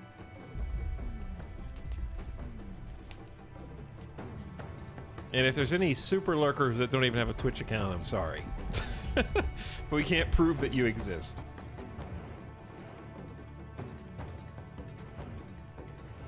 You have to be older than 24 hours, confirmed. So, 5 farmers still doesn't even have a full field of beets here, but that's probably because they're also harvesting.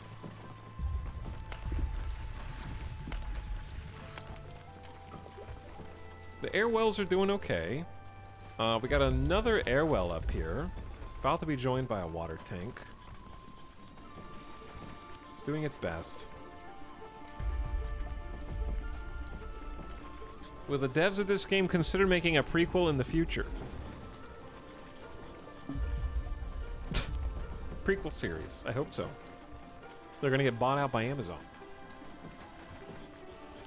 Neobium, thank you for the 2-month sub. Welcome to stream. Blue Adder as well for a 42nd month. Hello, Blue Adder and Neobium. Do we leave a comment or something? You type the word Onbu. O-N-B-U. And everybody who types Onbu is logged by Nightbot. And then we'll just roll the dice at everybody that wrote Onbu.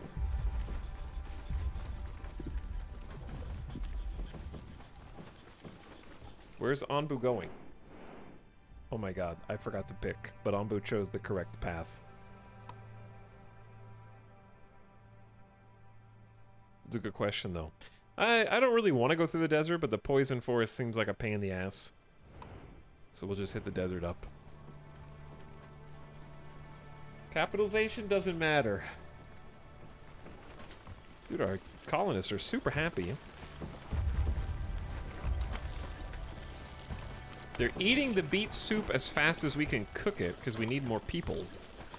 And that's what we're going to recruit now, because we have tons of raw beets. 8, 16, 24. We are going to need to build some new tents, though. There's going to be 5 wood each. Cody's out here cutting some trees down. I love that animation.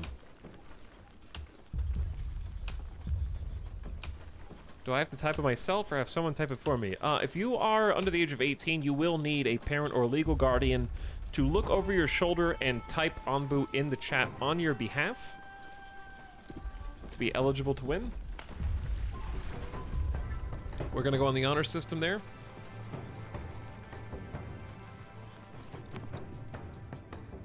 Choose your next research. We just researched the sawmill, which lets us mine the giant trunks on Onbu's back. Tree nursery gathers saplings from nearby mother trees without damaging them. The more mother trees surrounding this building, the more efficient it is. And the forester plants trees using saplings and chops them to make wood. These all seem useful.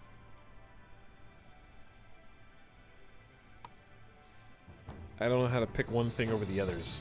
We haven't built the dung collector yet. Where is that?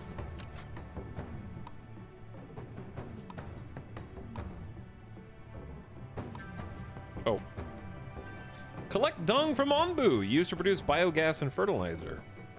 Let me guess. Over here by the ass.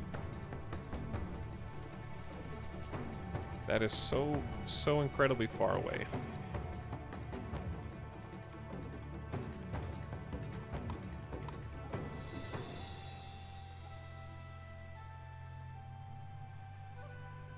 If we can scooch that down.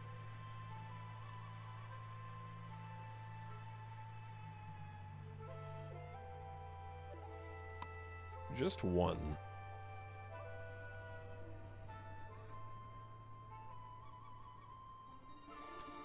Oh no, the rock's in the way.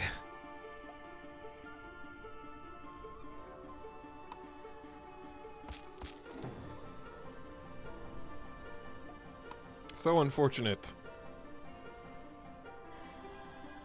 I'm gonna have to start a new game. No, but the rock will eventually not be in the way, so...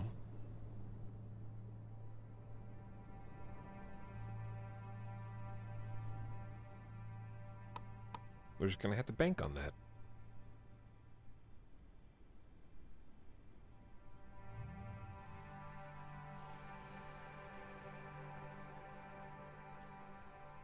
Alright, we'll prioritize the dung collector there. That's a long path, but I want them to be able to walk quickly as fast as possible to get A to B.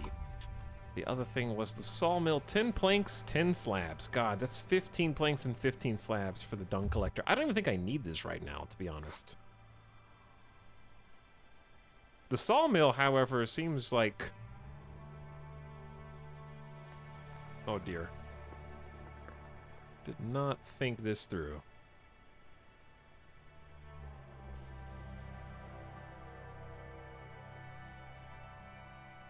Oh boy.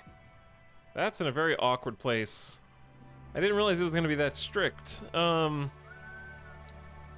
next best place for a sawmill is way the hell down there. Okay, here's what we're going to have to do. I'm just going to have to, like, move.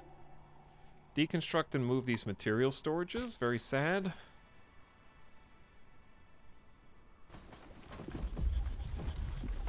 And the plank maker. Very sad.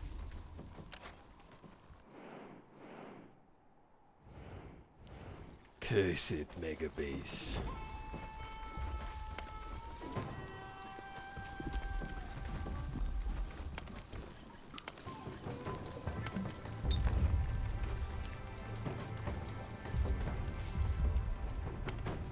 What was this for? This is for herbs.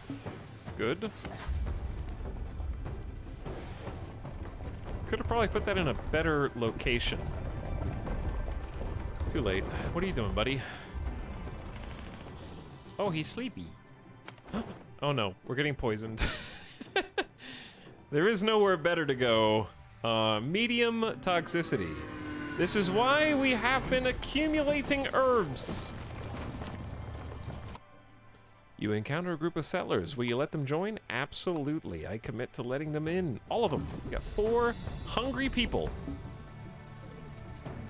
Welcome, Nairo. Oh, Kumarov. Oh, yeah, I need to roll the dice. Killer Kook and Mythidel. This is your last chance to type Onbu in chat to possibly get a game code provided by the developers and then us.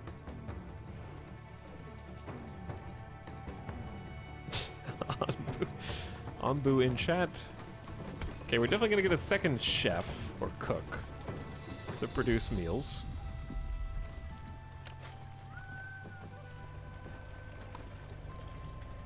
And then leave a few people unemployed to help with the deconstruction efforts over here.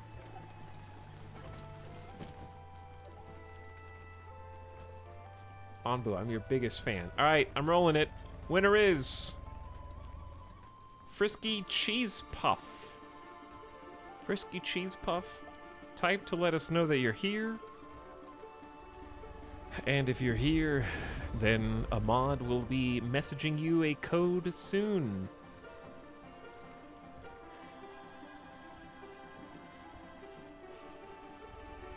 Their account is old enough. Frisky cheese puff.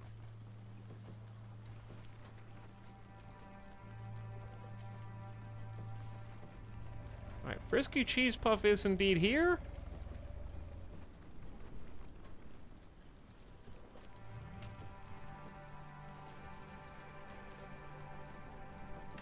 And hopefully you will be getting your code shortly.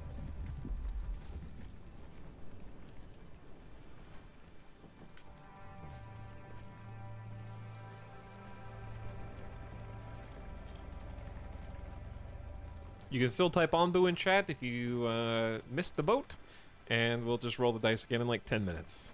Thanks, my son's crying. Maybe if you spent more time with your son instead of watching my stream, they wouldn't be crying.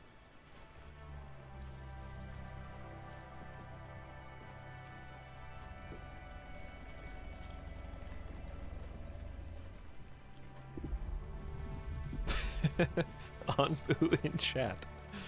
Onbu in chat. Oh yeah, I need to send the party back out. Okay, so we got this spot. Let's go to the other ruin. So it's less likely for people to be there than in an actual settlement. But it doesn't take as long to pick through either.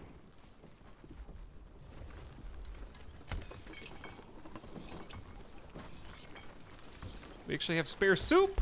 Yeah, we're turning raw beets into excess soup. So maybe we just go ahead and put 3 cooks on there. We should have people around the clock making beet soup. Should be fast.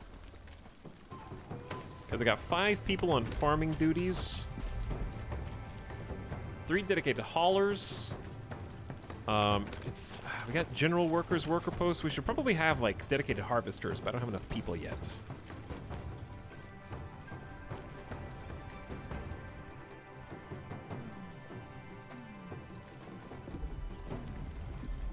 This is the hornblower. They're trying to build this dung collector. But I'll be honest, I just don't care about it. Just meh. Delete it. I'll come back to that, okay? I got other things we need you to do. Why don't I just use the priority thing? Let's raise these guys priority. So they chop the trees. Raise these guys priority. There we go. I just need to be a better leader. It's day 30. Wake up, Sleepy. I'm gonna try waking him up. He doesn't trust your command.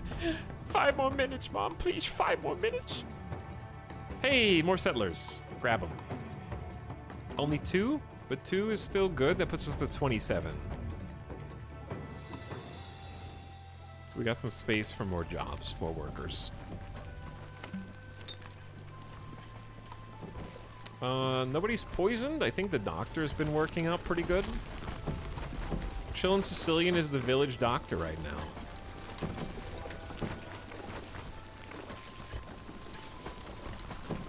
Waiting for someone to heal. Alright, there we go. Cleared these. So why did I clear those? Because I need the sawmill. Oh my god. Well, if that little bump in the road pissed you off before, chat. Bad news.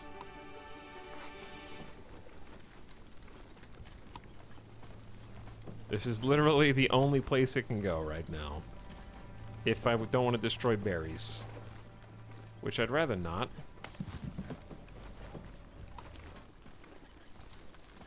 Literally unplayable. Time for reset.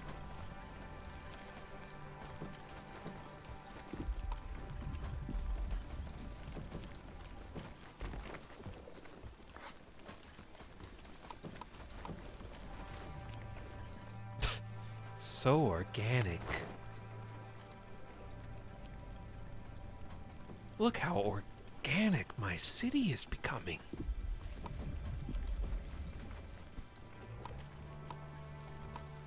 Alright, we're gonna need a carpenter. Which we could have squeezed in here if we didn't put the road. I don't have to build a road. maybe I won't.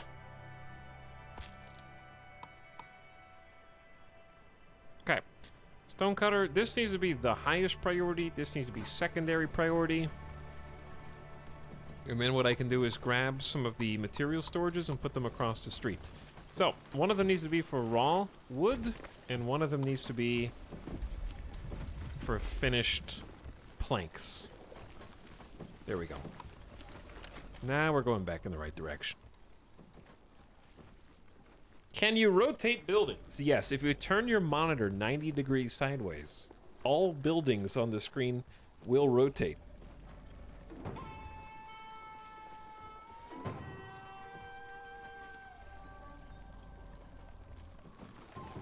Chat, do you think you can rotate buildings in this game that everything is hand-drawn 2D?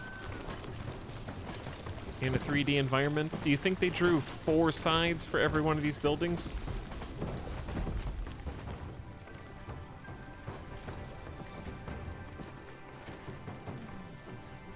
The villagers' turn. That's because you guys would bitch and complain if they didn't.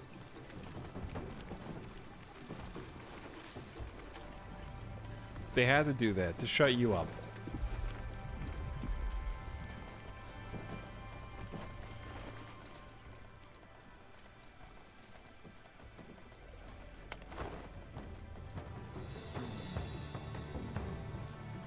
Sassy streamer. You're damn right.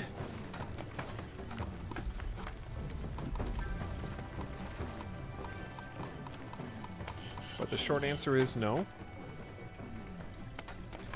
Okay, produce wood by mining giant trunks. Here is said giant trunk. It has 2 hundo wood. Hoping that, okay, so that's, chat, what's 200 divided by 3?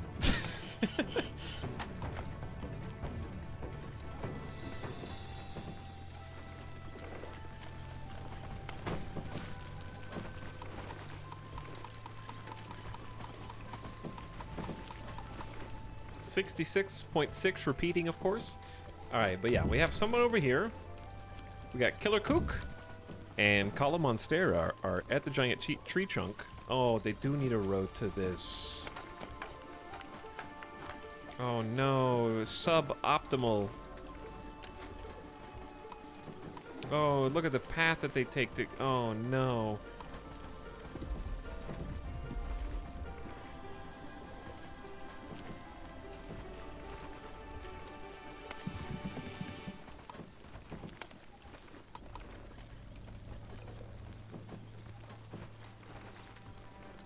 I'm just gonna raise the priority of the road pieces and maybe they'll go up the other path. We need to send the explorers out again. There's not many places. I haven't checked the sand dunes yet. We'll check those out because we're definitely gonna go through the desert in a minute. Ambu's finally back up and running. It's almost time for another code. We'll do it in a few minutes. If you haven't typed Anbu in chat, you've still got a chance.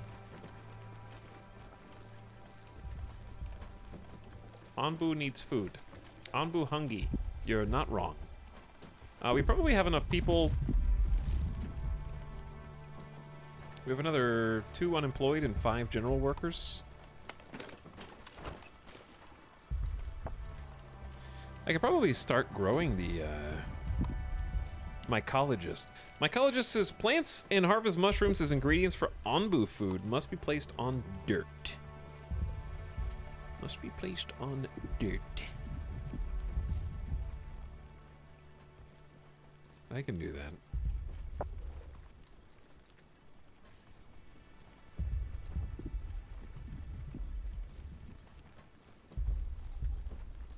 Which dirt should we build on? Oh god, what's that? I'm gonna pause. I don't like that sound. Maybe here? Let us click. No.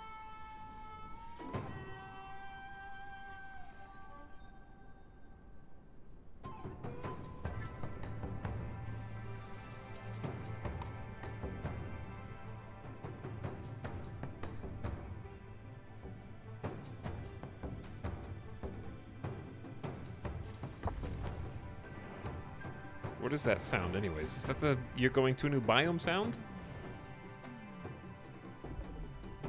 27% Onbu poison, 53% hunger, and 6% sleepiness.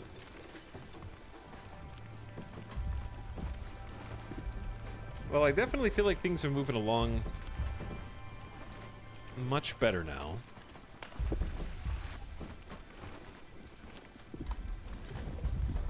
Though I'm thinking...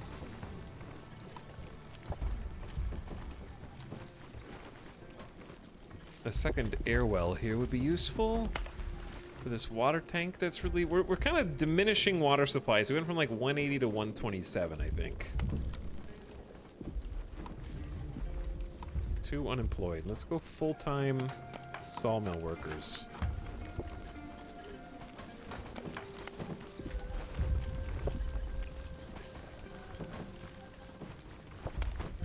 They're still taking a weird path to get to this, but okay. That was the furthest around you could have gone. I'm watching you, Cala Monstera. They're coming up this way on this side, and they walk over here, down, over, and in.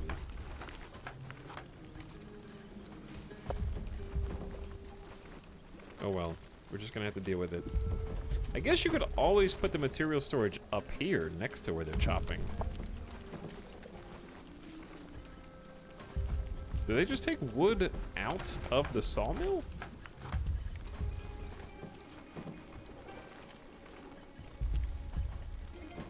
Yeah, I guess that's what they're supposed to do. Anyway. Let's cut the rest of these trees. So, chat, what is the mother tree?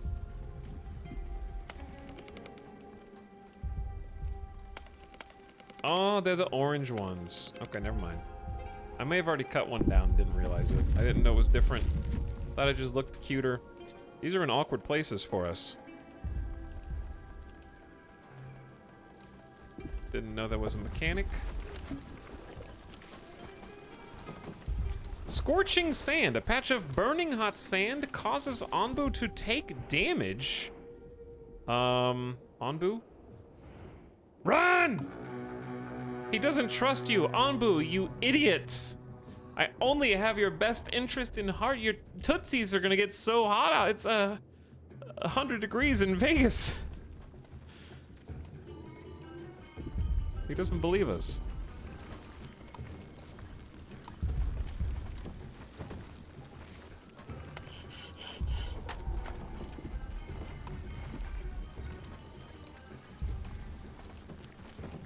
Okay, well. Are we running out of food? We actually have idle farmers. Wow. And we're running out of water. Interesting. There you go. There's some more places to plant. I wonder why we're out of water.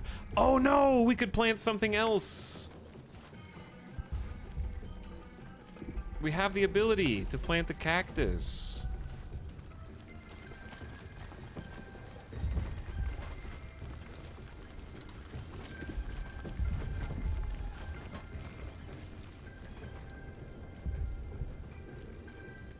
Alright, we need to deconstruct this and move the farm. Yeah, we could be making the cacti for difficult... This is torrid. It's extremely hot. Arid. There's no water. We're gonna default on water soon because we haven't planned ahead. I am a little worried about the future.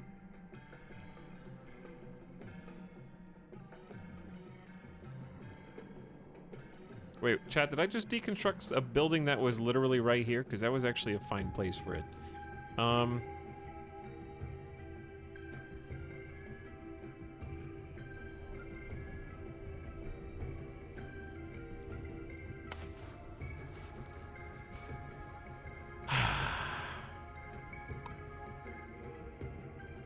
Game's hard, okay? Game's hard. Just moving it ever so slightly.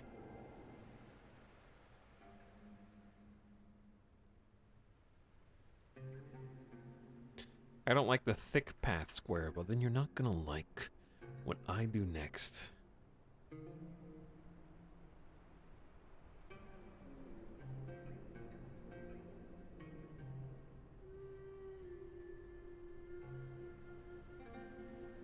I'm gonna scooch.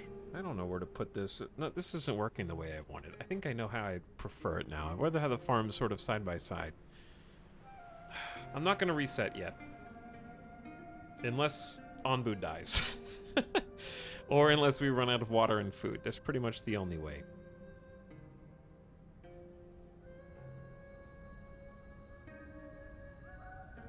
Alright, it's gonna go here.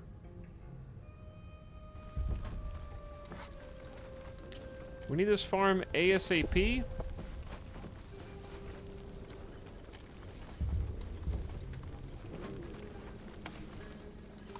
Lower that to just 4 people. Maybe even 3, because it looks like they're doing an okay job right now. We definitely don't have enough for mycologists. Got too many buildings, too many jobs, not enough people, not enough resources. Some good challenge in this. It definitely hasn't been easy. Oh my god, there's a heat wave over here. There's a tornado coming, chat. It's coming right now, run! He doesn't trust us! We're on an intercept path with a sandstorm tornado.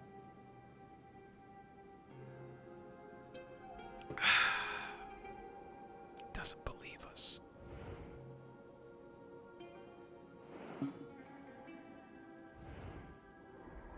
Well, here it comes. Did we escape? Several buildings have collapsed. What collapsed?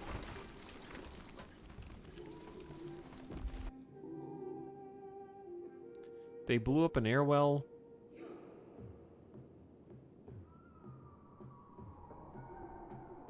I don't really see anything else that collapsed, do you? We're out of beets. That's not good. We're also out of wood and stone. Chat, this has gone sideways really fast.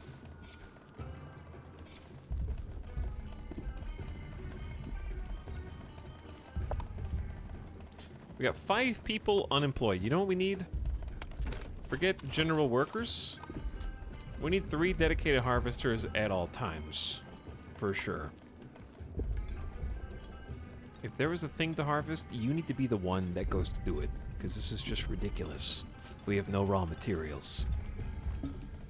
And we have way too much stone being cut. Short temporary temperature increase may affect your plans. We're going right through a heat wave. I'm sending a party to this iron ore mine. There's a heat wave either direction that we end up taking. Chat, we gotta go south through the jungle to restock on water. We have 6 water. Our plants are shriveling up. Food's running out. Is bad. You have to type yes or no in chat.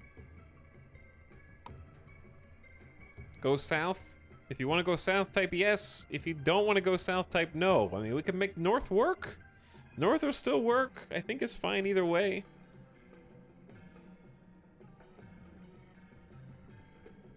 Alright, we gotta roll the dice. If you haven't typed Onbu in chat, we're about to roll the dice again. Frisky Cheese Puff has received their code. And we're about to give away another code out of those who typed Onbu. Chat has decided to go south. Good job. I don't know if it's enough because we're running out of meals fast. Because Onbu doesn't listen to us.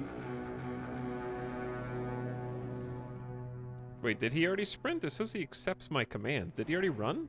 I just didn't notice it? I thought I said he didn't. He's hungry 65%. Alright, I'm rolling it. You've had plenty of time. Evil Cat 22 has won.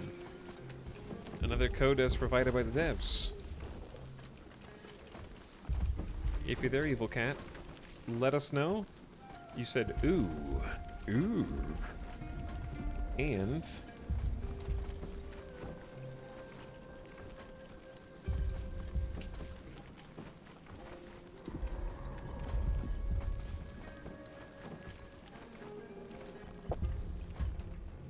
everyone's clapping. Chad, I can't help but feel like I am losing this campaign due to my own inadequate. We're also playing the hardest difficulty mode. So that's probably just a me thing right now.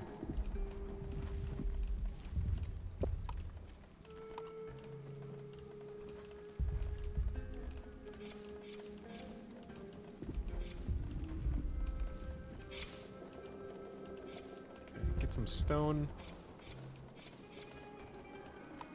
Set it to be very high priority. Oh. We have more resources. We came back with some iron ore. I don't know if that's good. We'll find out. Ooh, a ruined settlement. Party can go down there and look for survivors. Hard mode game is hard. Yes, it is. It is. We're gonna try and make this work. We just got, we should be crossing out of an arid environment soon. We're gonna have to try and sprint through this sun ray, but we are totally out of water, which is gonna be very interesting.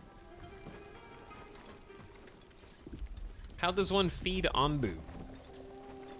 We had to create an Anbu feeding trebuchet to literally launch the food into his mouth. And to do that, I would have needed to already research the Anbu kitchen and feeding trebuchet, which I have not. So we're hoping that we come across a natural source of food along our trail. Excuse me? What the hell is that?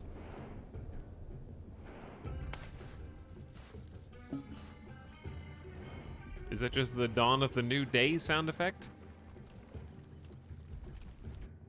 Okay, we got this farm. Our plan is plant cactus. Cactus is an extra source of water, which is very clear that we need.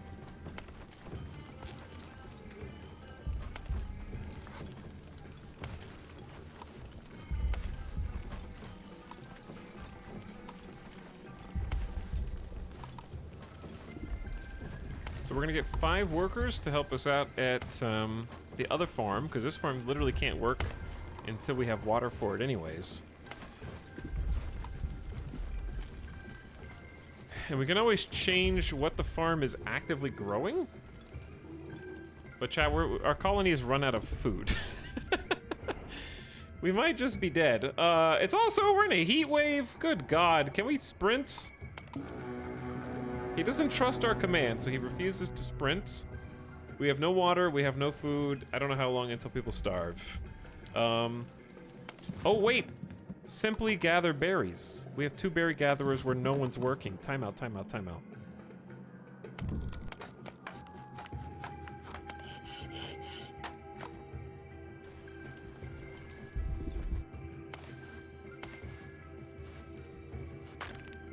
Trying to figure out where I can fire people.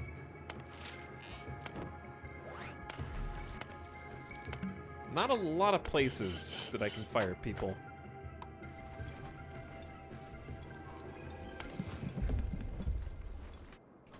And then we can stop cooking beet soup and start cooking berry muesli. 3 berries equals 5 berry soup. I don't know what this is. It's gross.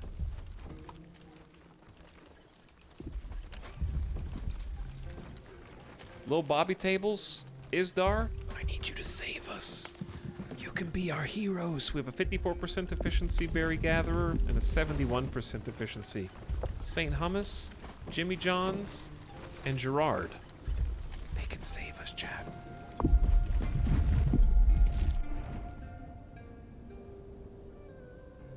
Uh-oh, there's poison. If he lays down now, he is going to get a severe amount of, oh, there's a feeding spot up ahead. But there is poison too.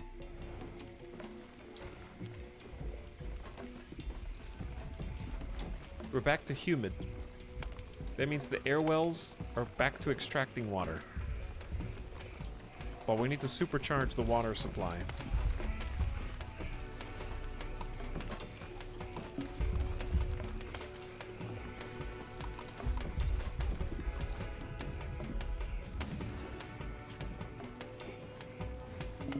We got 2 air wells up here, 2 air wells down here, so we should be getting a decent amount. And there's some more settlers looking for a home. I know we have to only one person and they're hungry. I got bad news for you. Sorry. I have no idea how long cactus takes to grow, but it can't take. Oh, it's already sprouting in some cases.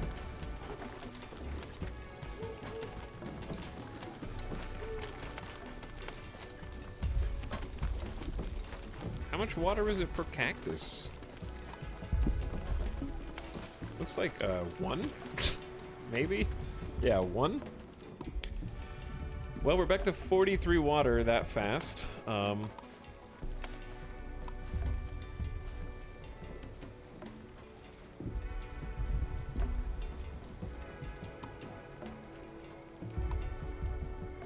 Which to me says, forget about the cactus farm for a little bit and just have it there for when you need it. Just do a little micromanagement, it's all good. There's a settlement right there. All right, he at least quenched a little hunger. He's down to 40%, but we're gonna have to make some hunger. I wonder if he can make it to this grove before he passes out. He's at 83% tiredness, and the little safe sleeping spot is just up ahead. We might somehow be bouncing out of this. We got all 5 farmers on full-time beet harvesting duties, but we're still going all in on the berries. Is anybody starving? Anbu sits? Wake up! He craves sleep. No, we're dying of poison here. Don't ignore me. Get up.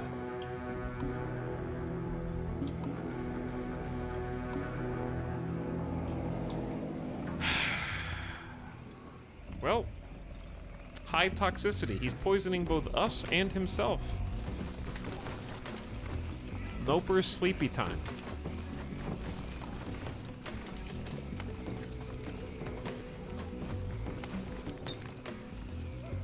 I do have 1 village doctor right now, and we do have enough herbs to heal a few people, but not much.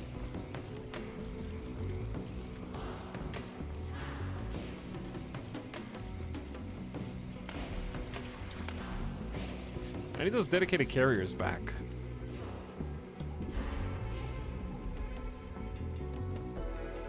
Wake up, dingus. We're all dying over here.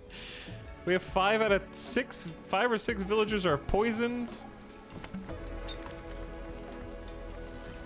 Chillin' Sicilian is gonna single-handedly attempt to heal everybody, I think.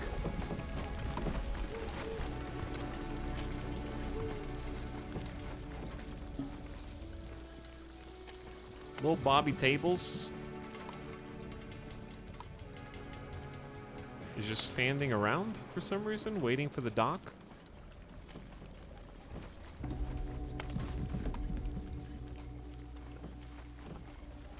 Just gonna come over and do a little dance to heal you up. We gotta do that 1 person at a time. 2 people are badly poisoned. I gotta hire some village doctors ASAP. This is ridiculous.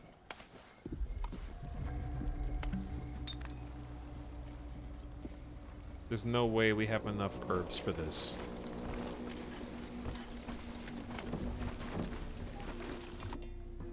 More settlers. Pick them up. Don't tell them about the poison. I need help. We need help. A 3rd person farming herbs.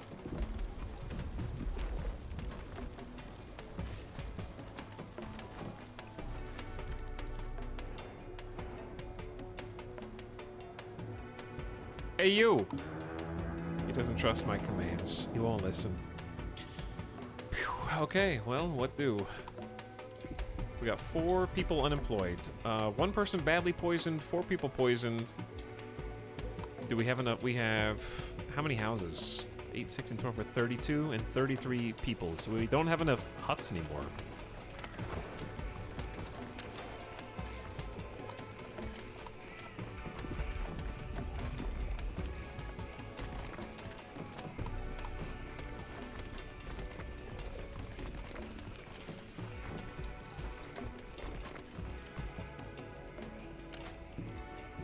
Well, things are slowly getting filled in, but at what cost?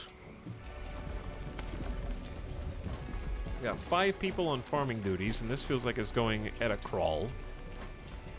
We're still starving to death.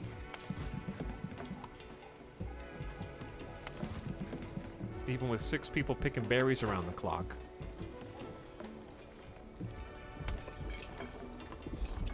At least they're smart enough to prioritize cooking the berries into the berry stew. So that's still happening. And they're making 5 at a time of those. We got 7 berries, berry stew in stockpile, granola, whatever this is. Muesli. How do you get him to trust you? You gotta, like, you know, do what's good for him and stuff. Scratch him behind the ears.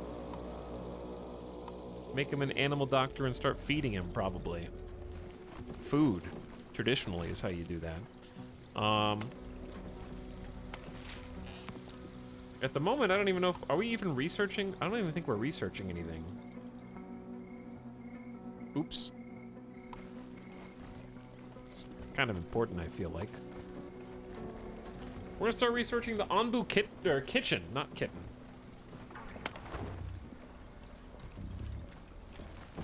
It's almost time for some beet harvests.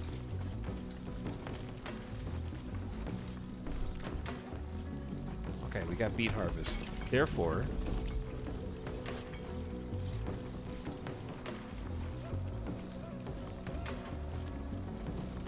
swap to beet soup. Oops. And then add 3 cooks.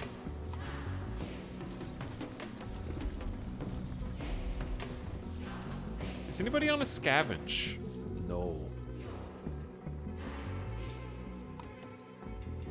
Alright, have you slept long enough? We have been in high poison for so incredibly long. Finally, he accepts my command. Did you know that you're getting poisoned too? You're at 42% Anbu. And did you know that your sleeping spot is just up the road, you lazy? Getting us and you killed?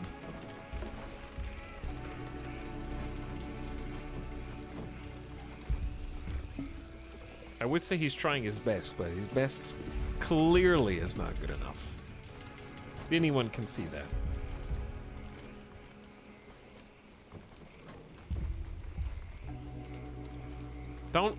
Don't be on his side, Feng Shui. He doesn't need any help.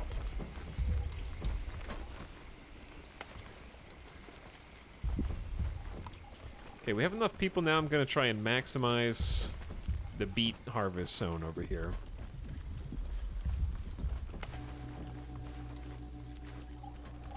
We'll be able to have full-time 5 people farming once we occupy like all of this potential grow area for sure. 0 people idle. We don't have any just general laborers.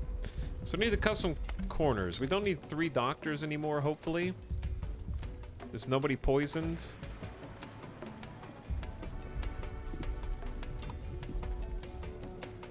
Okay, that'll free up some workers. We have 160 water, so that's been going up. I say we stockpile some more herbs.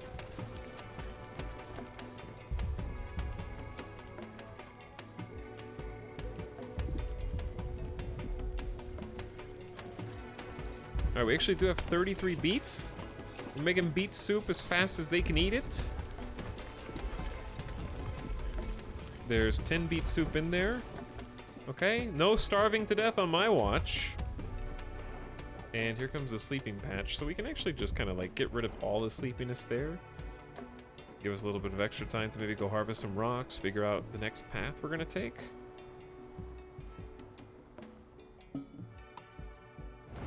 Whew. Are we saved? Maybe.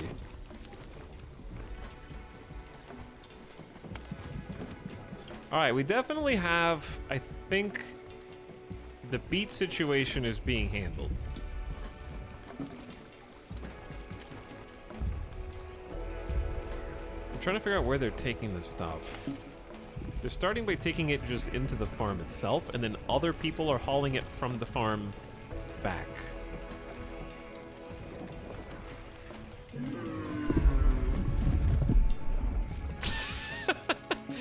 I'm getting the impression, Anbu, that You just enjoy sleeping a lot. Is that true?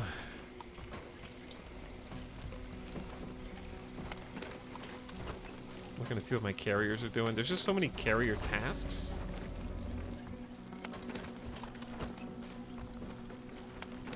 That I feel like just maxing the number of carriers. Every time you assign someone to a worker post, they get a small movement boost, so your carriers will just move faster, which is, of course, the most important thing. I do need some more general workers, though.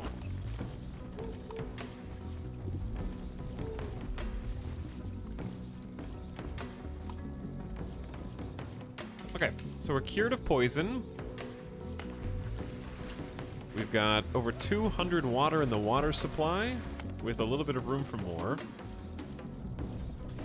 We got cactus farms in case of emergencies. Oh, he's getting back up already.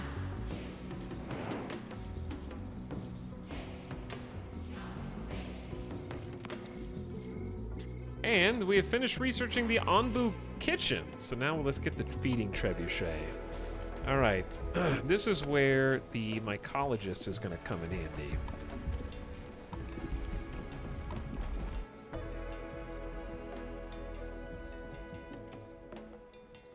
We grow mushrooms so that we can start feeding our boy.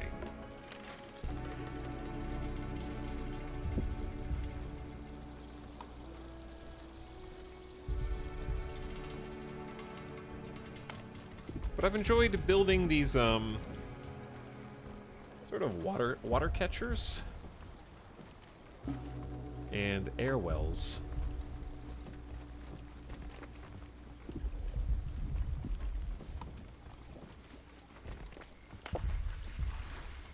Close by.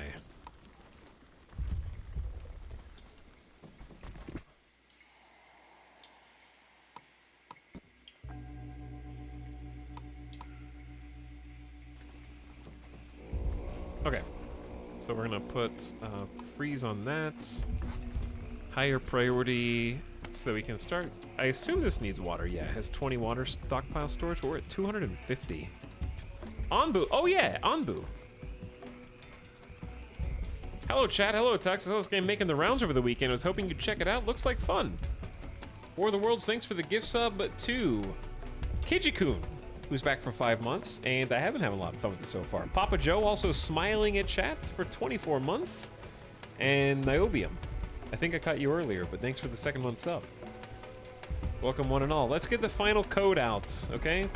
If you type Anbu in chat, we got one more code to give away. Evil Cat and Frisky Cheese Puff have gotten theirs.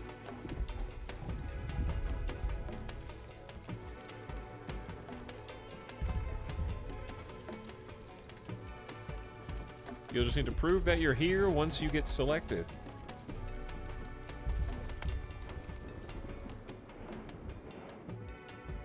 Looking for any settlements to go scavenge. Are we about to get hit with this giant spore cloud? It is very dangerous. I'm just gonna say, he doesn't trust my command.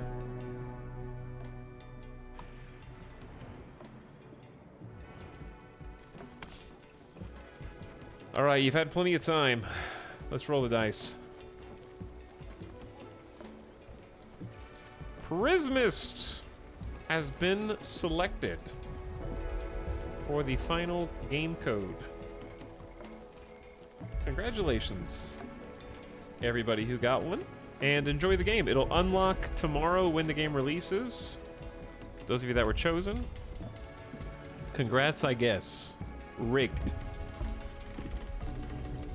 Pretty rigged. Pretty stinking rigged. So for your boy Anbu, we need to make an Anbu kitchen to make mushrooms into Anbu food. This is a big building. This is a large building.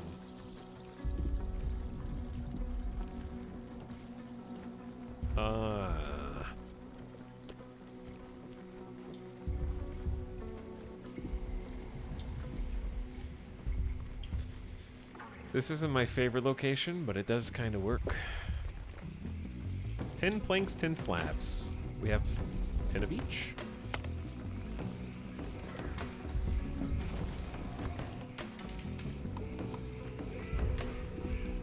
It is day 43. Anbu is unsure which road to take.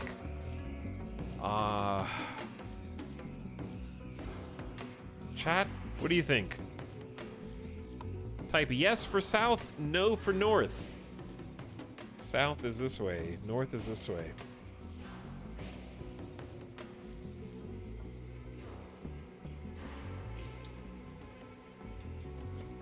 We'll do whichever one chat decides. What's the pink stuff? It's a different biome. The top one is desert.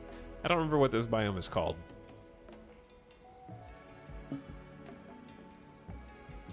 Chat has decided that Anbu accepts our command.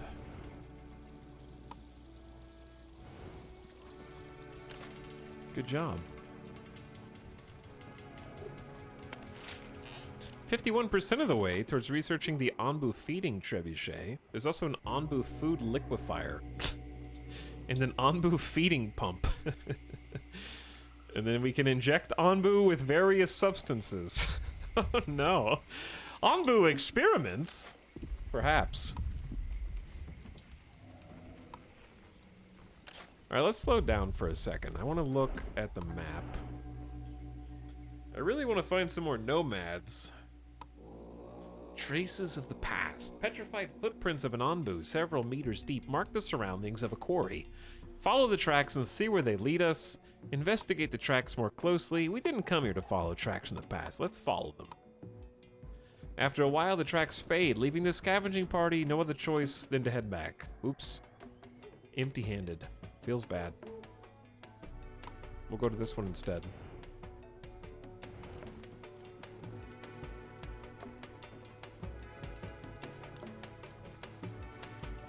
People are getting sick again. I'm gonna try to hire a village doctor. We also have 97 berries. And no beets. I don't know what's going on here.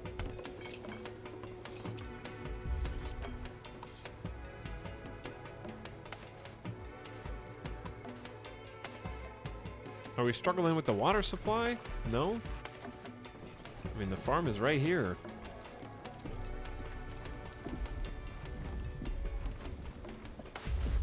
Maybe 5 farmers isn't enough. Should be, though. That's a lot of people. This place is fully stocked.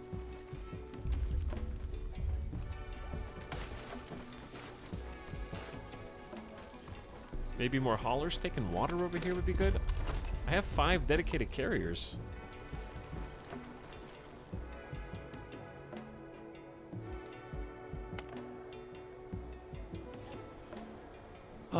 I don't know where we can shave people off. Maybe take 1 berry gatherer off of each one.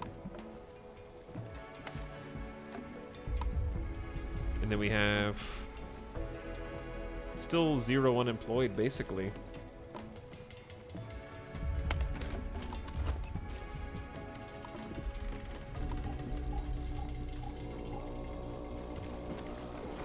Herbalist not needed. Yeah, I mean, I guess we have enough heals for now. We have 58 spare herbs.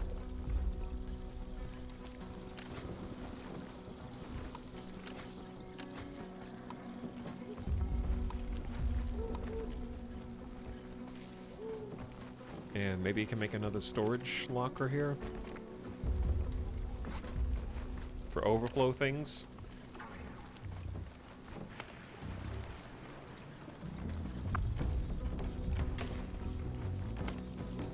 That way we can have 2 mycologists. We can start making some food. 10 people are poisoned right now.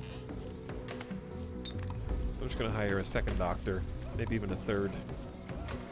See, now we do need the herbalist, because we're... Why are we in such a poisoned area? It's gonna be a safe sleeping spot in a sec. Alright, my brain hurts. I'm gonna take a quick pee break. We've been having to, like, sweat try hard for the last hour and a half. Can't seem to find equilibrium. We're just constantly like 300 kilometers out, 321. This place is unaffected by the poison. You don't trust my command? Then why are you laying down, you hypocrite? Don't lie to me.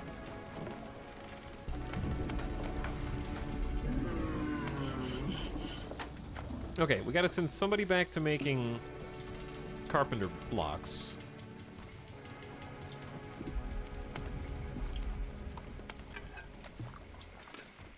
Nobody's poisoned anymore.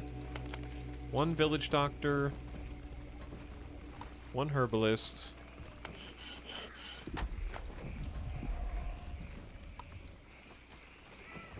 No one unemployed. Chat doesn't trust you either. I'm not surprised by this. I'm not sure why the farm is so unproductive with 5 people.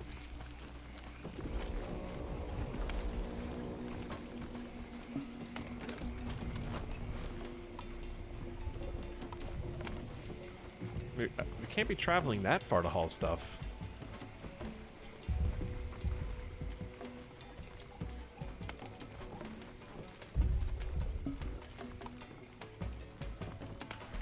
We have almost 400 water stockpiled. I'm very happy with that. That'll take us through the desert nicely without having to rely on the cactus. Because he's not sleepy anymore.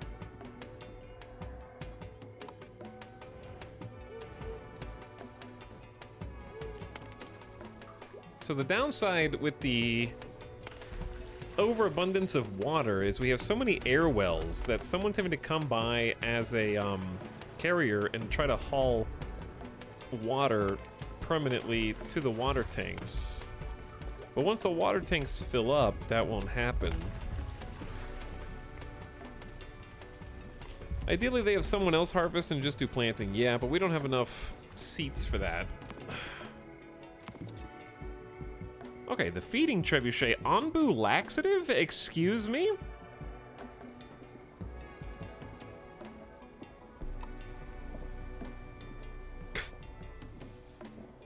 We're probably gonna need either a tree nursery.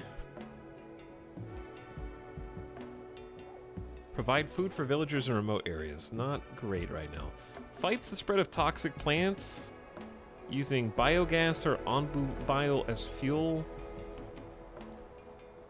Decent protection from poison air. See, I think we just go for huts. The decontaminator, I'm just gonna try and avoid poison zones if I can.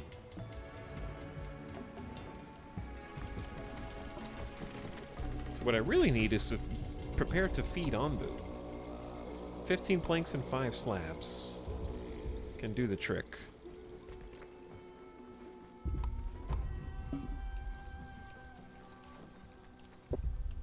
There's a frost here. Hey, he accepted the command to sprint. Look at him go. It's hurting our crops. It's supposed to last 2 days and 21 hours. But yeah, we can just take a run through this. I'm not sure what the penalty is. Maybe he gets hungrier faster? Anbu Kitchen is supposed to make mushrooms into food. We don't have enough mushrooms.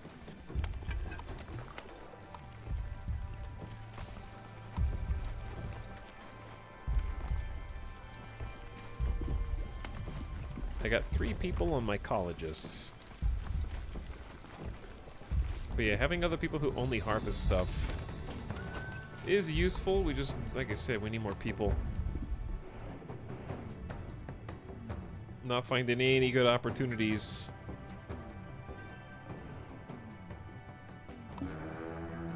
Okay, tell him to walk. He doesn't need to run anymore. At least he's accepting our commands now. At least some of the time.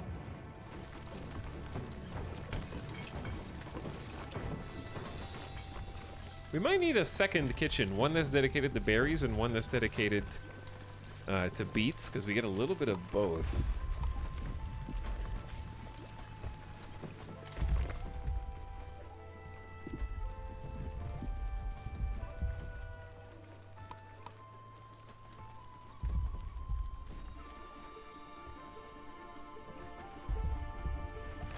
Alright, mycologist is looking better. We're trying to make Anbu food, but we have one! Good news, Anbu!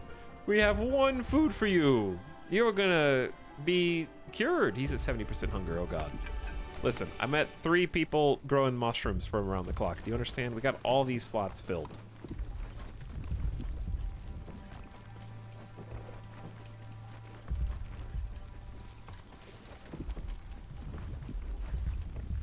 I'm gonna just occupy all of these.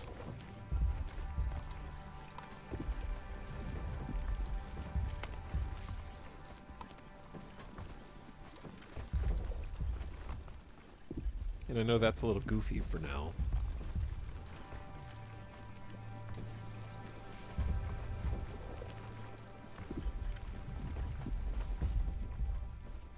It'll be fixed in time. All right, they have plenty of jobs. There's a tornado coming and a fork in the road. If we just go 1 time speed, it's probably enough. All right, I'm gonna take a quick BRB. Frere Humanum. Thank you for the 300 bits. Don't feel bad for Ambu. Ambu only just started listening to my commands. So if anything, it's kind of his own fault.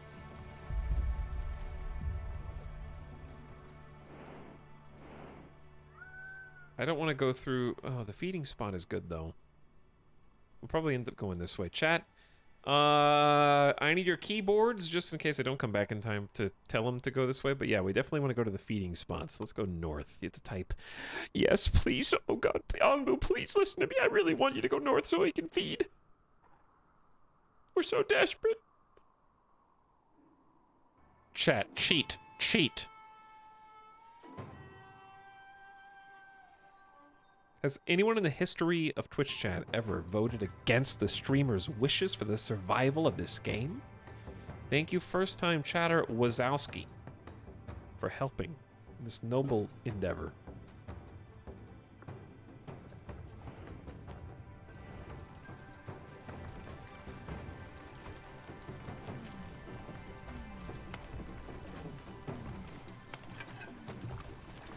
All right, 7 mushrooms for 1 food.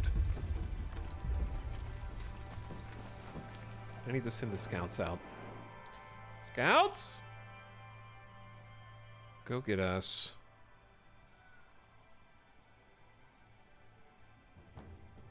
some trees. Because we definitely need... We need a second carpenter.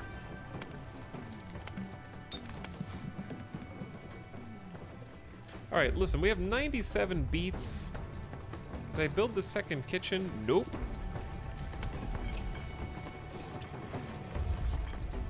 I'm gonna switch back to cooking the other crop.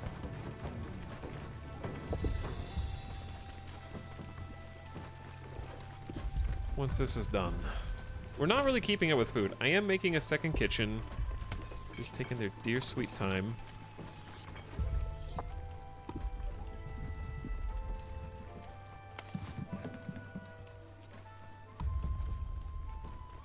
People getting sick? No. Alright, I feel like I'm doing something wrong. We haven't gotten any new nomads in an incredible amount of time. And I bet you... I'm gonna save, because if we miss any nomads while I'm gone, that would be tragic. But yeah, I'm gonna leave the game running.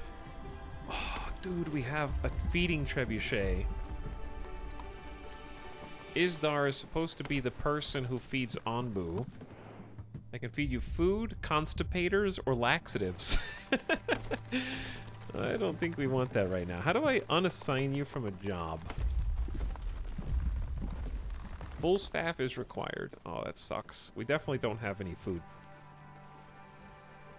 I was gone for like an hour. What's happened since? I don't know. You think I have an hour bookmark that I can update you on the last 60 specific minutes that you weren't here? I don't know. Well, you figure it out. You're the one that wasn't here.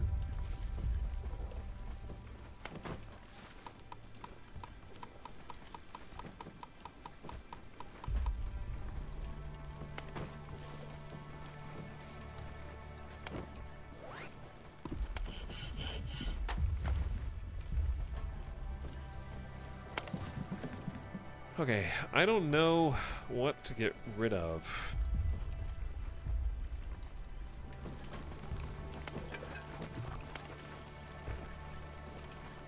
Because I definitely don't want him to starve.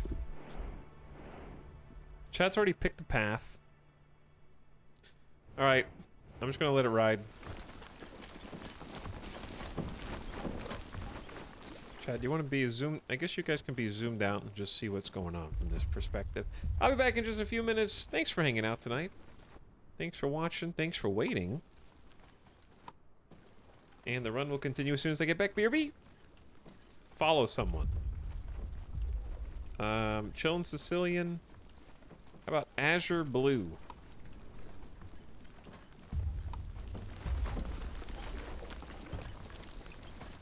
Azure Blue is on the move. We'll be back soon.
What up?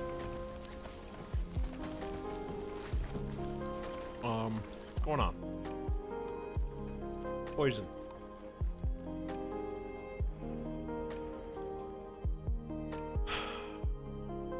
Food. Food is right there.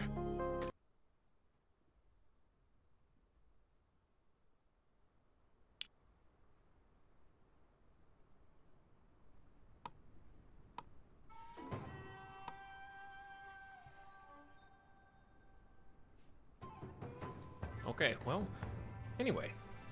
Ambu's starving. He's fine. He's fine.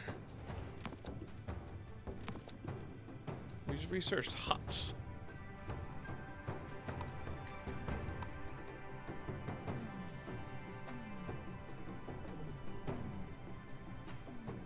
Let's get the Anbu doctor.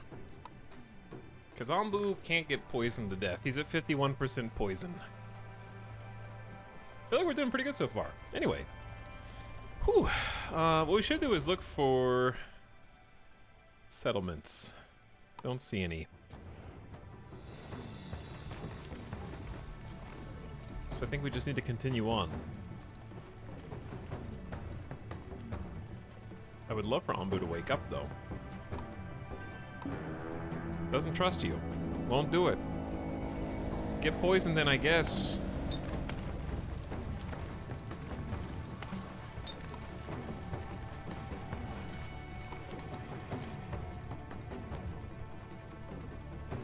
Did a tornado come through?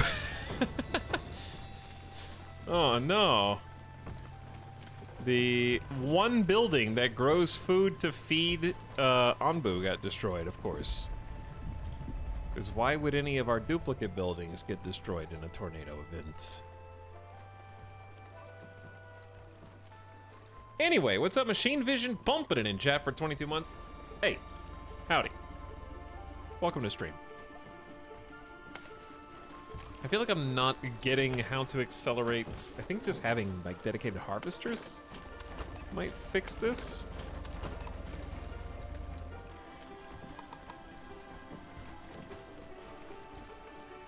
If I just say forget about that worker post for a minute, maybe that'd be better. Okay, so mycologist is back to make Anbu food. Did you name your Anbu? Yeah, Anbu. Is a great name. I didn't know you can name Anbu. I name Anbu Anbu. All right, while we're here, let's just take a deep breath because I feel like I've just been going non-stop trying to crunch all the numbers. So let's go 2x because we don't have any choice but to wait anyways. Couple of things. Observations from the last, I don't know, what, 4 or 5 hours of gameplay that I just feel like kind of talking about. Guys, this is going to come out as an early access game. It's releasing tomorrow. We just got a preview code from the dev. They say the most important features of the game are already there. Building, farming, scavenging, researching, scouting, and commanding Anbu. The current version forms an enjoyable gameplay loop, but is still a bit bare bones, lacking content and polish. We plan to add more features such as trading with merchants and more advanced scouting mechanics.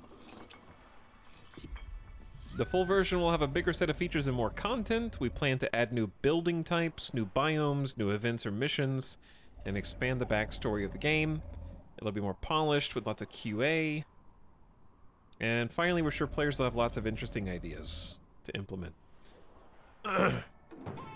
So anyway, just kind of seeing what they had to say about that.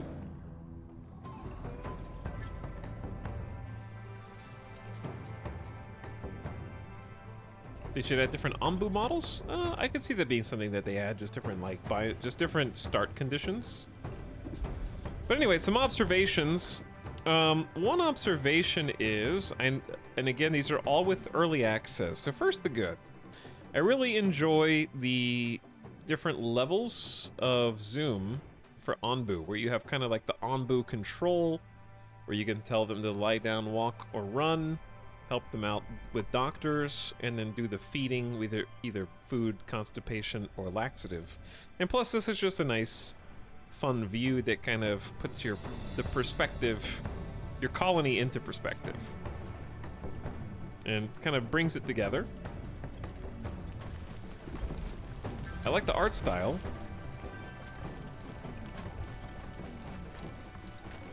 With 2D drawn, animated.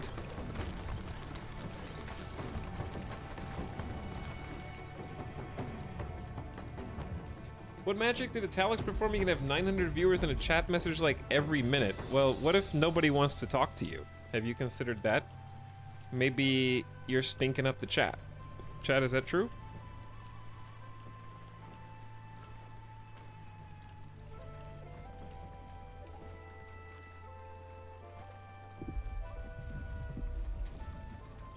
Can we have all the lurkers come out just to say how smelly Amors is that nobody wants to interact with them? And you're interrupting everyone's vibe?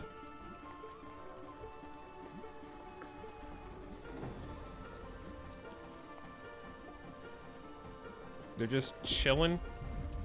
Look at them. Look, you've angered the hive. What, you thought that they weren't here the whole time? They're just hanging out. Is this fast enough, chat, for you? My liege, a new sub for your collection. Run while you still can. You know what, guys? Being a sub's not so bad. Get that guy.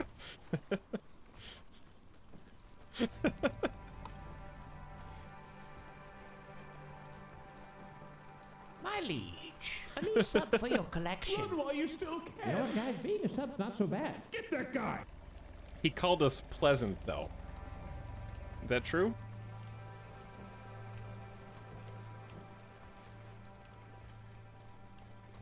Anyways, someone actually spent 100,000 channel points to time that person out for 10 minutes. So the things that I said a minute ago, while those were personal, this timeout from me is not personal. Someone in chat just murked you.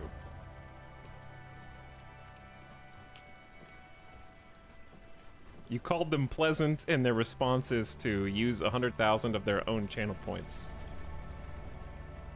to destroy you. Goodbye.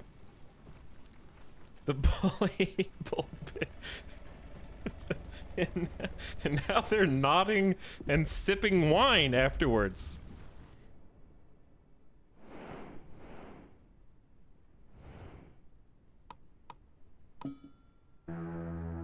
Okay, he's finally waking up.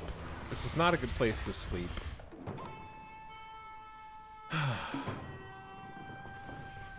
Hammer 96, do you want to be next? You better keep your head down because the squeaky wheel gets the grease in this chat. The squeaky nail gets... Wait. I don't know. This game is so cool, I wish dirt dragons were real. Dirt dragons are real. Have you ever seen iguanas and Komodo dragons? Have you ever not had a pet snake and just taped little stick legs to them?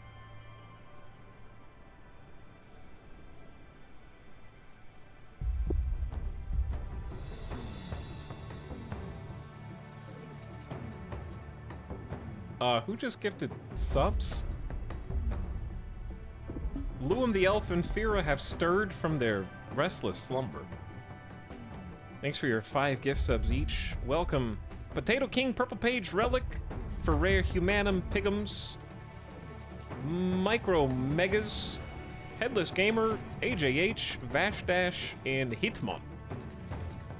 2 first-time subs in that group. Everybody else coming back. All right, he's having a snack. Good. Okay, anyways. I like the general vibe of this game. I like the interaction between workers and resources, and actually like having to figure out who to allocate to what is good.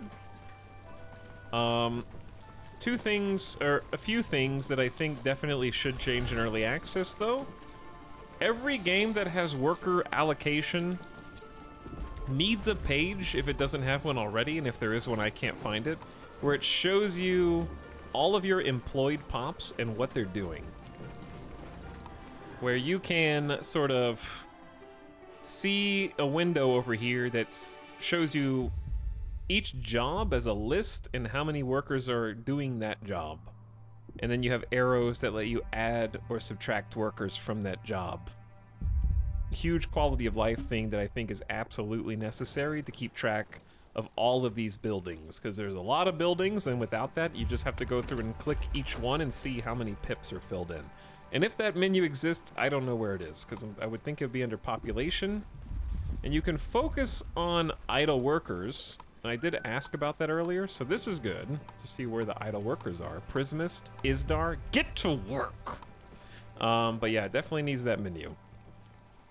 Every worker placement game needs one of those. And that menu should also have clickable jobs where you can actually click it. It'll camera focus in on that particular building, so you can have fine-tune control if you want to choose, say, which berry picker loses or gains workers. Or you can just have a drop-down inside of that menu that lists each individual building and lets you zoom focus on it. That's for sure mandatory for the longevity of this game. Another thing that I've noticed is RNG very much dictates the pace of the game. Quite a lot. See this ruined settlement that just appeared on the edge of the map? It's going to take 1 day, 12 hours for a party to go get it, and if we're lucky, 2 nomads might join from that. We're basically not allowed to progress until we get more people. Like, what I think needs to be polished the most in this game, and I'm saying this from a place of really, really enjoying what I've been playing so far, is if the devs just dumped, let's say, like 50 new characters simultaneously, I don't think I would have any problem surviving. I think I would just be able to instantly advance to the end of the game. So a little bit of pacing needs to be addressed over the lifespan of the game, because if I, like in most of these worker placement games, sometimes getting new colonists is a death knell. But in this game, maybe it's just RNG, and I've had terrible luck. But I am having a big difficulty getting new people to join, which means I'm having difficulty advancing. Because when I'm getting all these researches really fast with just 2 people researching, but I don't have enough people to actually do all the jobs for all the things that I'm researching. Like, I'm gonna need to fight the spread of toxic plants using biogas or bile, but I haven't been able to really tap into that biogas and bile because the dung collector requires workers and builders, and I don't have enough people. And I don't have enough stone slabs because even though I've got 51 stone, I don't have enough people to actually work in the stone cutter. So I'm always just people locked. Where in other games like this, you tend to just build houses and then periodically people will migrate in. Here, unless there's another way to get new colonists, you have to wait for settlements to appear on the edge of the map and then go scavenge to add them. So I feel like that needs to be smoothened out, because I feel as though adding more people should be more of a threat, and the moment-to-moment gameplay while you're waiting to add people should be less waiting. Because once you hit sort of an equilibrium, like right now I have plenty of food, we have 450 water, we can grow crops till the end of time. You kind of have to just hold or hulk and wait for new colonists to show up. So that aspect of the game needs probably the most work, in my opinion. Just the progression of how you get new people.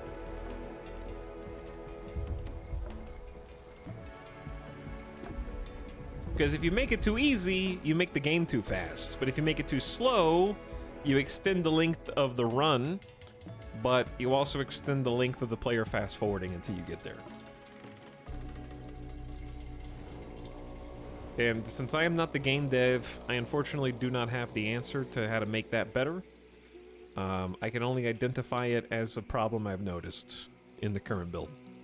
but I'm just mentioning these things because it is going to be an early access, and I do enjoy the actual, like, I really enjoy the theme, and my favorite new things that are added are sort of this risk-reward over air toxicity, and since you're riding on the back of this guy, if we take a nap right now, we're going to be super high toxicity, and it's going to be poison, but he keeps us above the ground with just a kind of idle low toxicity poison, so you have to keep track of that. Different biomes have different levels of humidity, which I think could use some more variety. Maybe even a weather pattern system as well would be nice. And then temperature I haven't noticed too many effects of at the moment. But I enjoy all of those. And just the dino himself and all those associate mechanics. There's another ruined settlement. Good. Does the game have reproduction? Not yet. Maybe once you build the new houses that we just unlocked, but I haven't noticed any reproduction. Possible if we build huts. It just says it improves their productivity and offers decent protection from poisonous air.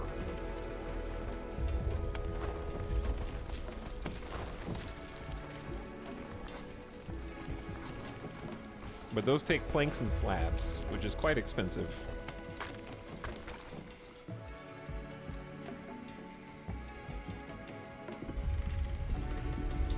But I guess my fear for the game in its current sort of gameplay loop is that if given enough people, you will just win the game, basically. Because any problems that we have can be solved with just getting more people.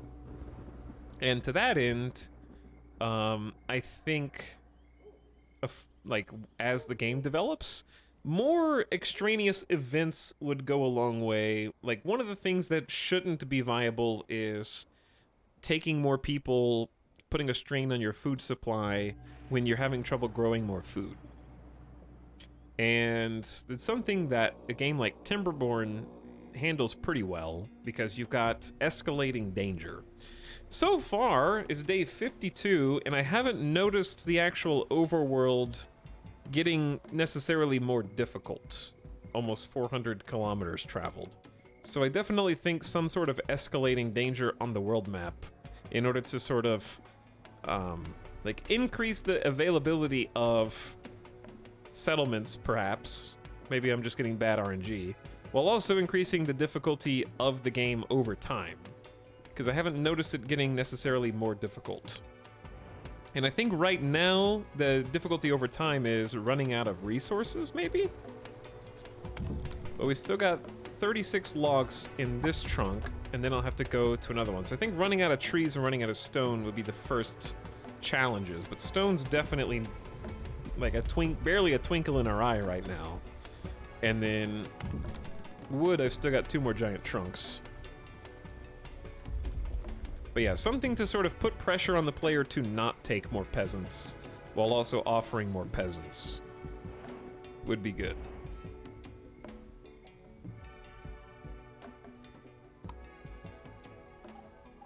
Because I have just been waiting on these, like, little ruined settlements for ages.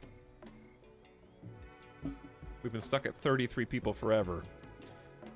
We didn't actually find any there, so we're still in the same predicament. Which is we can't get any more people. But anyway, I don't want it to sound like I have any other fundamental issues. I really like the actual gameplay loop and how the buildings interact. And it's very aesthetically pleasing. Is there a difficulty slider? I mean, I'm on the hardest difficulty mode, but difficulty doesn't equal waiting. Shouldn't equal time. My point is that I'm not making any decisions. I'm just waiting for the map to spawn the thing that lets me get more people. Fresh air free of any toxins. Good place to rest. We should definitely try and sleep. Doesn't trust your command, but he's gonna lie down and sleep anyways. Hammer96 gifting a sub to Accents. Hello, Accents, and welcome. Thanks for the 1 month sub. T Walrus also booping chat. Hey, what's up? And thanks again, Fira and Loom the Elf for the gift subs. Another thing that I want to see is there's no reason for the resource menu to disappear in this view. I think you should definitely still be able to see your resources, because you can see it in the zoomed out view, not the middle view, and the zoomed in view. So that's probably something that'll maybe isn't intentional. Oh yeah, we got a nice 108 beet soup. Oh, yes, how can I forget? I recommend this for every worker placement style game. I recommended it for Farthest Frontier as well, and I'd highly recommend for this game being able to set production goals. Even if you make that a research, I think this is something that every worker placement game needs. What do I mean? Well, we have 112 beet soup, okay? What if I only want 100 beet soup? It's incredible to be able to go to the kitchen and basically set a bill a la RimWorld that says how many beet soups I want. If we, say, set that to 100, maybe they'll cook up to 100 and then free their labor up to general labor until they fall below the certain threshold, and then they'll come back and work. So instead we have what's going to turn into, once you fill all this out, a lot of micromanagement where you basically need to go find how many idle workers there are, which apparently there is a hotkey at least, is comma. And then you can find jobs where people aren't doing anything. And then take that away. You just have to do it manually. The problem with that is you'll have to remember to undo it. So while it's quite easy to find people that aren't working and then remove them from their job, remembering to put them back is a different thing altogether. But also, in addition to that, sometimes you don't care if they're idle or not. Maybe I just don't want there to be 3 cooks once we have over 100 beet soup. And then having that be part of the research tree makes a ton of sense. Because then you can have somebody who manages jobs. I don't know what you would want to call that, but like a managerial position. Someone who goes around to different businesses and sort of changes the clock. Because then you could have tech that sort of scales. Like, oh, we have 115 beet soup. Only 1 person will work there. Uh-oh, we've fallen below 100. 2 people will work there to balance it out. Oh no, we've fallen below 80 soup. Now we're gonna add the 3rd person to even it out. Like a taskmaster whose job is to kind of automatically move those up and down for you is a really nice way to create a sense of progression in games like this, because it's micromanagement that you don't have to do because you've graduated past it via the tech tree. It gives you something else to research, it gives you another building, gives you another job, and reduces the micromanagement that the player will find annoying after, you know, a dozen hours in the same map.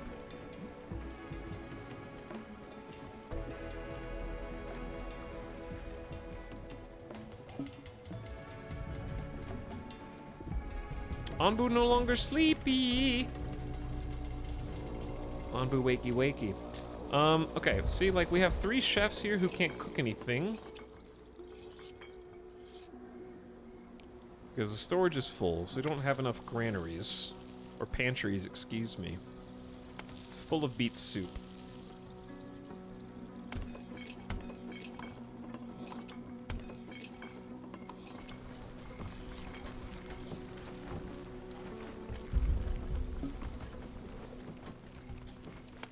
So we're gonna need more places to store.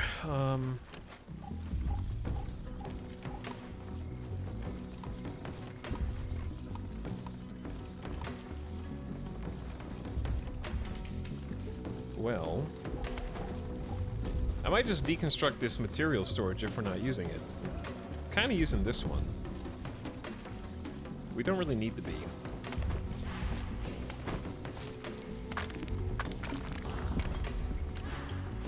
Because what I need is a couple material storages for this little stone guy.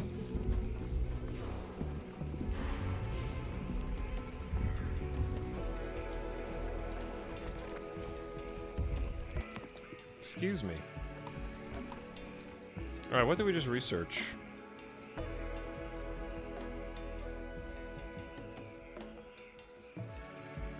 This is gonna be storage for stone cup, stone slabs, and this is gonna be raw stone once we get the boulder going. What did I just research? Oh, the decontaminator fights the spread of toxic plants. We haven't had an issue with that yet. But speaking of quarry, why don't we go for that next? Give the Ombu hats. Sure, give the Ombu hats. Good idea. Allows you to send out workers to cure Ombu of poison or heal it. We got this sick-ass hot air balloon.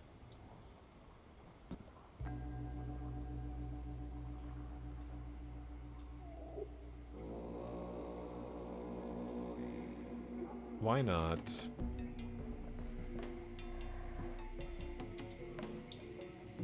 Trying to find like a spot that makes sense. I guess this makes sense.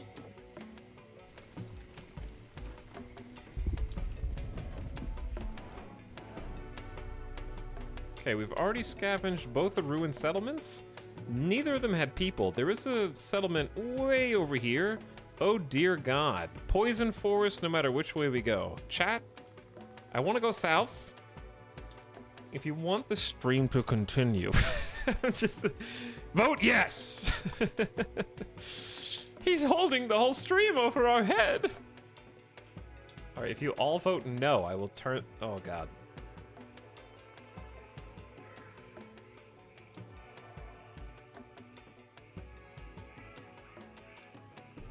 I'm gonna turn off the stream. We're gonna turn off the stream. Look at this resurgence. 4 seconds remaining.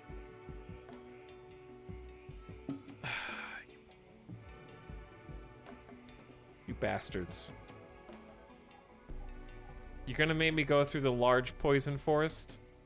Really? Okay. Alright. At least I just got the poison decontaminator, but you know what you have to have? Biogas and biofuel for that. You know what we don't have? Biogas and biofuel. We need 15 planks, 15 slabs.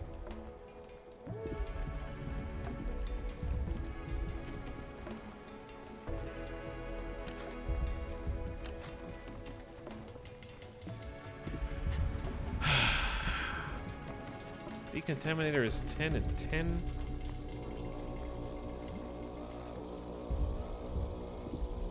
Where does a decontaminator even go, dude?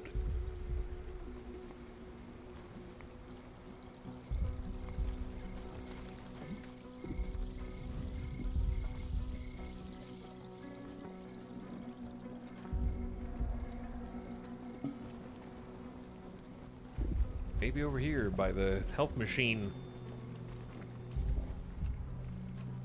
Chat, why is there very high poison? Oh, we just went through a giant spore cloud and I didn't even see it. We could have probably tried to sprint through it. He's dying, 64% poison. Like 7 people just got poisoned simultaneously.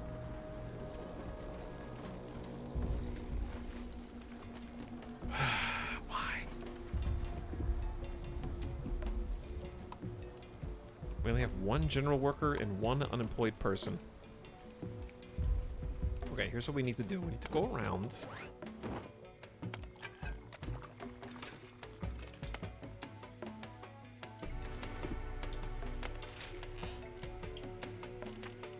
What are we researching? I don't need 2 people on research.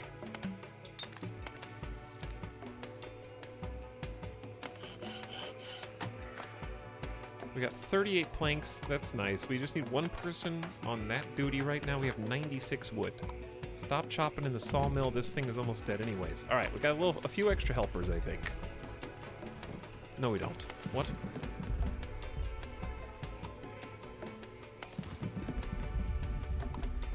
Yeah, I have 5 unemployed people. Okay, so that should be enough to go over here and build.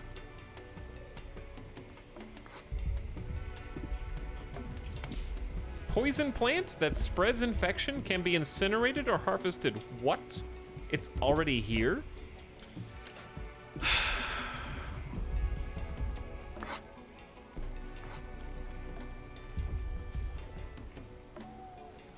Oh no, it's spreading. And we haven't even gone through the poison part yet. We haven't even gone... Chat, look what you chose, dude. There's 2 in a row. And the first one's massive. You're gonna kill Onbu. Onbu's at 65% poison.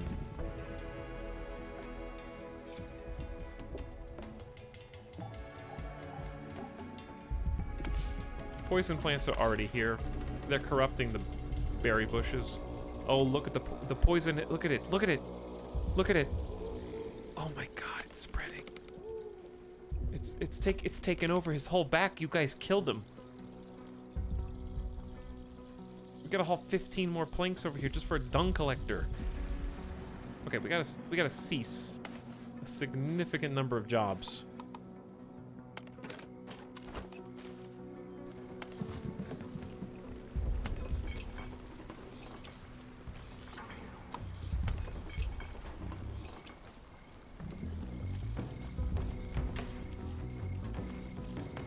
You're the one steering. I am literally not steering. You steered me right into this.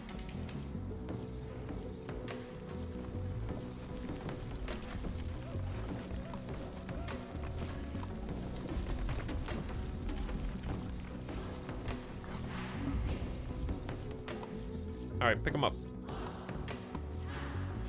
It's 4 more people. A giant toxic cloud.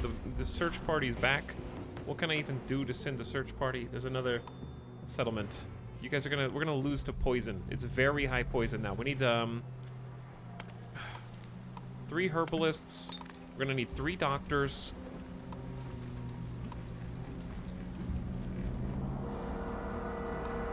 We got 6 people poisoned already.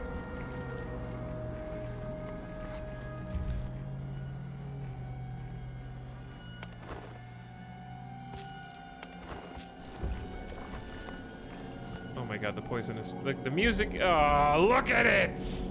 Strong poisonous air greatly increased toxicity. I can't even see. Etal says game too easy. I said no such thing. I said if you gave me 50 people, I wouldn't starve to death. I would just be able to advance the game. I said it's too hard to get new people right now is what I said. If you weren't paying attention. Can someone come over here and build this dang dung collector?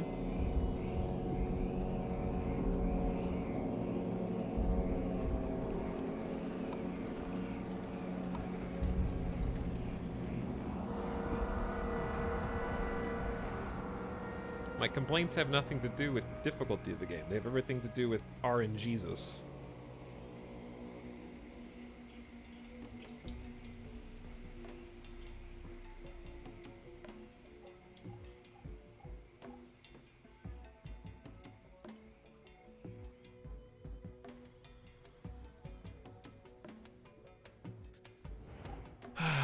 %77% poison.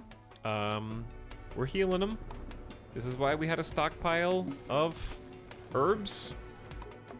I'm bringing in more settlers. Pick them up, baby. It's 4 more. All right, we're building them houses as we speak. We need more stone cutters. And we're gonna need people working in the sawmill and the carpenter.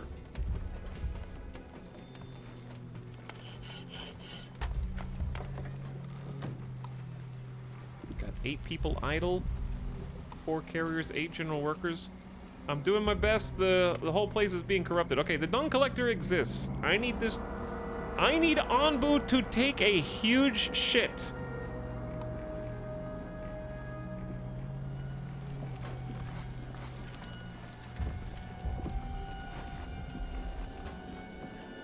Now we're in the second poison cloud.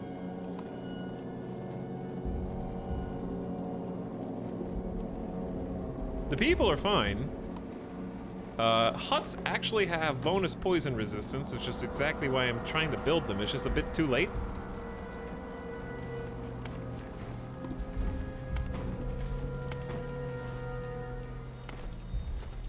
We have 7 Onbu food loaded. Can restore some hunger. We'll send that in just a minute. Okay, we're through the worst of the poison clouds. There is another settlement 1 day, 18 hours away. We need as many new people as possible. 41. Each of these huts can also house 6 separate people. Dude, we have a decontaminator. Okay, we need either 50 biogas or 50 ombu bile. How do I get biogas? Can produce biogas and fertilizer with dung. Okay, but how? Hold on. Damn it. There's a bile extractor. I could have already made that. How do I get biogas? Compost heap. What are we researching? Quarry? It's the wrong thing. I can't even make biogas. Second researcher gets started on this. At least we can start getting the dung. Okay, meanwhile, this is supposed to be a stockpile for raw stone. This is supposed to be a stockpile for stone slabs.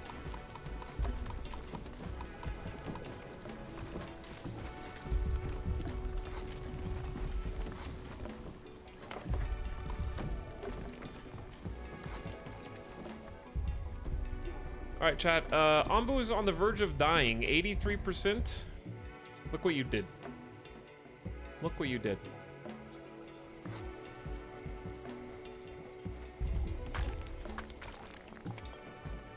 We're also running out of rock.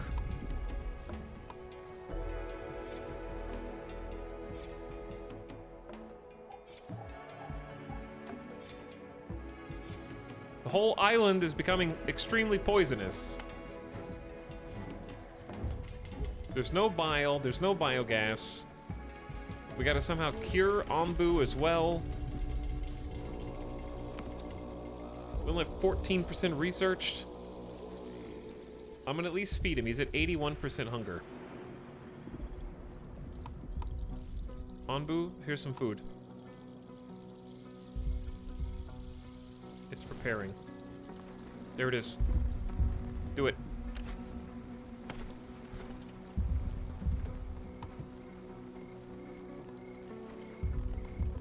Doesn't look like... How much do we have to does it need to be 20?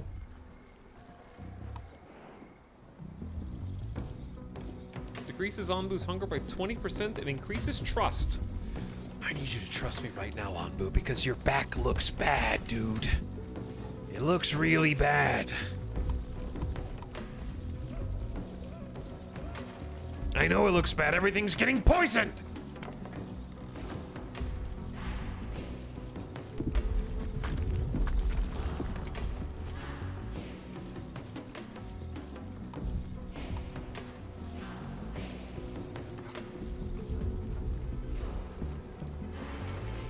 Oh my god, all the beets are poisoned.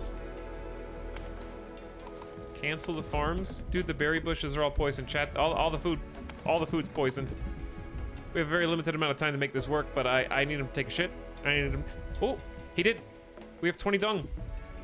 We have to finish this research. What if I make another research building? Can we research faster? Is that a thing?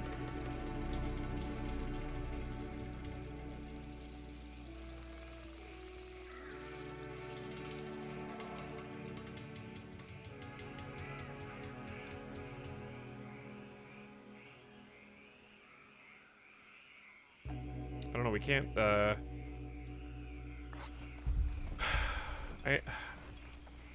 do we even have tin? We don't even have tin stone.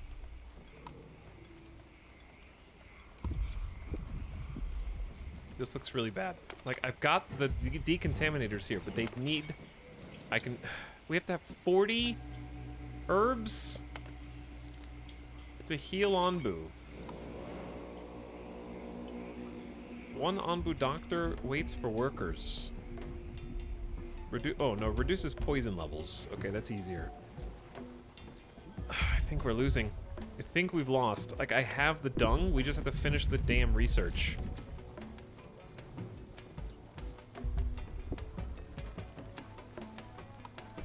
There's only 2 people unemployed 2 workers and 4 carriers. All right, we need to drop some jobs.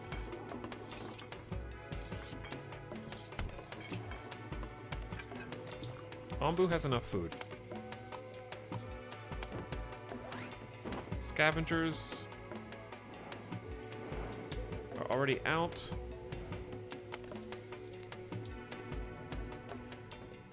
The herbalist definitely needs people. Carpenter definitely needs people. I don't know where... We don't need anyone on decontaminators yet. They got little fire torches, but we can't do anything. His whole back is super contaminated.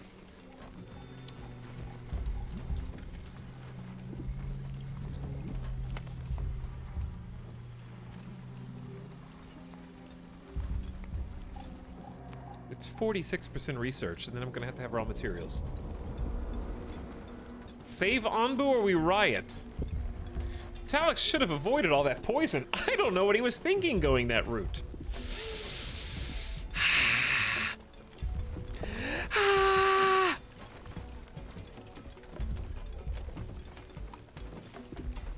It's multiplying at an incredible rate. If we can somehow bounce out of this. Okay, we got 2. I don't know. Does it increase the speed? I got 2 more people. Dorito is moving to the kitchen. You're a new researcher. Killer Kook is another new researcher. Get in there and fix it. How long is it going to take to convert dung?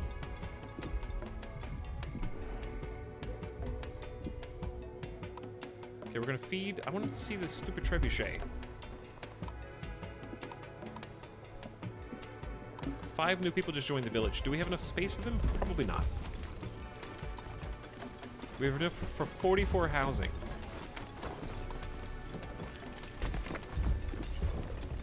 So we only need 1 more hut.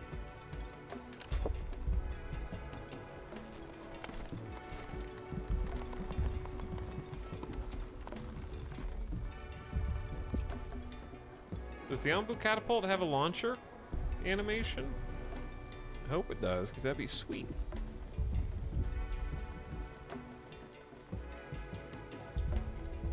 Look at the ground! I do really enjoy seeing the visual spread of this. It's really spooky. At least it can't spread onto dirt. So we actually have a weirdly natural divide between east and west, but it's not going to be good enough.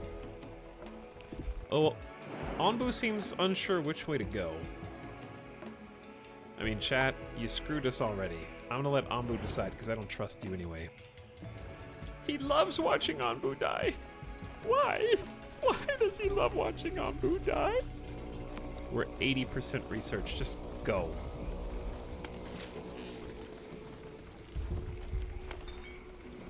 Alright, we actually can give him reduced poison level by 10% and build trust. I'm trying to fix you. You're at 88% poison. Skullgar is moving to become an Ombu doctor. There it goes. Noom. Hello, Onbu. We are here to greet you and give you antidote to reduce your poison. All right, it just went down to 69%. Oh, he just got food. I saw the trebuchet.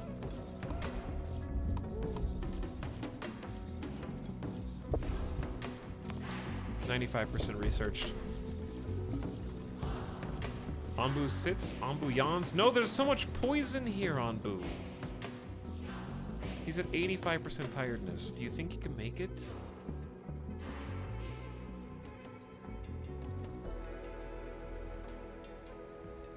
There's a good place to sleep on either spot. Onbu craves for sleep. Oh my god, you don't think there's enough poison?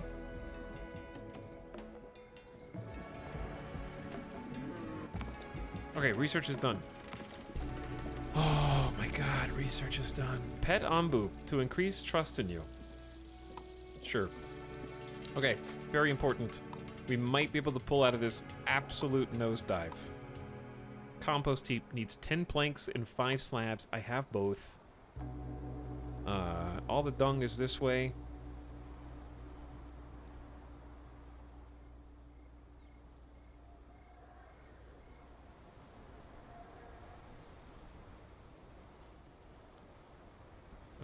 else that should go.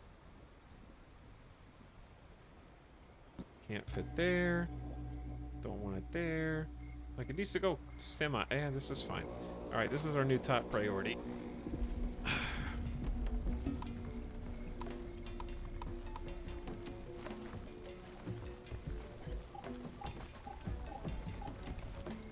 And then a little dung storage back here.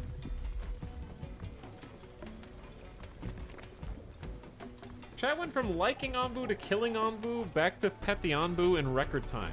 Oh yeah, you guys totally did this. Make no mistake.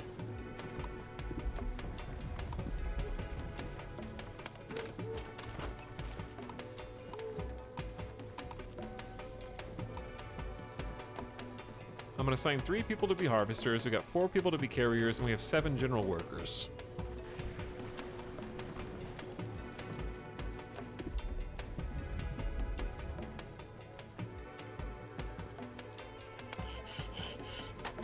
Oh, the sawmill's out. Okay, so time to deconstruct this sawmill. And all these trees are poisoned. Fantastic. Which means we're not going to have any mother... Actually, the mother trees don't get poisoned. Interesting. The next sawmill is going to have to go...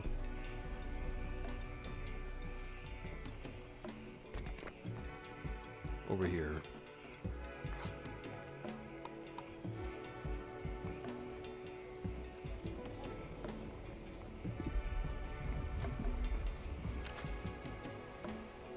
Oh, dude. Compost heap. I'm assigning as many people as possible to it. Cody, haul that shit. You've got this. 5 dung in hand as we speak. It's beautiful. How long is it gonna take to convert? The dung goes in. Wait. No, not compost. Biogas. Okay. Chat, we can do this.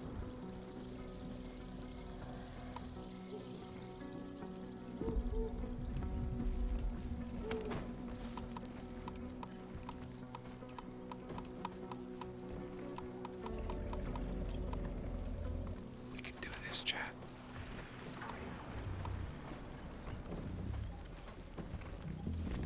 Maybe.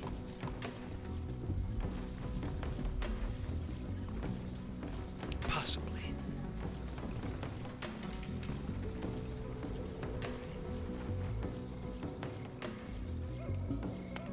This is the music of hope. Wake up, Sleepy. What do you mean you don't trust my command? I'm gonna feed you. Look. Give you an antidote. He has to be... Anbu. Lie down, walk.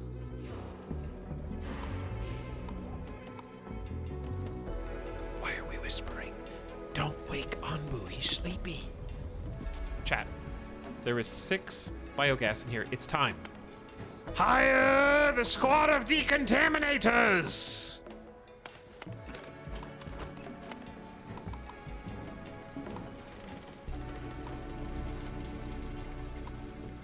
Fire the harvesters. Let the general laborers decide what they do. All right, we're going to go give an antidote. Lower his poison level again.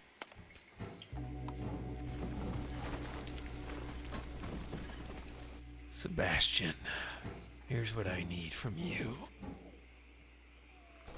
Arm yourself with cleansing flames and right the wrongs of chat.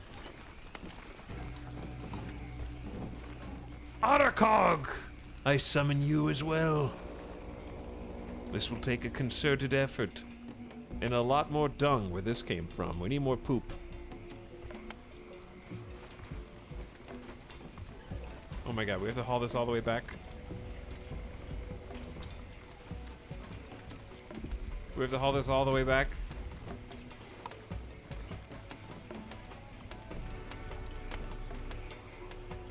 The dung is converting into biogas as fast as possible, but is it too late? There's so much wrong in this land.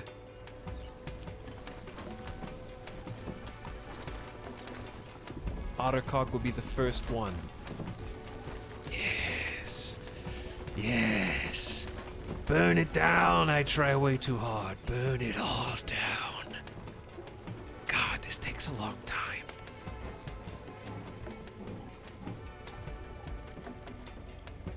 Mary Skipper's waiting for a doctor, and we don't have enough herbs. Very sad. People may die of poison soon. We have 8 poisoned, 1 badly poisoned.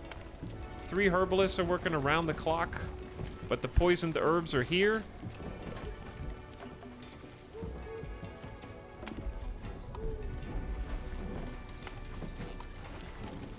I mean, they got the fire. The keepers of the flame are starting closest to home, which I think makes a lot of sense. Purging the poison. I'm worried about the people who are sick. And this guy won't get up. Doesn't trust your commands. Refuses to wake up. So at least go check out the settlements. We also have this problem called there's no food left. Every ounce of food is incredibly poisoned.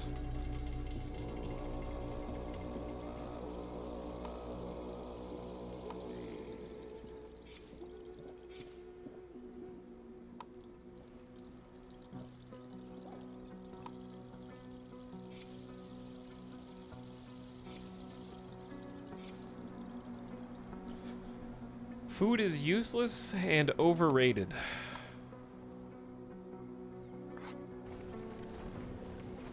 It's pretty true.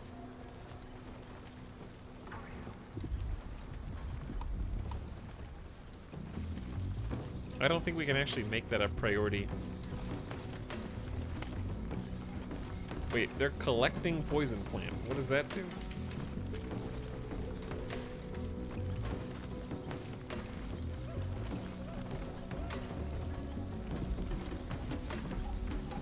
Hold on, what do we need the fire for? Does it make them sick to touch it? Are they all getting severely ill from collecting the poison plant?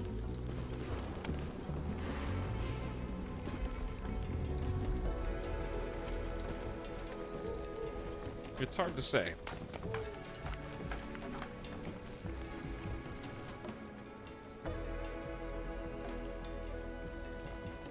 I'm not sure. Let's see. You're poisoned. You're poisoned. You're poisoned. I don't think this is a coincidence. And you're poisoned. I think everyone that's handling the poison is getting poisoned. And then the people who have the fire don't need to worry about it. All right, forget about research for a minute.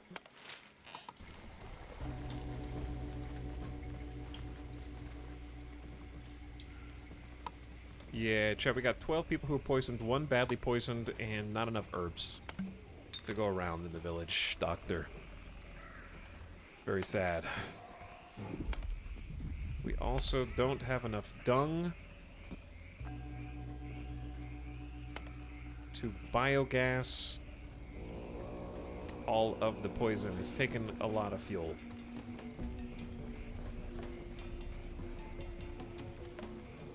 Village doctor is about to go on strike. Yeah, there's now 5 badly poisoned, 9 poisoned individuals. We really let this get out of control, but I didn't understand the process of how to get the decontaminators working. Because I researched decontaminators, but didn't have dung collector and didn't have compost heap. So we should have been acquiring dung ages ago, basically.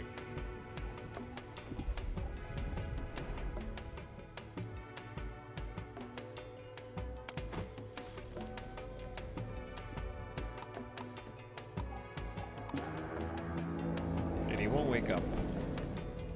I thought decontamination had a radius. Nope, I don't think so. I just don't have any fuel. Because I don't have any dung. Or bile. Ombu wakey wakey, and everybody starves. So I think that's GG. because we have no food. We have 17 people who are poisoned.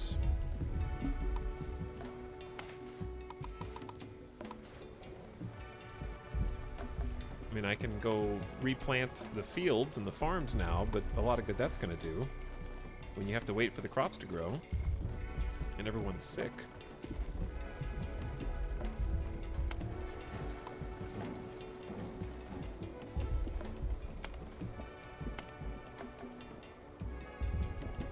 How do you research the laxatives? Increases Ombu's digestion speed, making it defecate more often at the expense of energy. Do you have to build this?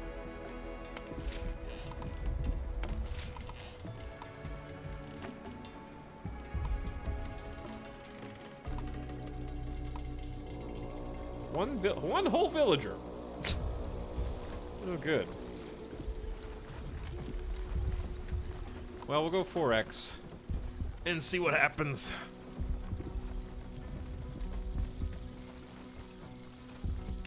Stang OMTB has starved to death.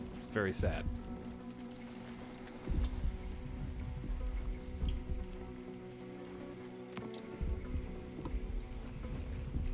Onbu just evacuated his bowels.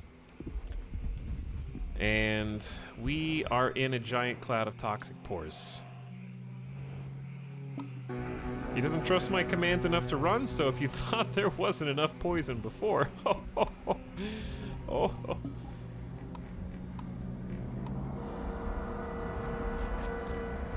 Many of your villagers are starving.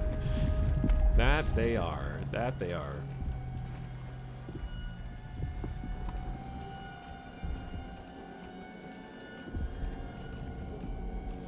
Live by the Ombu, die by the Ombu. Yeah, this is probably where it all goes south. We just can't balance the books.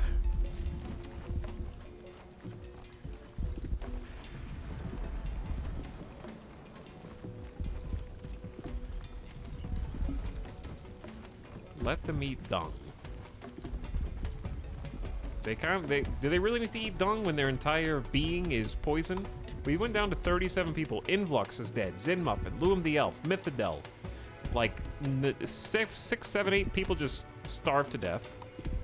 7 are hungry. 5 are starving.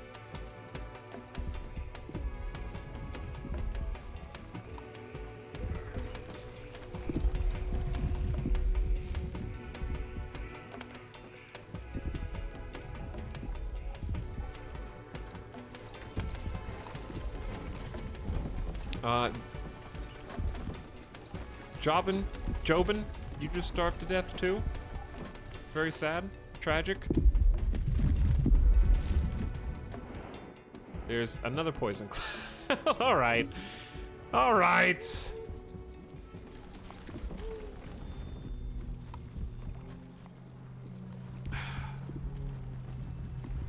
12 people are poisoned. Dr. Possible just succumbed to poison. I mean, we dropped like 12 people, chat. I think it's over. You did this. You guys could have taken the path that didn't have like 3 separate giant poison clouds. You killed Onbu. You voted the wrong way.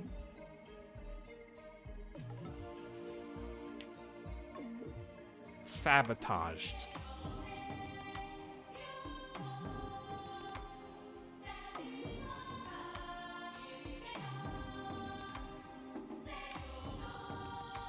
Could have gotten rid of the bushes and trees before they contaminated the whole island. We didn't have enough people, A. And B, I don't know if you noticed, but anyone that handles the poison gets poisoned. And we had 0 herbs.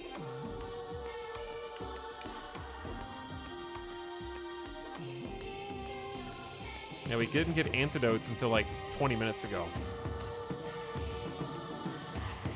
So he was just... I'm assuming that Ombu's level of poison also translates to more poison on his back. One would assume.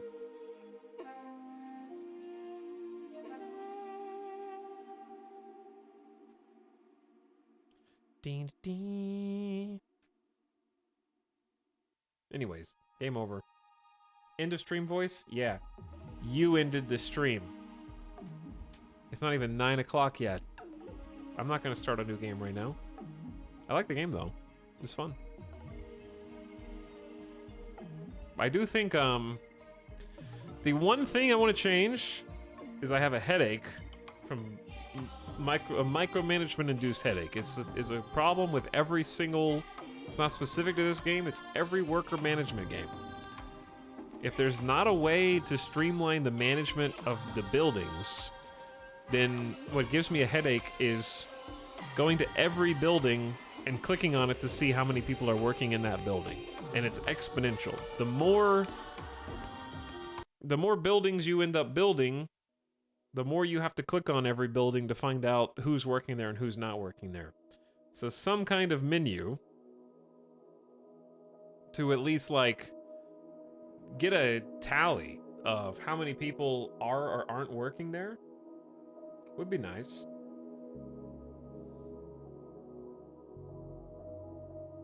Okay, we did give out all the game keys. Sick. All 3 responded to DMs, so everybody who earned a code, you earned a good code. Very nice.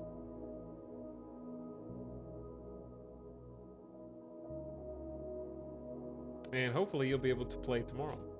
But yeah, I just want to see like a little bit more sort of quality of life.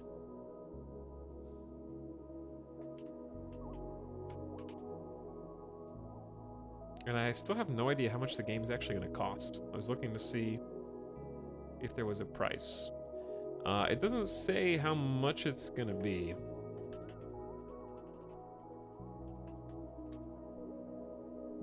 On Steam. It's a secret. On Kickstarter, they did have a Kickstarter. And it was, what, 15 euro back then? I don't know how much it's going to be. That was the Kickstarter price. So, I don't know how much it'll be now.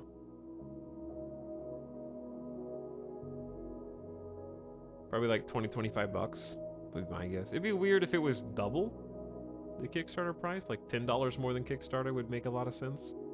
But anyway, on the one hand, I wish we got further, but on the other, I feel like also getting further would just increase the exponentially amount of things you kind of have to keep track of. But I like the sense of progression for the buildings. Obviously, they're going to do more buildings in early access, which is exactly what you want to see out of a game like this.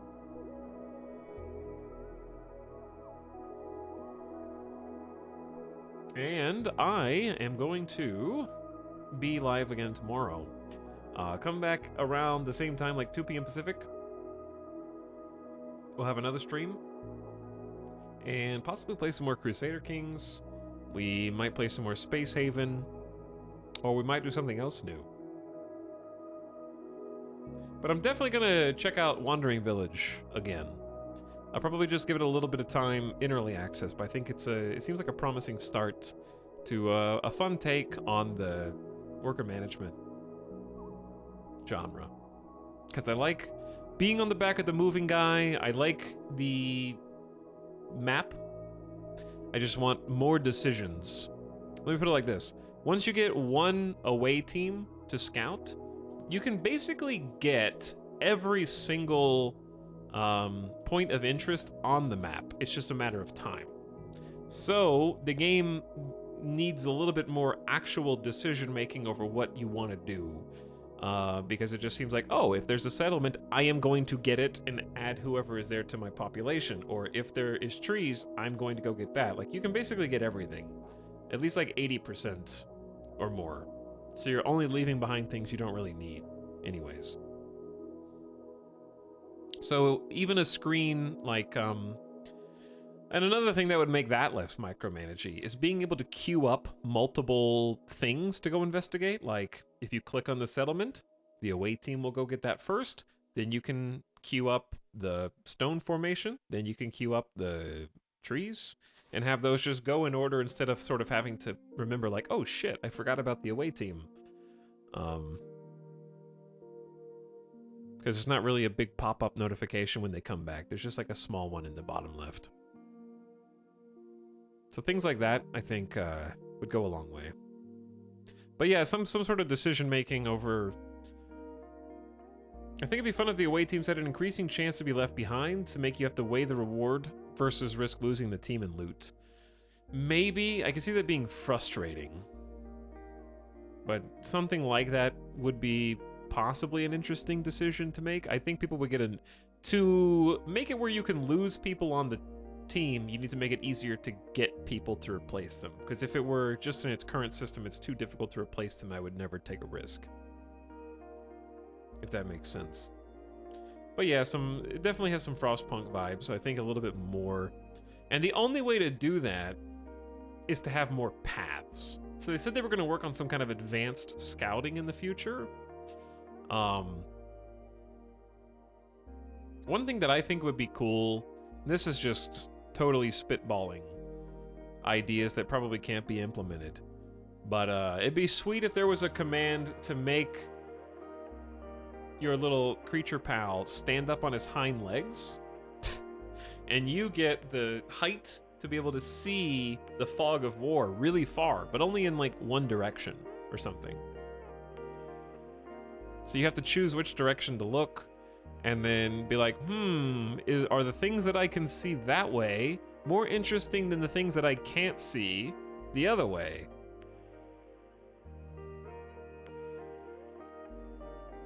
Yeah, I know that there's a building that gives you more FOV later, but I'm trying to I think that the game just needs more decision making instead of just like, here's a wider FOV. And especially with regard to where to send the away teams, needs more decision making. Because right now it feels like you can kind of get most stuff.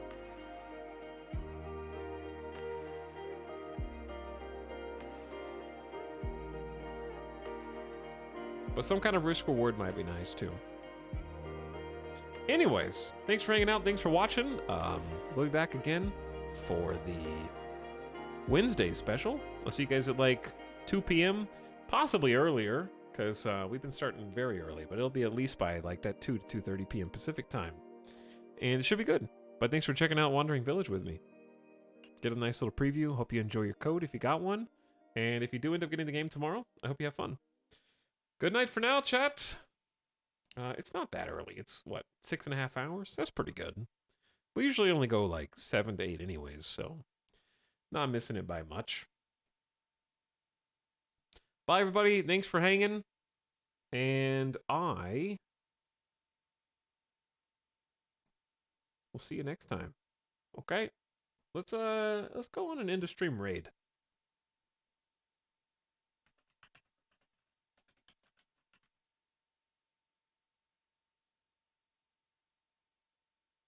I'm going to send you guys on a little raid.